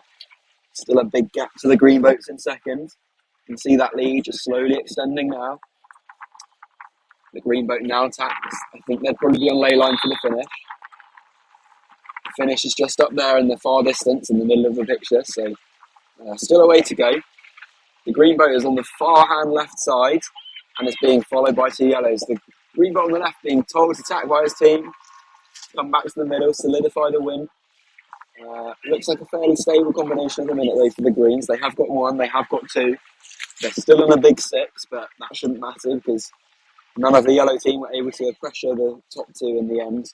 Despite getting a good run on the bottom reach, they just mistimed it and potentially lost their one opportunity they had to try and take something out of this green 1-2. So a close run thing, but not quite enough in the end for the yellow team. A good effort though, and a really nice push. That downwind certainly looking quite promising at that moment where you've got a 3 strong attacking force. Even if you do have a 1-2 in front of you, they really did try and do something onto that bottom mark. But ultimately, once you get around that bottom mark, if you've got a 1-2, I mean that's a strong position, isn't it? Yeah, we have seen teams lose that. But it is unusual to lose a 1-2 if you're leading around the bottom mark. So as long as you play it safe, cover the right boats and go the right way, a 1-2 should be a fairly solid win once you're around to mark 4. Especially on a day like this where it's quite settled wind now. It was shifty and patchy earlier, but at the minute the race course seems fairly even to me. So no real massive passing opportunities if you are on a losing combination, unfortunately, for those teams. You're absolutely right about the difference in the breeze. Yesterday, I mean, obviously it was windier yesterday, but it was from a very similar direction and it was a lot patchier. So it's not really the local geography that makes it too patchy coming from this direction. There's just something inherently different about the wind that we're seeing today. Yeah, I think as soon as we had that left shift this morning, the wind seemed to settle down a little bit. And now it's really filled in nicely across the whole reservoir. So there are still lulls and gusts, but it's definitely not as patchy as it was this morning. And probably not as patchy as it was yesterday, like you say, Niall. So very different race course today. And that's one of the good things about sailing is that 2 days are never the same in our sport. So keeping the teams on their toes today. You're very true. You've got to be a decently skilled sailor in just about all of it in terms of conditions, being able to handle everything. All right, Patrick, we'll let you get set up for the next race. I want to come back to you as soon as possible because we are into those last few stages of racing for the youth class and the youth course. Just giving you a little bit of an overlook at the moment as to how things look on the reservoir, and a lot of boats moving from left to right on this overview shot, and that is because the pre-juniors are making their way into the slipway. They have wrapped up their racing for this weekend. That is them concluded. So for the pre-junior racing, we have seen a lot of races completed. We've seen an awful lot of good team racing, some skills, some mistakes, some patience needing to be displayed this morning while we were waiting for everything to get underway. But ultimately, as everything is now concluded for them, it would appear that we are going to have our winner. Now, I'm looking at the results as they are on the website. And at the moment, what I don't have is a clear winner standing out just because of the mathematics that are involved. I'm looking for percentages and who's at the top and where we can see there, but I'm not going to call it. I'm going to wait until we get to that point where the race officers and the race management team decide that they know who it is that's going to be in the lead and who's going to be walking away with that title from the pre-juniors course. Still out in the water, still looking for race wins is the youth fleet and the junior fleet, and they are getting themselves lined up for action. And as soon as we get our next race about to get underway, we will join that. It will almost certainly be the last few races set to go here before we finish off the racing at Farmore. That delay this morning just playing a little bit of a havoc with the schedule. Weren't able to make the full knockout stages, and of course those final races that we wanted to see, first and second, battling it out for the title. That's not going to happen. It's all about the stage 2 results that we've got here, something a little bit akin to a round robin, the HLS format, going for the bronze fleet. But for the moment, it's about just winning every and any race you can and getting your percentages high. So time is ticking away here, and we have got maybe half an hour left of racing on Farmore Reservoir before we will see the youth Fireflies and the junior Fevers heading ashore and joining the pre-junior Fevers that are now ashore, getting themselves packed up before we can get to that all-important prize giving. And we will join you, bring you the next races just as soon as we get ourselves into sequence. And I think, in fact, actually, we are now about to get into sequence on the junior course. So this should be the last few races that we're going to see there. And we can go to Jake now. And Jake, that sounds like the sequence has begun. Absolutely, that's the 2-minute gun. We got the greens and the blues again because that's the only 2 colours that I know. We've got umpires galore, we've got flags that are ready, and we've got 8 young sailors ready to give it their best to win this next race. As you can see, there's a bit of toing and throwing. I think there's a game of it going on somewhere in the middle of that, but they're all claiming. Looking at the course, we've still got a good amount of wind now. So actually, the course I would suggest is, I wouldn't say too small, but it is on the smaller side. So it's just for the competitors to be aware that they've got to make short, sharp, quick decisions to get the most out of this. They won't have a long run to think about it. They won't have a long time on the reaches. In front of you, you can see we've got two blue boats ganging up on the one green boat. The other green boat is a long way off on the right-hand side of your screen. That was the 1 minute whistle. There's a protest coming in there from the blue boats. I didn't see it, but I'll be honest, I don't think they're going to get very far with that one. That's a green flag, so no penalty. We've got the greys and the reds coming down there. This is the Mark 3 of the course, as I said, quite close to the start, as you can see. That is 30 seconds. We've got the green boat on the attack just down here. This is to the right, the starboard end of the course, of the start, sorry. Luffing the blue boat. The blue boat's quite happy to slow down. The green boat is really up and against them now. On the start line, we've also got a one-on-one, but the green boat seems to be holding off the blue boat rather well there. As you can see, green boat's got the better of that one. Here we go. Now, here we've got a protest, but we've also got the green boat did hit the mark, and I don't know if they spotted it themselves. Oh, they might be. Not sure whether they're starting or spinning, but we'll see in a second. Looks like we've got a green boat off on the right-hand side of the course. That's a nice, strong place to be, as we know, coming into the windward mark on starboard. I think it must be that they were doing their spins there, the green 15. Blue is letting their jib flap, getting a lot of dirty wind and slowing themselves down. There's nothing wrong with that at all. Sailing at slow speeds is what's really important in team racing. Everyone thinks it's about going fast and whizzing around the course. Actually, if you can sail your boat well and you can sail it slow, you'll find yourself getting in the opposition's way a lot more. And that's far more effective, far more valuable when it comes to team racing. Green 15, desperate attack here. Desperate attack, but being held out by the blue boat. Excellent sailing by blue. Blue is the keep clear boat, so if they get too close, we want to keep an eye on that. Want to make sure that blue, okay, green has jibed round.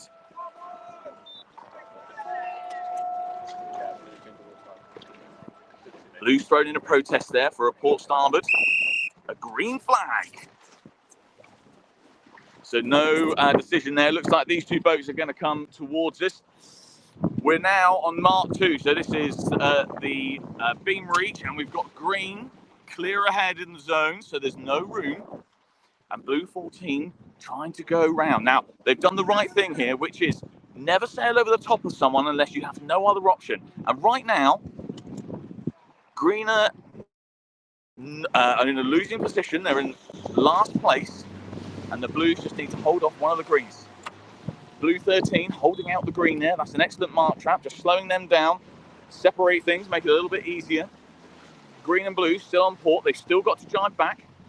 Green is probably going to jibe here and set a trap for blue 14. Blue 14 following on. There's the mark in the middle of the boat. Here comes the jibe. Green is definitely inside, overlaps, but obviously they're a long way ahead as well.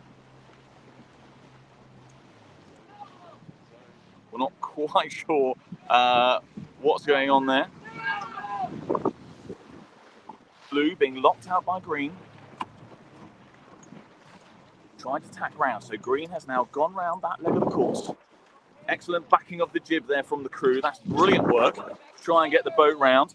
Blue 13 seems to still be getting the better of the green 15. So well done to them. Blue is now jibed. I think they're now off to the races. They've got green 16 locked in their sights. And they're ready for a bit of a duel. Stomping into the playground. Nothing's threatening them.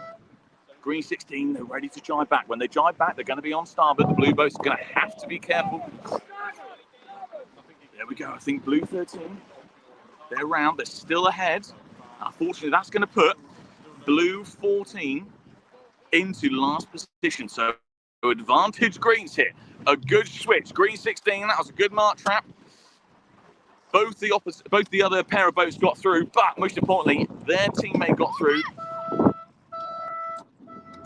Oh no, we've had a tiller extension come off here. It looks like it just needs to be popped back on. It's back on. The blue boat behind me, they're sailing. Their friend in front of them, blue 13, they're covering green 15. This is excellent work from the blues. This could be the manoeuvres that turns this from what is currently a loss for the blues into a win. Look at that. Blue 13, always peering under the sail. Quite happy to get nice and close. They don't want the green boat to be able to tack, so they've got to get in that space so that they can't tack.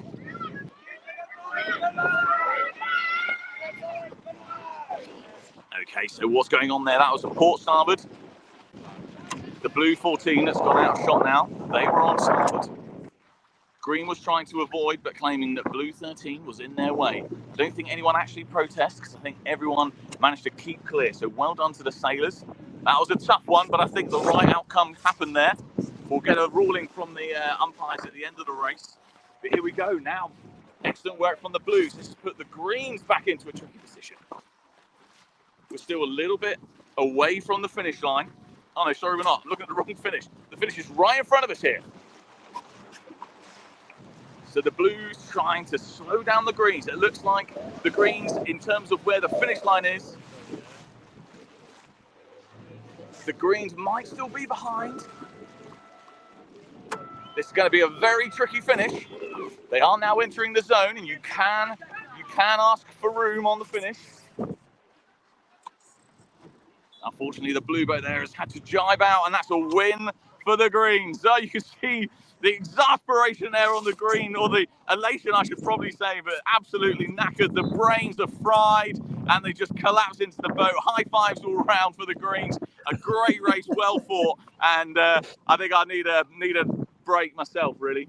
Yeah, that was pretty exciting. That was a pretty good action at the bottom, and I can't believe that, you know, we had tiller extensions coming off, we had boats missing marks, having to almost go in reverse to untangle themselves. That was pretty good. We're going to jump straight off the junior course, and we're going to go straight onto the youth course, because it looks like Patrick is in the middle of a race, just coming around Mark 3. Yeah, you join us in the heat of the action now. We're right at Mark 3, right where the carnage usually happens.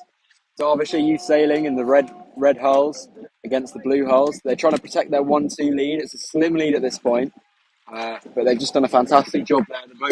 The team in boat 1 did a really nice job of coming over to the left-hand side of the run as you look downwind, and then controlling that starboard ley line back into Mark 3 and slowing the opposition down. So now they've stretched away into a bit of a 1-2 lead.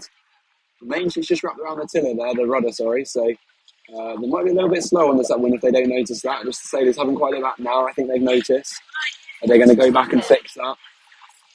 But at the minute they're still in the controlling position. The blue boats are giving chase here in 3rd and 4th. They'll probably split off. There we go. It's a long way to go on this final beat at this point, but they've got a lot of distance to make up. So I don't know if they're going to be able to make it or not. But at the minute, you'd have to put your money on the red team, who sailed this race really well. It was a bit of a dicey one off the start. There was a big takeout Mark 1 where the race got reshuffled. No penalties given though. The teams did well to avoid collisions. And then since then they've been in a slight lead. And then that fantastic sailing at Mark 3 there led to this 1-2 lead growing a little bit. And now they've sailed off in this final beat. Quite literally sailing off into the sunset at this point. It's not quite a horizon job, but they're definitely gapping the opposition right now. An interesting starboard call there from a boat on port. They cross behind, quite a smart move, I would suggest. And they look like they're going to get 4th place, that red boat there. So potentially a 1-2-4 for the Derbyshire youth sailing team. You can see their red boats in the distance there. They're up by the finish line. They're ready to take the whistles, take the win, and improve their percentage as this brilliant event starts to head towards the closing stages now, and the teams will be looking at the results sheets. They'll know where they stand. They'll know what they have to do to improve their position. But a really nice win here for the Derbyshire youth sailing team. So congratulations to them. Yeah, really, really good performance, and always nice to get a strong finish in towards the end of the day. Feel like you're going out on a high. And as you say, the breeze has held this afternoon. We're still getting helms sitting up on the side, not quite fully hiking, still with those crews in, but it looks to be some good conditions to be wrapping up the day. Thank you very much for that one, Patrick, out on the youth course. We'll leave that one there. We're going to just wait until our next race is ready. We've got a little bit more foot traffic on the shore at the moment, now that the pre-juniors are back in. And earlier on today, the decision was made to allow the sailors to go out in the water, not in wetsuits and dry suits, as would normally be required at this time of year, but because the sun was predicted to come out, able to go out wearing a buoyancy aid and whatever was basically decent to go sailing in after that. And with the amount of people walking past the office window right now with ice creams, you start to think that those calls about how sunny it would get later on in the day were pretty accurate. Everything here is looking really nice as the final stages of this race start to wrap up. We've got umpire ribs coming in, but we've still got some racing going on out in the water. Last chance for points. I think we might be seeing the last races on the junior course, just waiting for confirmation as to exactly what is left on their schedule. But it does look like the junior boats are starting to thin out a little bit, and potentially some of those fevers coming back in, but we'll wait to see exactly. And of course, the youth sailors off on the left-hand side still racing as well. So we will still have some races to go, some scores to be settled and some victories to be had. And we will bring you those as soon as those races get underway.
As we are getting into the final stages of today, and those last few races do seem to matter, we've got an important race coming up on the youth course. So let's jump straight there now, where Patrick is waiting to give us the latest, as we are inside of 2 minutes. It looks a little bit lighter on the course here for this quite crucial race. Yeah, the breeze has calmed down, but I have to say the tension's right up. So we've got RHS versus RHS. It's an inter-hospital school derby. We've got RHS Blue in the orange jibs, confusingly. And then the blue jibs, I see some RHS bibs that look red, pink. I'm not sure what the team name is, though, so you might have to fill me in there, Niall. But this is a potentially event-deciding race. So RHS Blue have sailed really consistently up to this point. And if they get the win here, they could well be pushing themselves up the leaderboard a little bit more. So we'll see what happens here. I'm just following this pin pair at the minute. We've gone past the start line. You might be able to see the pin here on the right-hand side of the screen. So we're off to the left of the start line. And the orange jib boat, RHS Blue, tried to sail their opposition over into Coffin Corner, but the Blue Jibs just managed to escape round the top. So really good work by them to get the boat up to speed quickly, leave the Orange Jib boat in their wake, and now they might have put them in a bad position. So this might come back to bite RHS Blue. So the rest of the fleet are now coming across on the right-hand side. You can see them all accelerating now. 10 seconds to go on the start boat. The Blue Jib tacks on starboard. The Orange boat tacks right underneath, pins them up into the wind. It goes for the acceleration. It's definitely going to be boats over here, I think. Yep, the I flag is up. Some boats over. There's a big clump of boats at the starboard end. And one of the RHS Blue boats has come back. So initial advantage to the boats with the Blue Jibs. We'll see if they can come back during this race, though. I flag's still up. The Orange Jib boat still hasn't gone back behind the line. So very costly mistake there from the Orange Jib boat. Meanwhile, on the left-hand side, as we look left now, we've got the Blue Jib boat here in a controlling position. The Orange Jib boat just lower than them at the minute, struggling to get any gauge on them, but they've got good speed at the minute. We're getting very close to the port ley line, so expect to see them tack anytime soon. They'll probably go for a duck straight away, but at the minute, RHS Red, I assume it would be, or RHS Pink with the Blue Jibs, seem to be in a really strong position. So looking good for them at the minute. Come in here, Patrick, because I think this is going to be the only chance I get to talk to you. I think this is RHS Purple, and on the results that we've got at the moment, we have got RHS Blue and RHS Purple, and Purple have a chance if they get another race win to make it 4 race wins, and they will be the only boat in that group to have 4 race wins. Rutland Exiles, the team that have been basically dominating this event for the last 2 editions, have had 3 race wins with 4 races sailed. So this could potentially be a race that decides it. So for Purple, this is going to be really important here. And 2 teams essentially from the same school with a lot to prove. Yeah, exactly. So RHS Purple just picked up a penalty. So could that prove costly for them? So 25 was on port at the top mark, and it was deemed by the umpires here that boat 30 managed to get a piece of them. So RHS Purple in a strong position in the event and in a 1-2 still, but they've just lost their 3rd boat. So the orange team, RHS Blue, if they come back strong on this downwind, they're still in with a shot. And could they ruin the party for their schoolmates here? Would that be a contentious point when they get back to school at the end of this event? So we'll see if they want to make friends or if they want to make some enemies maybe on their opposition. So boat 29 here in a covering position on boat 27. Watch for that lead to shrink. They'll be sitting right forwards, pulling the centreboards of these boats right up to try and reduce drag. Now they're tipping the boat to windward slightly, getting a little bit of heel on. That means they have to use less rudder to steer the boat in a straight line and get rid of some wetted surface area. So just slightly increases the boat speed. So it's a game of marginal gains at this point. So just to recap, we've got RHS Purple in the Blue Jibs. They're on 4 race win. If they win this race, they could be the event winners. And they've got their schoolmates, RHS Blue, in the Orange Jibs, hunting them down in a 3-4-5 position. We're going for 2 double jives or a Somo jive now. Has 29 got an overlap now? There's an overlap. They have got to sail their proper course. Rule 17 is on. 29 cannot point a proper course. 27 protests on that rule. It's going to be a green flag as 29's heading at the mark. But now they're going for a luff. Will this change? They're going to re-protest. They're re-protesting. This could be an event decider right now.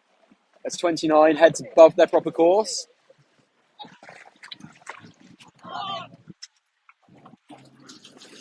Now they're rounding Mark 3. 29's got the inside overlap now, so a potential gain for them.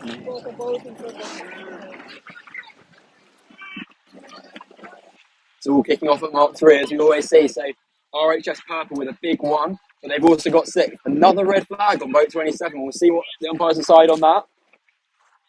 It's a green flag from the umpires, so RHS Blue have come back really strong here. They've got a 2-3, a 2-3-5 perhaps.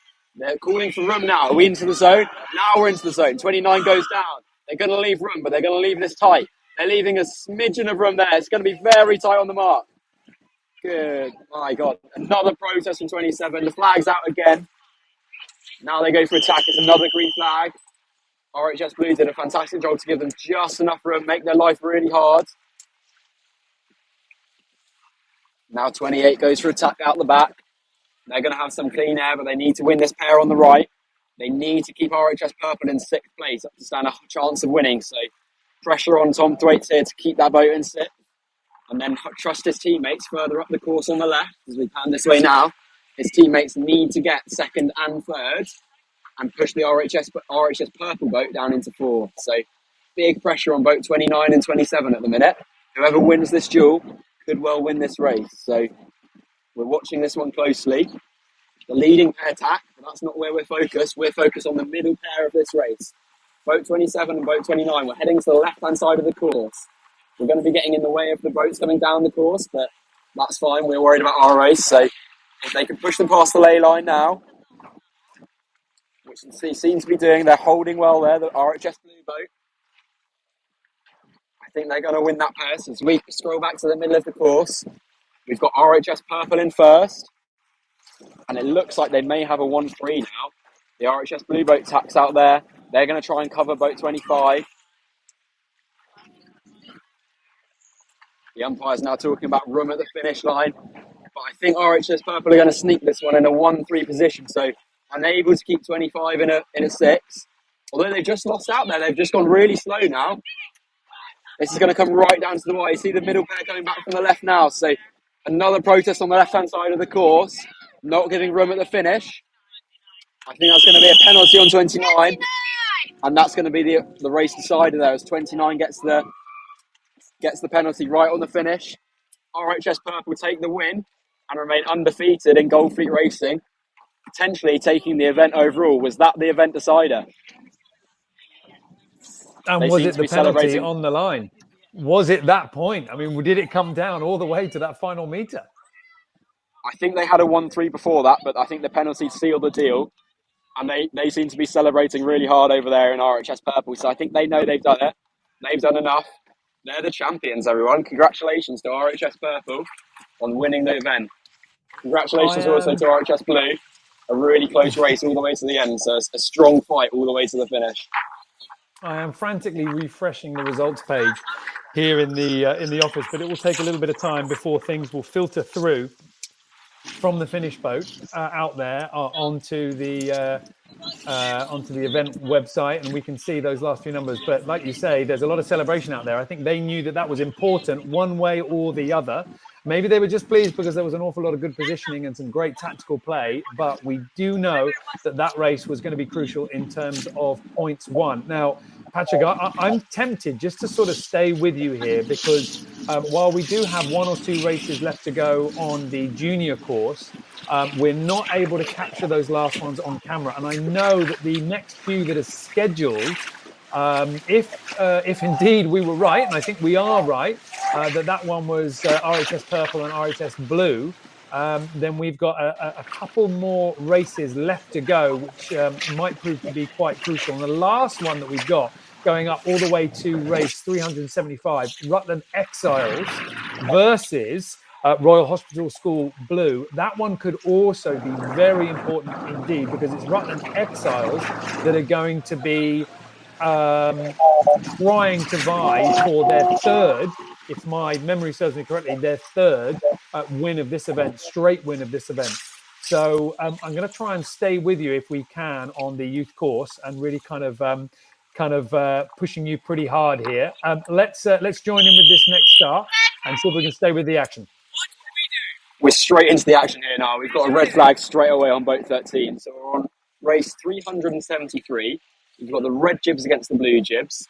You might need to fill me in with which teams we're looking at. I know it's not Rutland Exiles, so we'll hang on for that important title decider in a little bit. But at the minute, it's the red jibs against the blue jibs.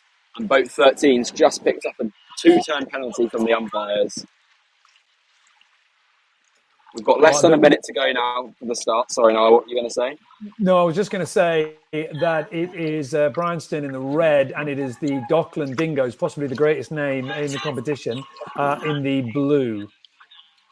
Oh, fantastic. We've met the Dockland Dingoes before. That was go. Unfortunately, a couple of their boats are facing the wrong way, but the red team haven't seemed to got off to a very clean start themselves. So all to play for here. One of the red jib boats has got a really clean start in the middle of the course, so they're off and going.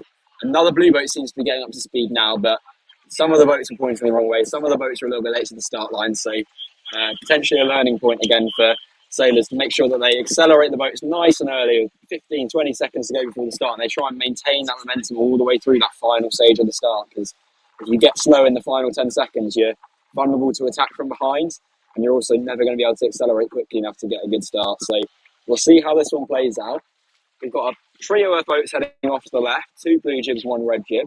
And on the right-hand side, as we look this way, we've got 1 blue jib in the middle, and then 2 red jibs on the far right-hand side. So a big split in the fleet. And as we see these legs get slightly longer with the slightly more wind this afternoon, we've seen bigger splits across the fleet and more leverage, which can mean to bigger losses and bigger gains, respectively, as these beats play out. So coming back to the middle now, approaching the top mark, we've got the 2 blue jibs in first and second there. So we're going to leave this one here. We'll leave that to the other umpire over there. And we're going to go and rejoin the next race, which may well be this important title decider that we were talking about earlier. Let me try and orientate myself in which boats are going to be starting. We're up to race 374. I believe it's going to be the green jibs against the red stripe jibs, which you can just see in the distance there. And then the following race will be the one that we've been talking about, the Rutland Exiles. Yes, if you can, Patrick, if you can, by whatever means necessary, see if you can cover that last race of the day, because Rutland Exiles at the moment on their scorecard have raced 4, won 3, and RHS Purple have raced 5 and won 4. So Rutland Exiles could tie with them on that scoring if they win that final race of the day. Exactly how that tie will break depends on who's beaten who, when they've raced together, what quality of teams they've beaten against each other. But ultimately, we need to see what happens in that final race. So we're going to stay with you. We're going to make you keep you working pretty hard. All right, now you might just give me a 2 minutes while I try and sort that one out. I'll try and keep filming, but I'll try and sort out trying to film that final race for you, if that's all right. Absolutely. Do you want to see if you can jump boats now? I'll try and see if we can switch umpires to see if we can umpire the final race. All right, brilliant. All right, well, in which case, buddy, what I'm going to do is I will let you jump away, Patrick, and see if you can work your magic there, because it is going to come down to that final race, or at least that final race is going to be one hell of a match to watch. So we'll let Patrick just dial away there, and we will just try and remind ourselves, just try and guide ourselves through as to what's in stake on that final race. So this is for the youth. The pre-junior is wrapped up. The junior boats, they are all heading ashore now, but we still got some racing to go on the youth. And one of the reasons why we cannot cut this racing short is because we need to get to that all-important race 375. In 375, we're going to have Rutland Exiles. They're going to be in the light blue jibs, and they are going to race Royal Hospital School Blue in the orange jibs. And the reason why that is important is that at the moment, Rutland Exiles have sailed 4 races and have 3 race wins.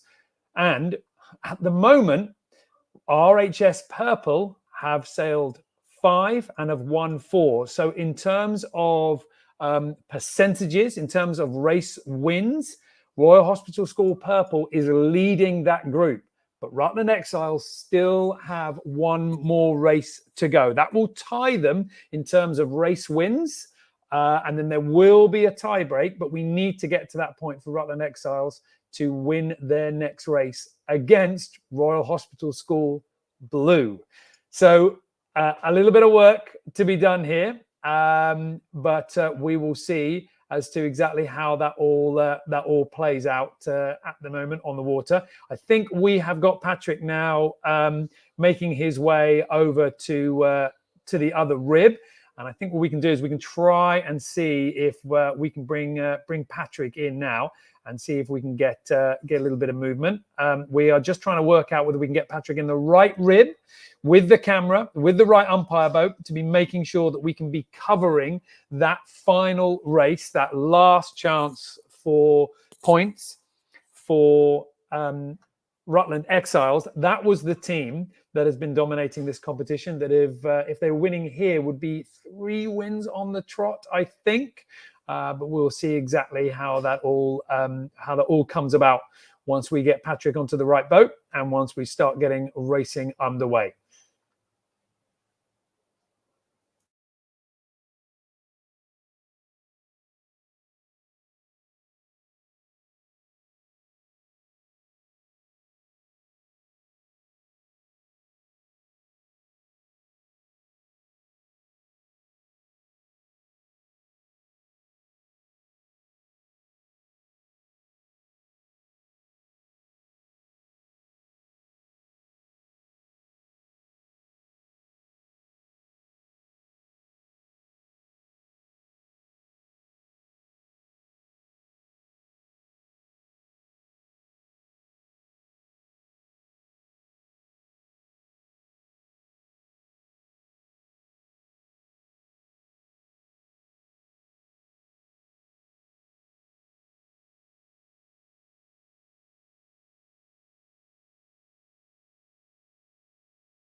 Right, I think the time has come where we are ready to join the youth course on that final race and that final little dash for glory. So let's bring Patrick back in now. So Patrick, you've managed to get yourself onto the rib that's going to be following this race. How long have we got left to go before we finally get this thing decided? So we've got 2 minutes 30, and I've just done some number crunching, and this race is going to decide who comes second and who comes third. So RHS Purple have already secured the event win because they beat the Rutland Exiles in their head-to-head. So RHS Purple have got the event win, and this race will decide who comes second and who comes third. If RHS Blue beats Rutland, then they'll get second, and if Rutland beat RHS Blue, then they'll get second. So it's a straight fight for second place now. We've got 2 minutes on the clock, so the sailors will be feeling the nerves now. The pressure's up, the temperature's cooking, and we'll surely get some spicy action here. So don't go anywhere. This is going to be an absolute belter of a race. We've got two absolutely top teams here, and we've got less than 2 minutes to go before the start now. So the boats are already pairing off. We see the pin pair down here. The RHS boats in the blue jib, the Rutland boat with the blue jibs, and the RHS blue boats with the orange jibs. So we'll refer to them as RHS and Rutland. Try and keep track of who's who, but I'll try and keep recapping as well. The boat's just tacking up to make the ley line for the pin end now. 1 minute 30 to go, so still not on the final approach. You see the middle pair there, they're just getting pushed into the line. They might circle around the committee boat, using it as a bit of a pick to get rid of the chasing boat. There we go, they're going away. The Rutland boat will come back in with another jibe at them. Here we go, the RHS boat's trying to hide behind the committee boat there. I don't know if you can see in the distance from the camera there. They're being chased hard at the minute. Will the Rutland boat keep chasing them with just a minute to go now? They're coming back for another bite at the apple. Here they go now. RHS boat stuck in a bit of a spin cycle here. They're just cowering on the left-hand side of the committee boat, trying to stay out the way of the Rutland boat, trying to make them commit above or below. And then they'll get overlapped and try and make their way out. But they've stopped dead in the water. Now they're sailing backwards. They might even drift into the committee boat here. This could be an unforced error, an early lead for Rutland. So we'll keep an eye on that.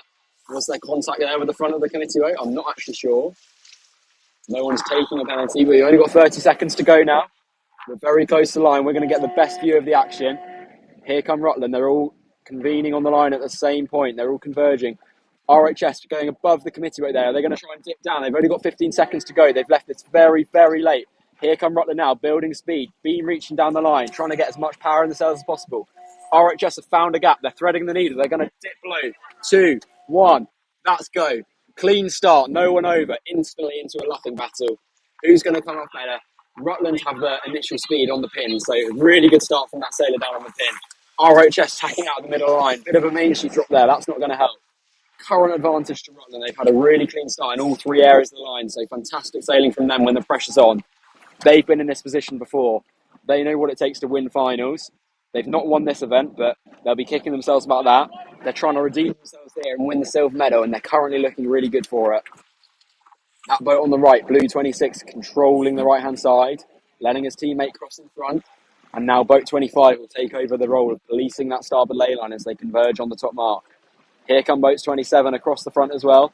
Watch to see boat 26 just dip behind. You are allowed to let your teammate go as long as they don't make contact. The umpires won't give you a penalty. So now boat 26 may have sacrificed himself a little bit there because now he's got to cross on port boat 29 and 28 with the orange jibs. So that's going to be a tough ask for boat 26. He's looking over his shoulder, seeing if he can make it. One last little squeeze, luffing up hard. But no, he's bottled out of attack. He's going to let his teammates go through in 1 and 2. And then he's going to trust that boat 29 has to tack and follow. So now he's going around the mark in a nice wide position. Smart sailing there to not force the penalty, to not try and force a situation where you don't need to take a little bit of a loss and solidify your position as a 1-2-4. So currently, Rutland looking really good to take out the silver medal. RHS Blue trying to do their schoolmates a favour, trying to get themselves into their silver medal position. So we'll see them chasing hard down this run. Boat 29 goes for the bear away now, letting out the main, rolling the boat to windward, instantly goose-winging that jib for a tiny bit more power. Marginal gains here. They'll sit forwards. The crews will pull up that centreboard to reduce drag. It does make the boat very tippy, so you've got to be careful in case of capsizing. Here comes boat 27 for a luff. 29 responds instantly. Really good work from them. Now look to break the overlap, but it's Have they broken the over? I don't think they had. So they're going to keep getting left by boat 27. They're going to put the hurt on them here. Their teammate goes through into third. So a fantastic little move from 27 there. And 29 maybe just caught with their pants down a little bit. They didn't really expect that luff. They thought our Rutland were going to be satisfied with the 1, 2, 4. But Rutland keen to put a shine on this event. So they might not have taken the win, but they're keen to get second with a bit of a flourish. So they want a 1, 2, 3. They want to make this secure. RHS all level with each other here. They are all overlapped in a line, so that puts them vulnerable. They are putting maximum cover onto the Rutland boats, but they are vulnerable to a mark trap. Boat 25 setting up for a mark trap here. They're in a 1, 2, 3, but they're still doing mark traps. That shows just how aggressive these sailors are. They're going for a win. There's a big collision there. Massive crash in the middle. It's a carbon car park in the middle of this course. They've absolutely stopped dead in the water there. Big red flag penalty on a boat there. I assume that has to be RHS for a big port stop. Boat 27 turning there. So have Rutland absolutely thrown this one away. They were in a 1, 2, 3 and they decided to do a mark trap. They wanted a bigger lead. And they ended up doing a 2-turn penalty. I didn't even see what that incident was for. I saw the big crash at the back. Red flag 29. There goes RHS. They've got a penalty as well now. Drive back on 26. No room 30. It's all kicking off at Mark 4. This is fantastic racing here, right at the death of this event. The team's absolutely going at it, hammer and tongs for the silver medal. RHS now in a 2, 3, 4, so advantage back to them. I don't think 29 spun though, so they've still got 29 still got to do a penalty, and 28 gets too slow there. They've let the Rutland boats into the inside, so another red flag comes out there. 29's going to do spin, so advantage back to Rutland. This has gone back and forward now. Green flag there from the umpires. I'm not sure what that incident was for, but a lot of work to do for RHS here. It was suddenly looking good for them, but they may have thrown it all away again. Rutland were looking so strong. Then they faltered at Mark 3. Now they've gained it back on the final leg. Can RHS come back one more time for glory, for the silver medal? Boat 30 is going to have to give up first. She's bearing away. She's going low mode, try and cover give her teammates a little escape row down on the left-hand side. I would expect her to tack on top of boat 25 here. Here she goes, rolling into the tack now. Expect a tacking duel between 25 and 30. We'll keep an eye on this. 30 straight back into another tack. Here goes 25. Who's got the better tacks? Who's got the better boat handlings? This is amazing sailing for both teams. Out on the left-hand side, RHS trying to extend their teammates while they keep them tacking, trying to make them go slow in the middle. Boat 27's looking fast on the right-hand side, though. Has boat 30 tacked too much? Have they slowed down too much in the middle? Have they left the door open on the left-hand side of the course? Rutland split really nicely there, try and get some advantage, and that may be the event deciding factor there. They've gained really well on that left-hand side, so Rutland's here. They've got first place. I think they've got second place. I think they've got the silver medal. They're crossing nicely. RHS looks defeated. The shoulders slump. Rutland look back. They're double-checking everything's all right. They're shouting between each other to finish. One last port starboard between RHS and Rutland. Rutland get the second. Rutland get 1, 2. Rutland get the silver medal. Congratulations to these sailors. An amazing event. They didn't quite get the event win to make it 3 in a row, but they got the next best thing. So what a race to end on there. We couldn't have hoped for a more exciting race to close out this incredible event. I can't believe that they nearly threw it away. I can't believe that it nearly completely unraveled in a flurry of penalties and misplaced attacks. But yeah, wow, what a way to finish the event. Yeah, hugely well done, guys. That was an amazing race, and collisions all the way around, red flags, green flags, we had it all. So keeping the umpires on our toes and keeping the sailors engaged. So some happy sailors heading back to shore now, and I think that was the last race of the day. So what a way to finish this event.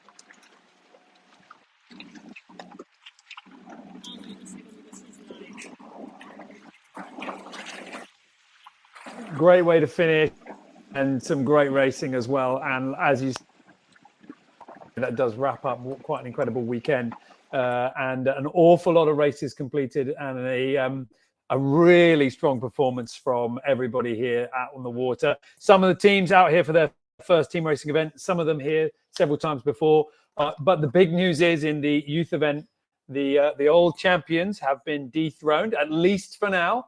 and we have RHS Purple being our event winners and heading ashore to join everybody for the prize giving and a celebration as to some great sailing and some great competitions now concluded. Thank you very much for joining us here as the sun was delivering a beautiful day on Farmore Reservoir, and we will be back next year for the RWA Youth and Junior Team Racing.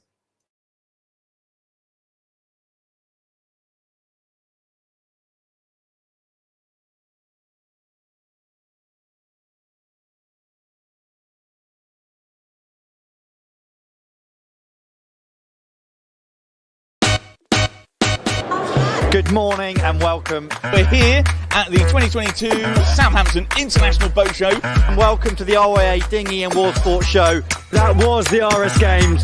We've had an unbelievable 16 days. We're here on day 1 of the World Championship of RS21. Have we got some action for you? Let's get cracking.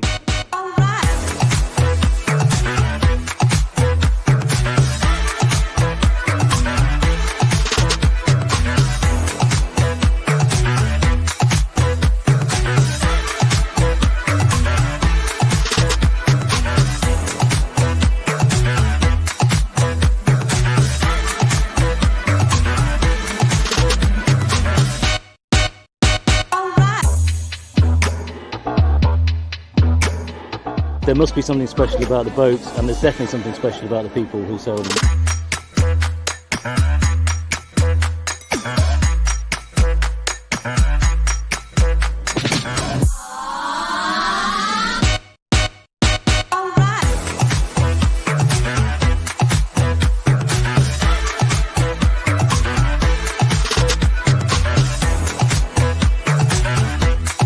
As soon as I saw them behind me, I dropped to the knot and fully sent it.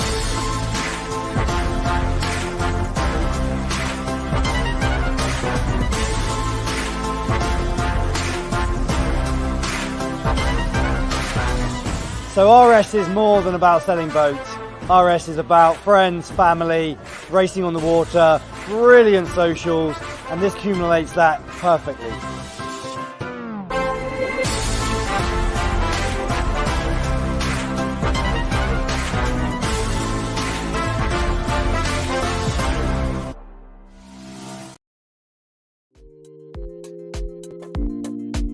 Versadock and their modular pontoon system help events like this run smoothly, giving every venue the chance to quickly build custom pontoons and docks for boats, whether it's drive-on docks for ribs and powercraft or floating bays for easy access to the water. The system can be shaped to just about any need. At the Eric Twiname Team Racing Championships, this allows quick transfers of crews, saving time, keeping sailors dry, and helping the event be a success.